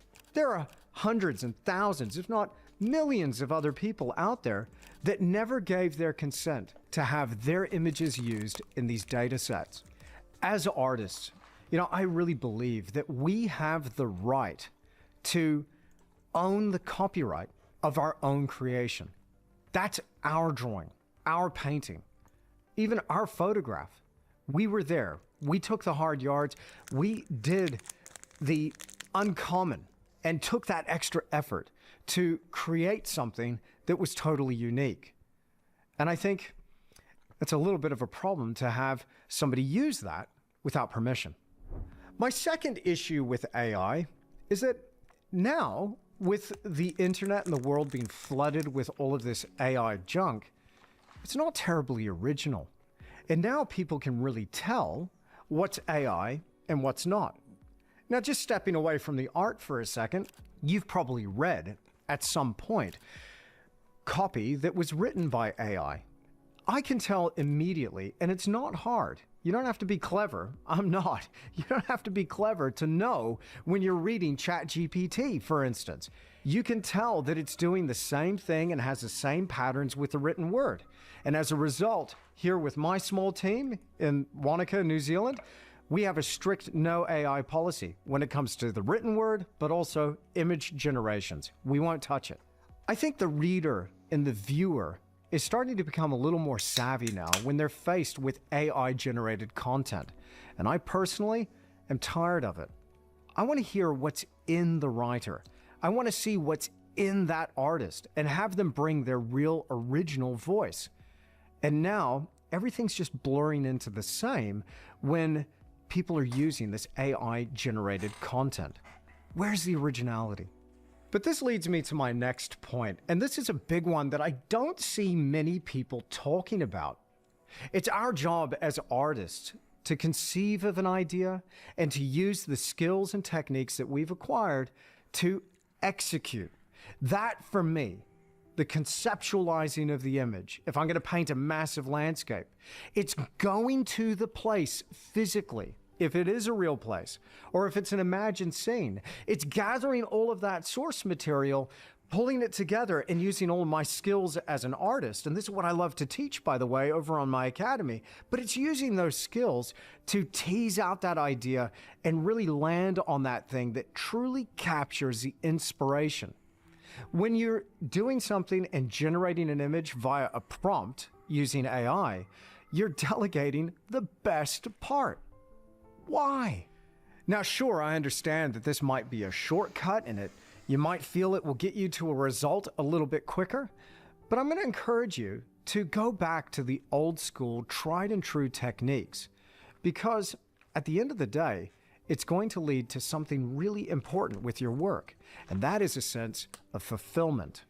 When you've done a thing, when you've worked hard, when you've gone to all the lengths, and when you've pulled out all the stops and really engaged your brain and your skills to try and pull this thing off, whatever it is that you want to create, there's an enormous sense of creative fulfillment that goes with that. When you're typing in a prompt, that is missing from the entire process. I, for one, step back from that easel after I've put my brushes down working on an epic landscape painting. I feel proud knowing that I went to the place, I created the sketches, I did the little color studies, I fought with this image until I finally broke through and created something that was a true, authentic expression of what was within me. There is an enormous sense of pride that goes with that. I know pride can be a bad thing sometimes, but you want to feel that fulfillment of struggling through that process. And sometimes it's a joy, but struggle nonetheless. And then ultimately arrive at what you set out to achieve. Nothing can replace that feeling. I think there's a level of, dare I say, cheating. I think you're robbing yourself of an opportunity to really feel that sense of pride and fulfillment that only comes as a result of going through the entire process. Now, in this day and age, everybody seems to be struggling with similar things, but one thing that I see throughout is this struggle to find something really authentic. And I believe that AI drives us further and further away from our true, authentic voice. Now, I think that's the point of art. Art is supposed to be a reflection of you, what you authentically think, feel, what you want to say. So I want to ask you, what's in you? What do you love? What would you really love to create? It's that authenticity that you must bring to the canvas.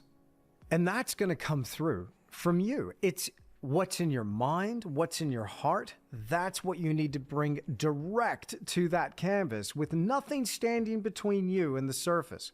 It's that dialogue that you're opening up. This is when your authentic self really comes through and has an opportunity to shine. But the minute you put AI between you and that canvas, it'll never come through. I want to throw in another point here. Just maybe we're on a different wavelength, but for those that know me personally, know that I'm a massive Jesus freak. And so I can't help but see this through a spiritual lens. Anytime I pick up the brush and paint, ultimately, I want to bring glory to God. And I'm grateful for what I've been given in this life. Maybe it was just dumb luck, but I feel like I've been given something. I've certainly been given this opportunity to have a platform and have a voice and be able to paint pictures and share that process with others. And what I ultimately try to do with my work is to honor the creator, celebrating his creation. That's really important to me. When I'm painting, it really is a spiritual experience. And it's something that I think about continually when I paint landscapes or portraits. I don't really see AI jumping into that equation because I feel personally it's just going to rob me of the opportunity to really celebrate what I hold near and dear every time I pick up that brush. Maybe this video has given you a little something to think about. Again, it's just my opinion. You might totally disagree, and that's okay. You can let me know all about it in those comments down below. But there is something happening today in the art world. I mentioned Greg Rutkowski earlier on in this video, but let me give you another example. DC Comics recently came out and announced their policy of no AI-generated art in their comics. The director said, as long as he's in charge, that it's not going to be a thing. So that's really encouraging. These comics are drawn by artists, by hand, and it's something that I find incredibly refreshing now that we're being inundated with all of this AI. But DC Comics aren't alone. There's a lot of other artists, traditional artists, millions of people working today that have made a stand saying enough is enough. Art is only art so long as it was made by a human. I'm going to repeat that. It's only art if it was made by a human being. And I'm going to stand firm on my position that AI art isn't art. It's an oxymoron. An amalgamation, it's created from copyrighted material, it's pulling stuff together, and it is totally lacking any meaning, substance, authenticity, robbing potential would-be creators of any sense of pride and fulfillment, and ultimately connection. Before we close out, let me just share with you a quick story. I recently landed a commission, and part of this project, as I'm talking to my client, he's expressing to me that he's talked to a number of other artists before he eventually reached out to me. And a lot of these artists were using AI in their design generation that they were submitting to him. You know, he wants a painting of an epic mountain. And because they couldn't find the source material for this particular peak, they were ultimately plugging in prompts, and that was the basis of their design. Some of them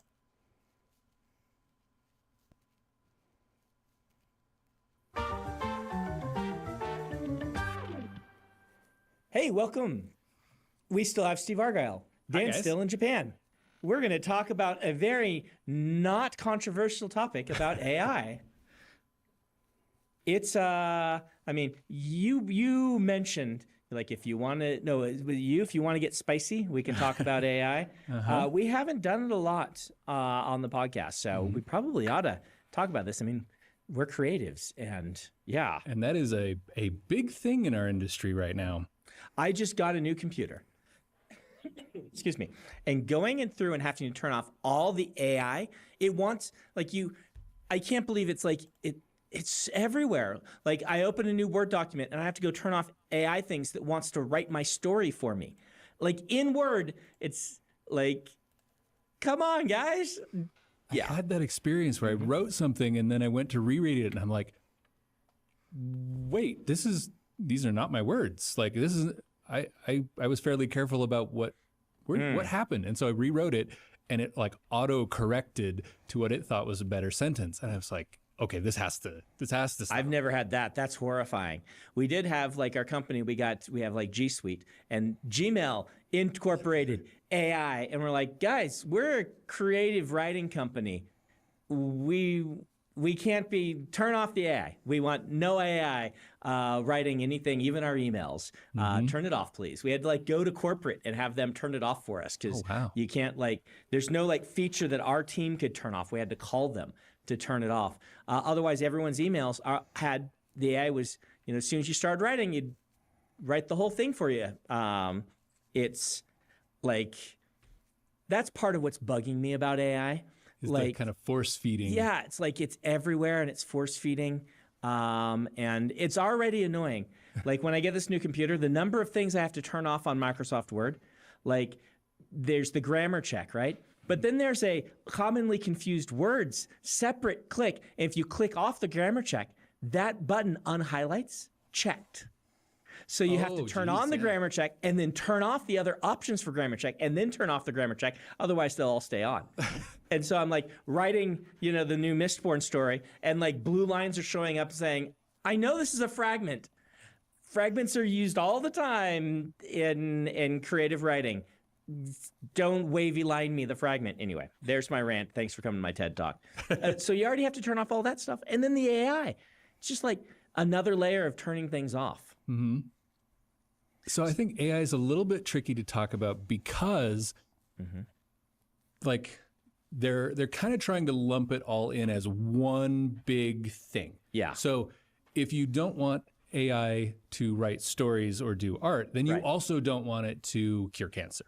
Right. Which is not necessarily how it is. Yeah. Like, I actually have found that the AI is in generally better search method than Google's been terrible lately, right? We've talked about it. Google's getting worse. I don't know if it's Google's fault or just the way the internet works. But what AI is really good at is it's like, I know there's a word that means this, but I can't think of the word. I think it starts with this letter or this letter. What word am I thinking of? And it has shocking accuracy to be like, you wanted this word. I'm like, that's the word. Where before I would have spent like hours, well, not hours, but it would take me like 20 minutes on dictionary.com looking through the source. And it's because I have the wrong letter that it starts with, but the AI can guess that. The search functionality for it is actually pretty good. And I like that. I don't want it writing my emails for me.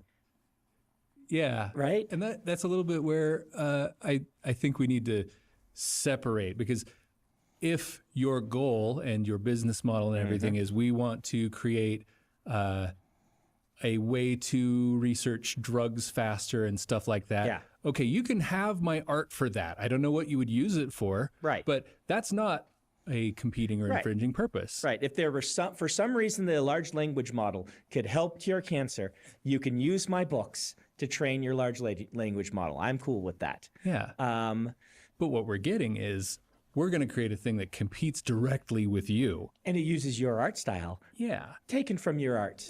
And that's like a kick in the head, right? Just an absolute kick in the head. And like, again, we don't want to act like we're Luddites who don't want to see technology progress. Yeah. But you don't have to kick us in the head while you're doing it. Yeah. And I almost feel like it's counterproductive, right? If their best profit model is a wide subscription for people to make memes with, then that's going to be what they go with. And they're going to focus a lot on being competitive there rather than scientific advancement and the sort of things where we want to see progress. Yeah. So we at Dragonsteel, when it was brand new, the newest, like right in that COVID era, right post-COVID, when large language models, everyone's like, hey, AI is actually good now. Because this is like ChatGPT 3 or 4 or something like that. It had been around, but it wasn't good. And the art ones had always been terrible. And they started to not be terrible. They weren't great yet. They started to not be terrible. And so, like everyone, we downloaded and played with these things. But it's like how when Napster first came out, I immediately got Napster. Like, look, it's so cool. And then I started to realize, oh yeah, these are songs that are made by people that I should not be, ripping off their songs. So I moved to iTunes, right? And the same thing happened with us. Isaac and I sat down, we're like, we just have to take a no AR stance, even in concept art. Which is where we were thinking of using it.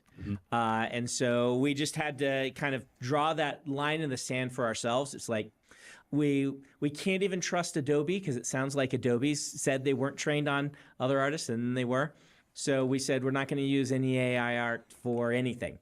And I even canceled the subscription that I had to do goofy things, pictures of my kids as wrestlers or things like that, just because it's like, until we figure out the ethical side of this, we need to be real careful.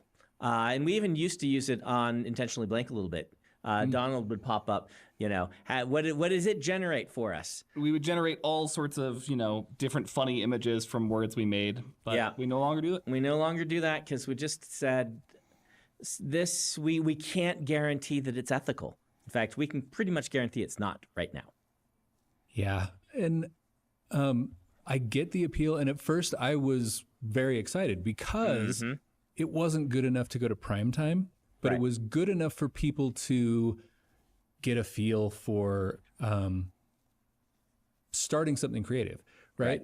I loved the idea that you could have this concept, put it in a little image generator, and you could see your ideas start to come to life. I liked that because I thought most of the barrier of entry in creative endeavors is that people are afraid and they don't know where to start, and there's just not a thing. There's not an easy jumping in point. And I felt like maybe AI could do that.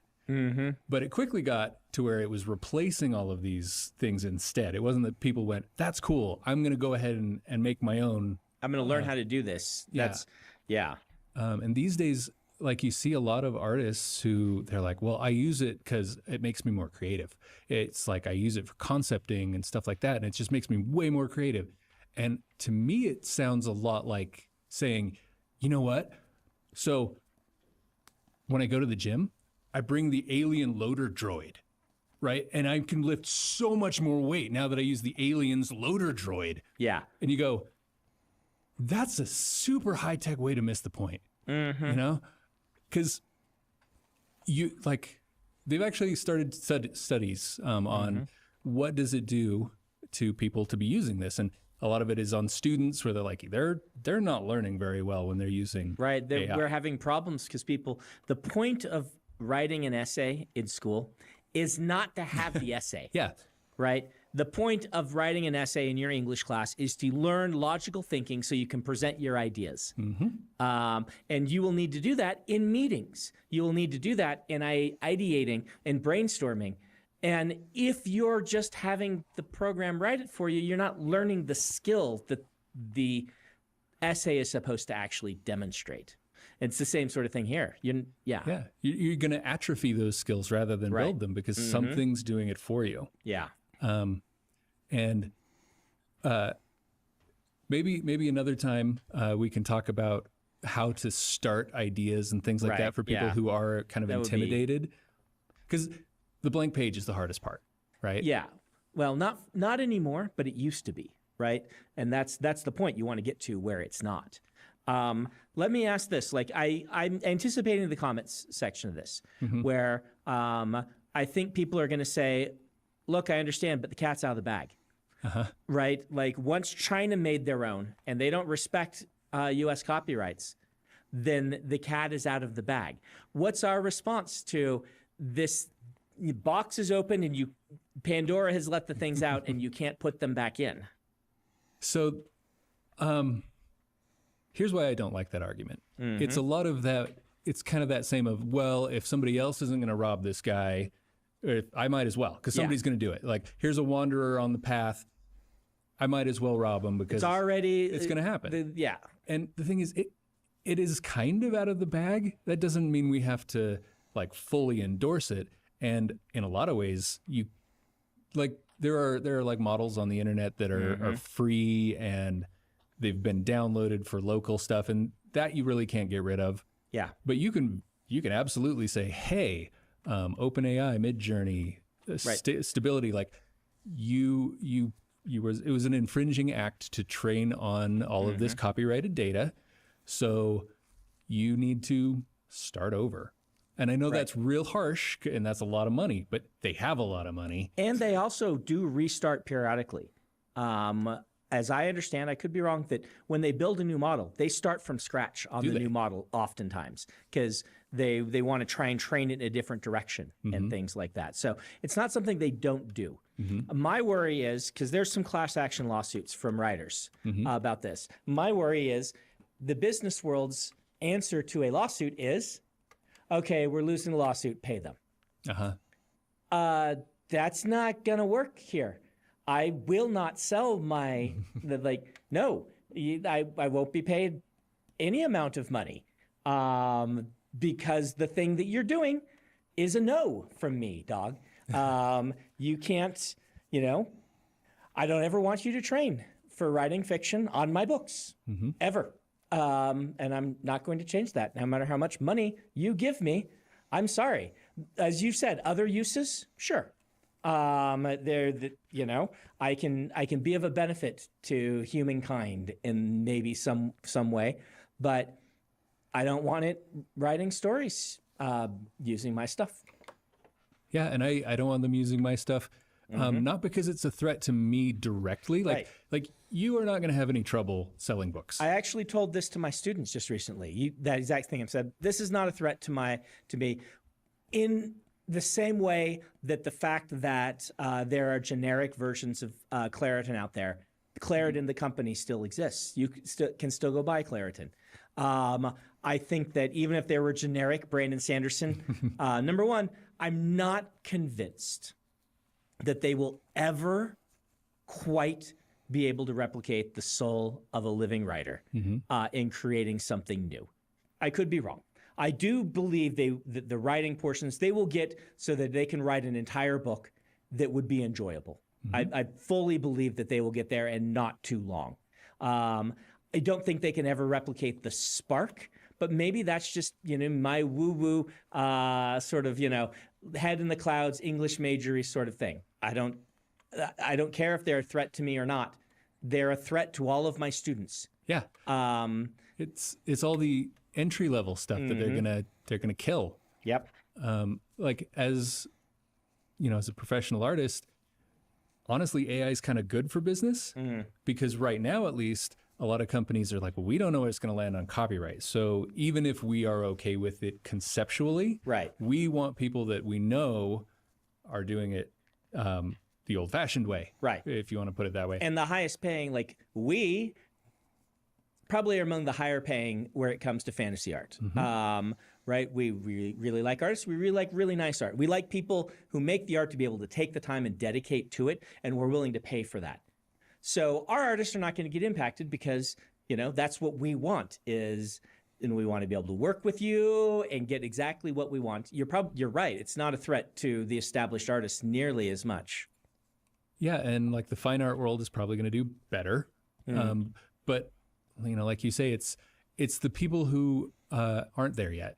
Yeah. It's going to be so hard to get entry level gigs and kind of do the paying your dues part of it that I'm kind of worried it's just going to be such a hindrance on the creative industries that you won't get innovation from people anymore.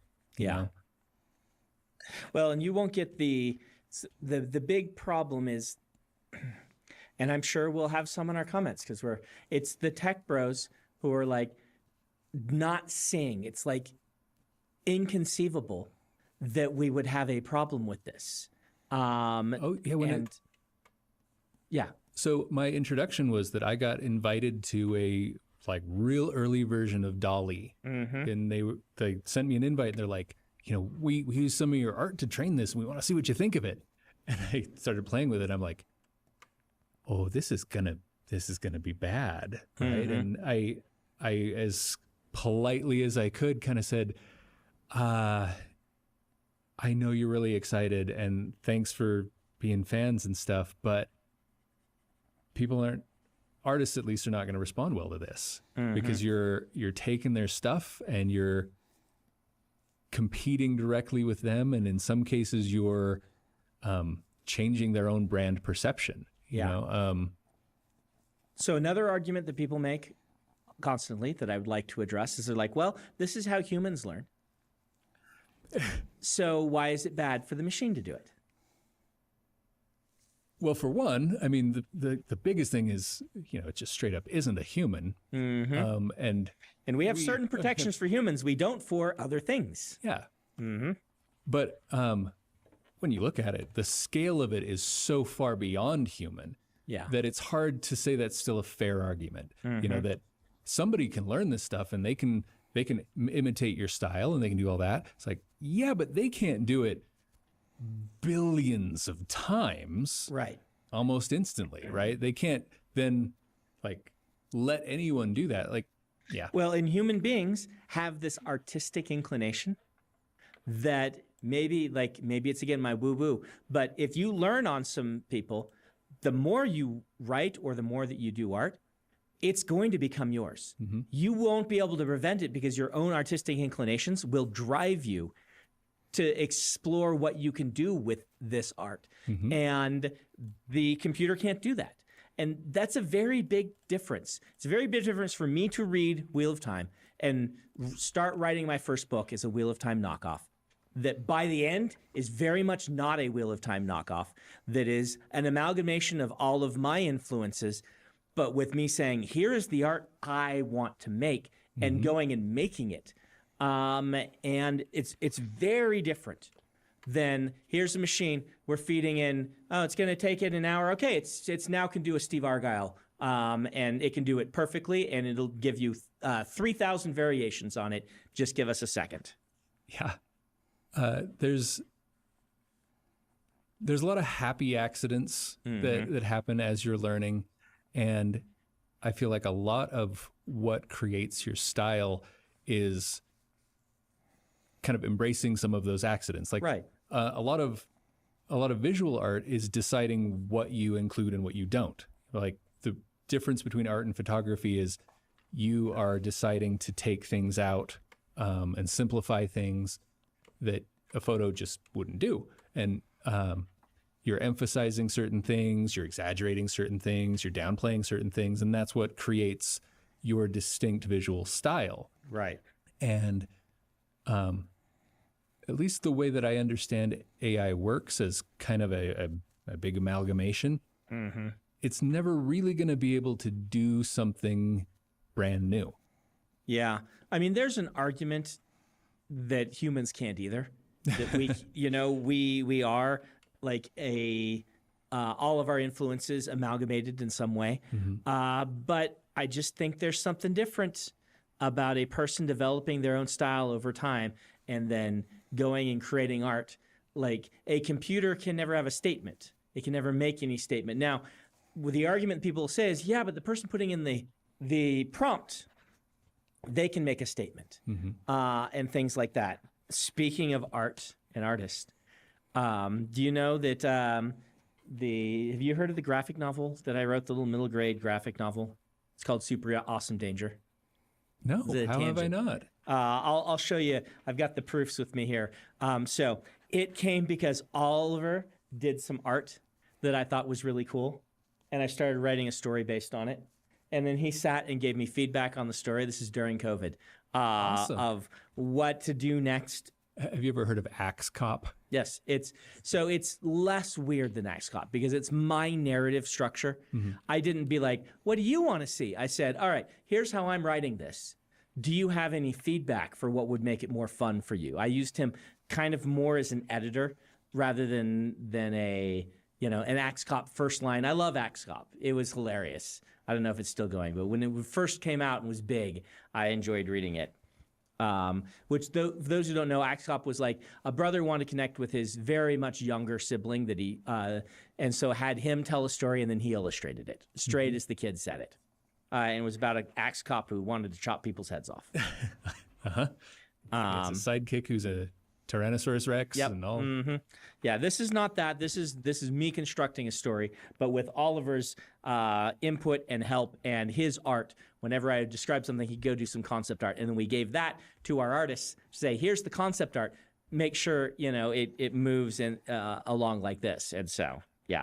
I mean, my biggest problem with it is the databases, right? Yeah. That these databases need to be ethically sourced. Right. And we can get to a world where I think everyone can have what they want. Yeah. And I honestly don't have a problem I'm with it being a cool tool for people to use, particularly when they can't afford to pay for an illustrator or they're just concepting or they want to, you know, that sounds like it could be really cool. It also still is worrying though, that atrophy thing, like you wanted to be an artist. We talked about it all the last episode. You weren't an artist. You had to go and learn it. And that's what makes it so that we have all this cool art that you've come up with. It's if you don't have to go learn that. Like I see a little version of this still in self-publishing with books, that learning the hard parts of fiction often comes down to failing. And if you write a book, you put it up, and you don't go like, I wrote my first book, I eventually shared with people, it was a disaster. And like having to learn to revise, having to fail, having to struggle to be like, how do I actually make these stories work the way I want to? I just worry about things being too easy, too quick, and us losing like the hard part of making art is the part that makes you an artist. Absolutely. Like I feel like the process of art is absolutely the most valuable part of it. Like the end product is great because you get paid for it. Yes. But the reasons to go through the process are so beneficial. Like in visual art, you learn about all kinds of topics because you have to research them, but you also simply learn to observe and pay attention to things as they are. One of the early things that artists tend to learn is you need to unlearn how to see, is kind of how they put it, which is we think in symbolic terms a lot of times. We know what an eyeball looks like. It's two ellipses with a circle in the middle. That's not actually how it's put together. And if you do that, it doesn't look realistic. And so you struggle through, well, what does it really look like? What is it, how is it really built? And you start to learn to observe things and deconstruct things, and then that lets you reconstruct things. And it's so valuable, but you can't really fake it and get it some other way. When I do studies and I draw something in front of me, it is very rare that I don't see something that I haven't noticed before. And this is stuff that I know real well, like my wife. You know, I'll do a portrait of her. I'm like, I've never noticed this. I had that experience when I took a drawing class in college, because I'm like, I'm going to be a writer, I'm not going to be an illustrator, but I want to work with them. I want to have lots of art in my books. I should take a drawing class. And the eye-opening experience of having to draw something, I had that. I mean, I think everybody should do it. It's really useful, particularly with having an instructor kind of talk you through some of this. Anyway, I cut you off. Oh, no, that's I feel like everyone should do art as well. I feel like humans have a creative drive, and we a little bit stifle that culturally. Yeah. Because we focus on, well, what use is this? Are we going to make money on it? Is this, how's it going to progress?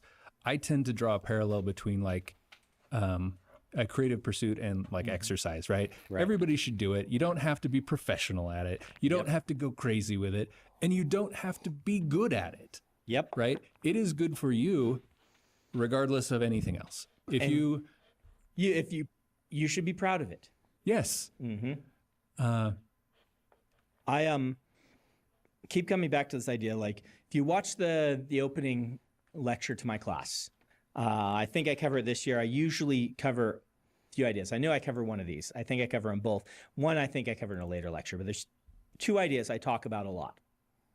One is that the idea that you are actually the product of creating art, not the book. I love that, yeah. Right? Like you are the piece of art. What it has done to you to create the art is the art. And the book is a nice side product. Like you said, love to be able to share that and sell that and experience people. But the truth is every book, every word you write is making you into a better writer. And that's the masterpiece, right? AI art cuts that part out. Yeah, because I mean, you learn the most from the hardest parts. Yep. And if you get stuck and you're like, well, I'm just going to see what Midjourney does, you've robbed yourself of the best part of it. Like, yeah, it's hard, but you're not going to really progress and grow if you're not challenged. And you're abdicating to the machine. Yeah. And that's one of my biggest concerns actually about AI art, is that it's going to stifle kind of everybody when it comes to creative pursuits. Not just people who are looking to go into it professionally. Yeah. The other big thing that I mention in my class frequently is I tell the story about how ideas are cheap. In storytelling, a lot of people are like, my idea is so precious. I'm like, no, your idea isn't precious. Ideas are the easy part.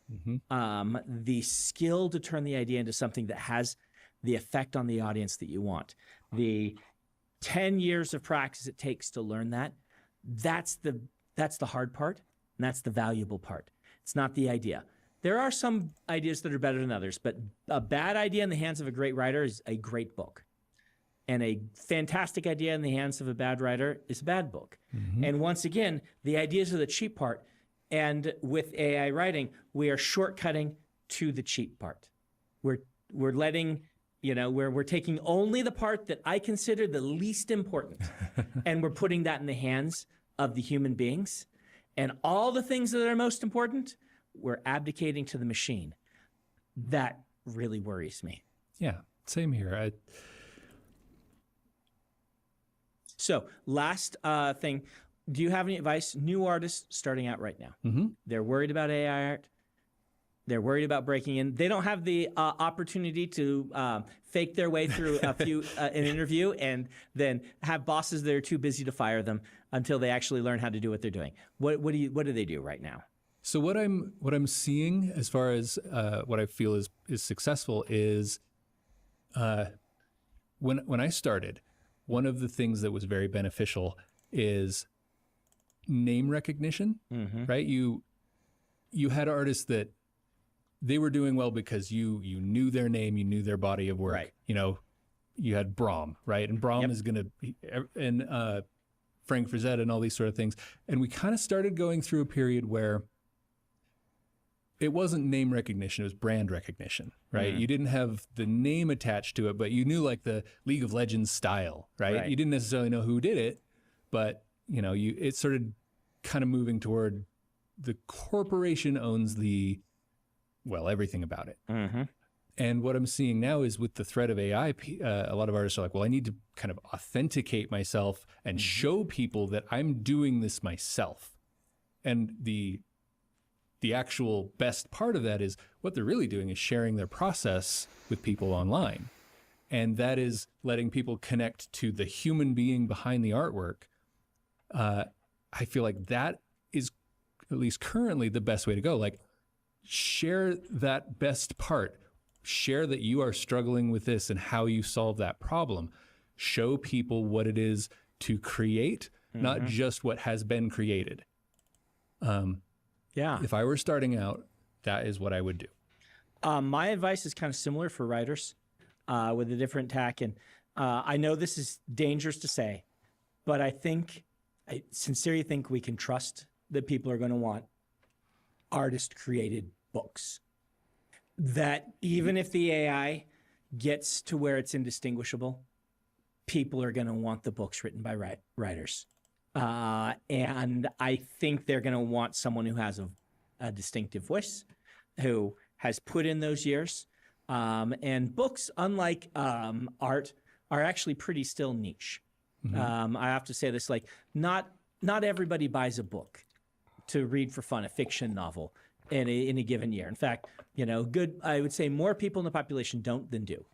All those people use art quite a bit, but they don't always buy a book. So it's already kind of a thing that's a little bit boutique. I think we're going to be fine. I think we're going to weather it. I think go forward and trust that we who love books are going to love the books that people are writing. And that's I think my ending advice there. I agree. I also feel that people want to connect with other people. And when there's a human on the other side of it, people are going to be more drawn to it. Yep. People watch humans play video games. You could put a computer playing that game and it would do just a fantastic job and never lose. They still Who go wants watch. to see that? Yeah. Who wants that? They watch the streamers. So how's that, Dan?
Stream Elements. Keep it up, Ninja.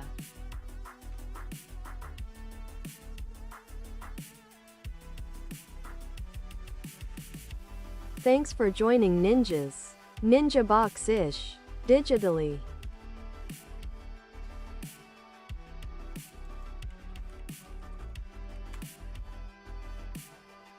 Stream Elements. Let's do the Ninja Box. Ish. Digitally. D. Restream.io. Trophy, congratulations. You've received 100 messages today with Restream Chat. Stream Elements. Based. Stream Elements. Sweet dreams. And don't forget. The man under the bed, Merc that is, ha ha ha ha.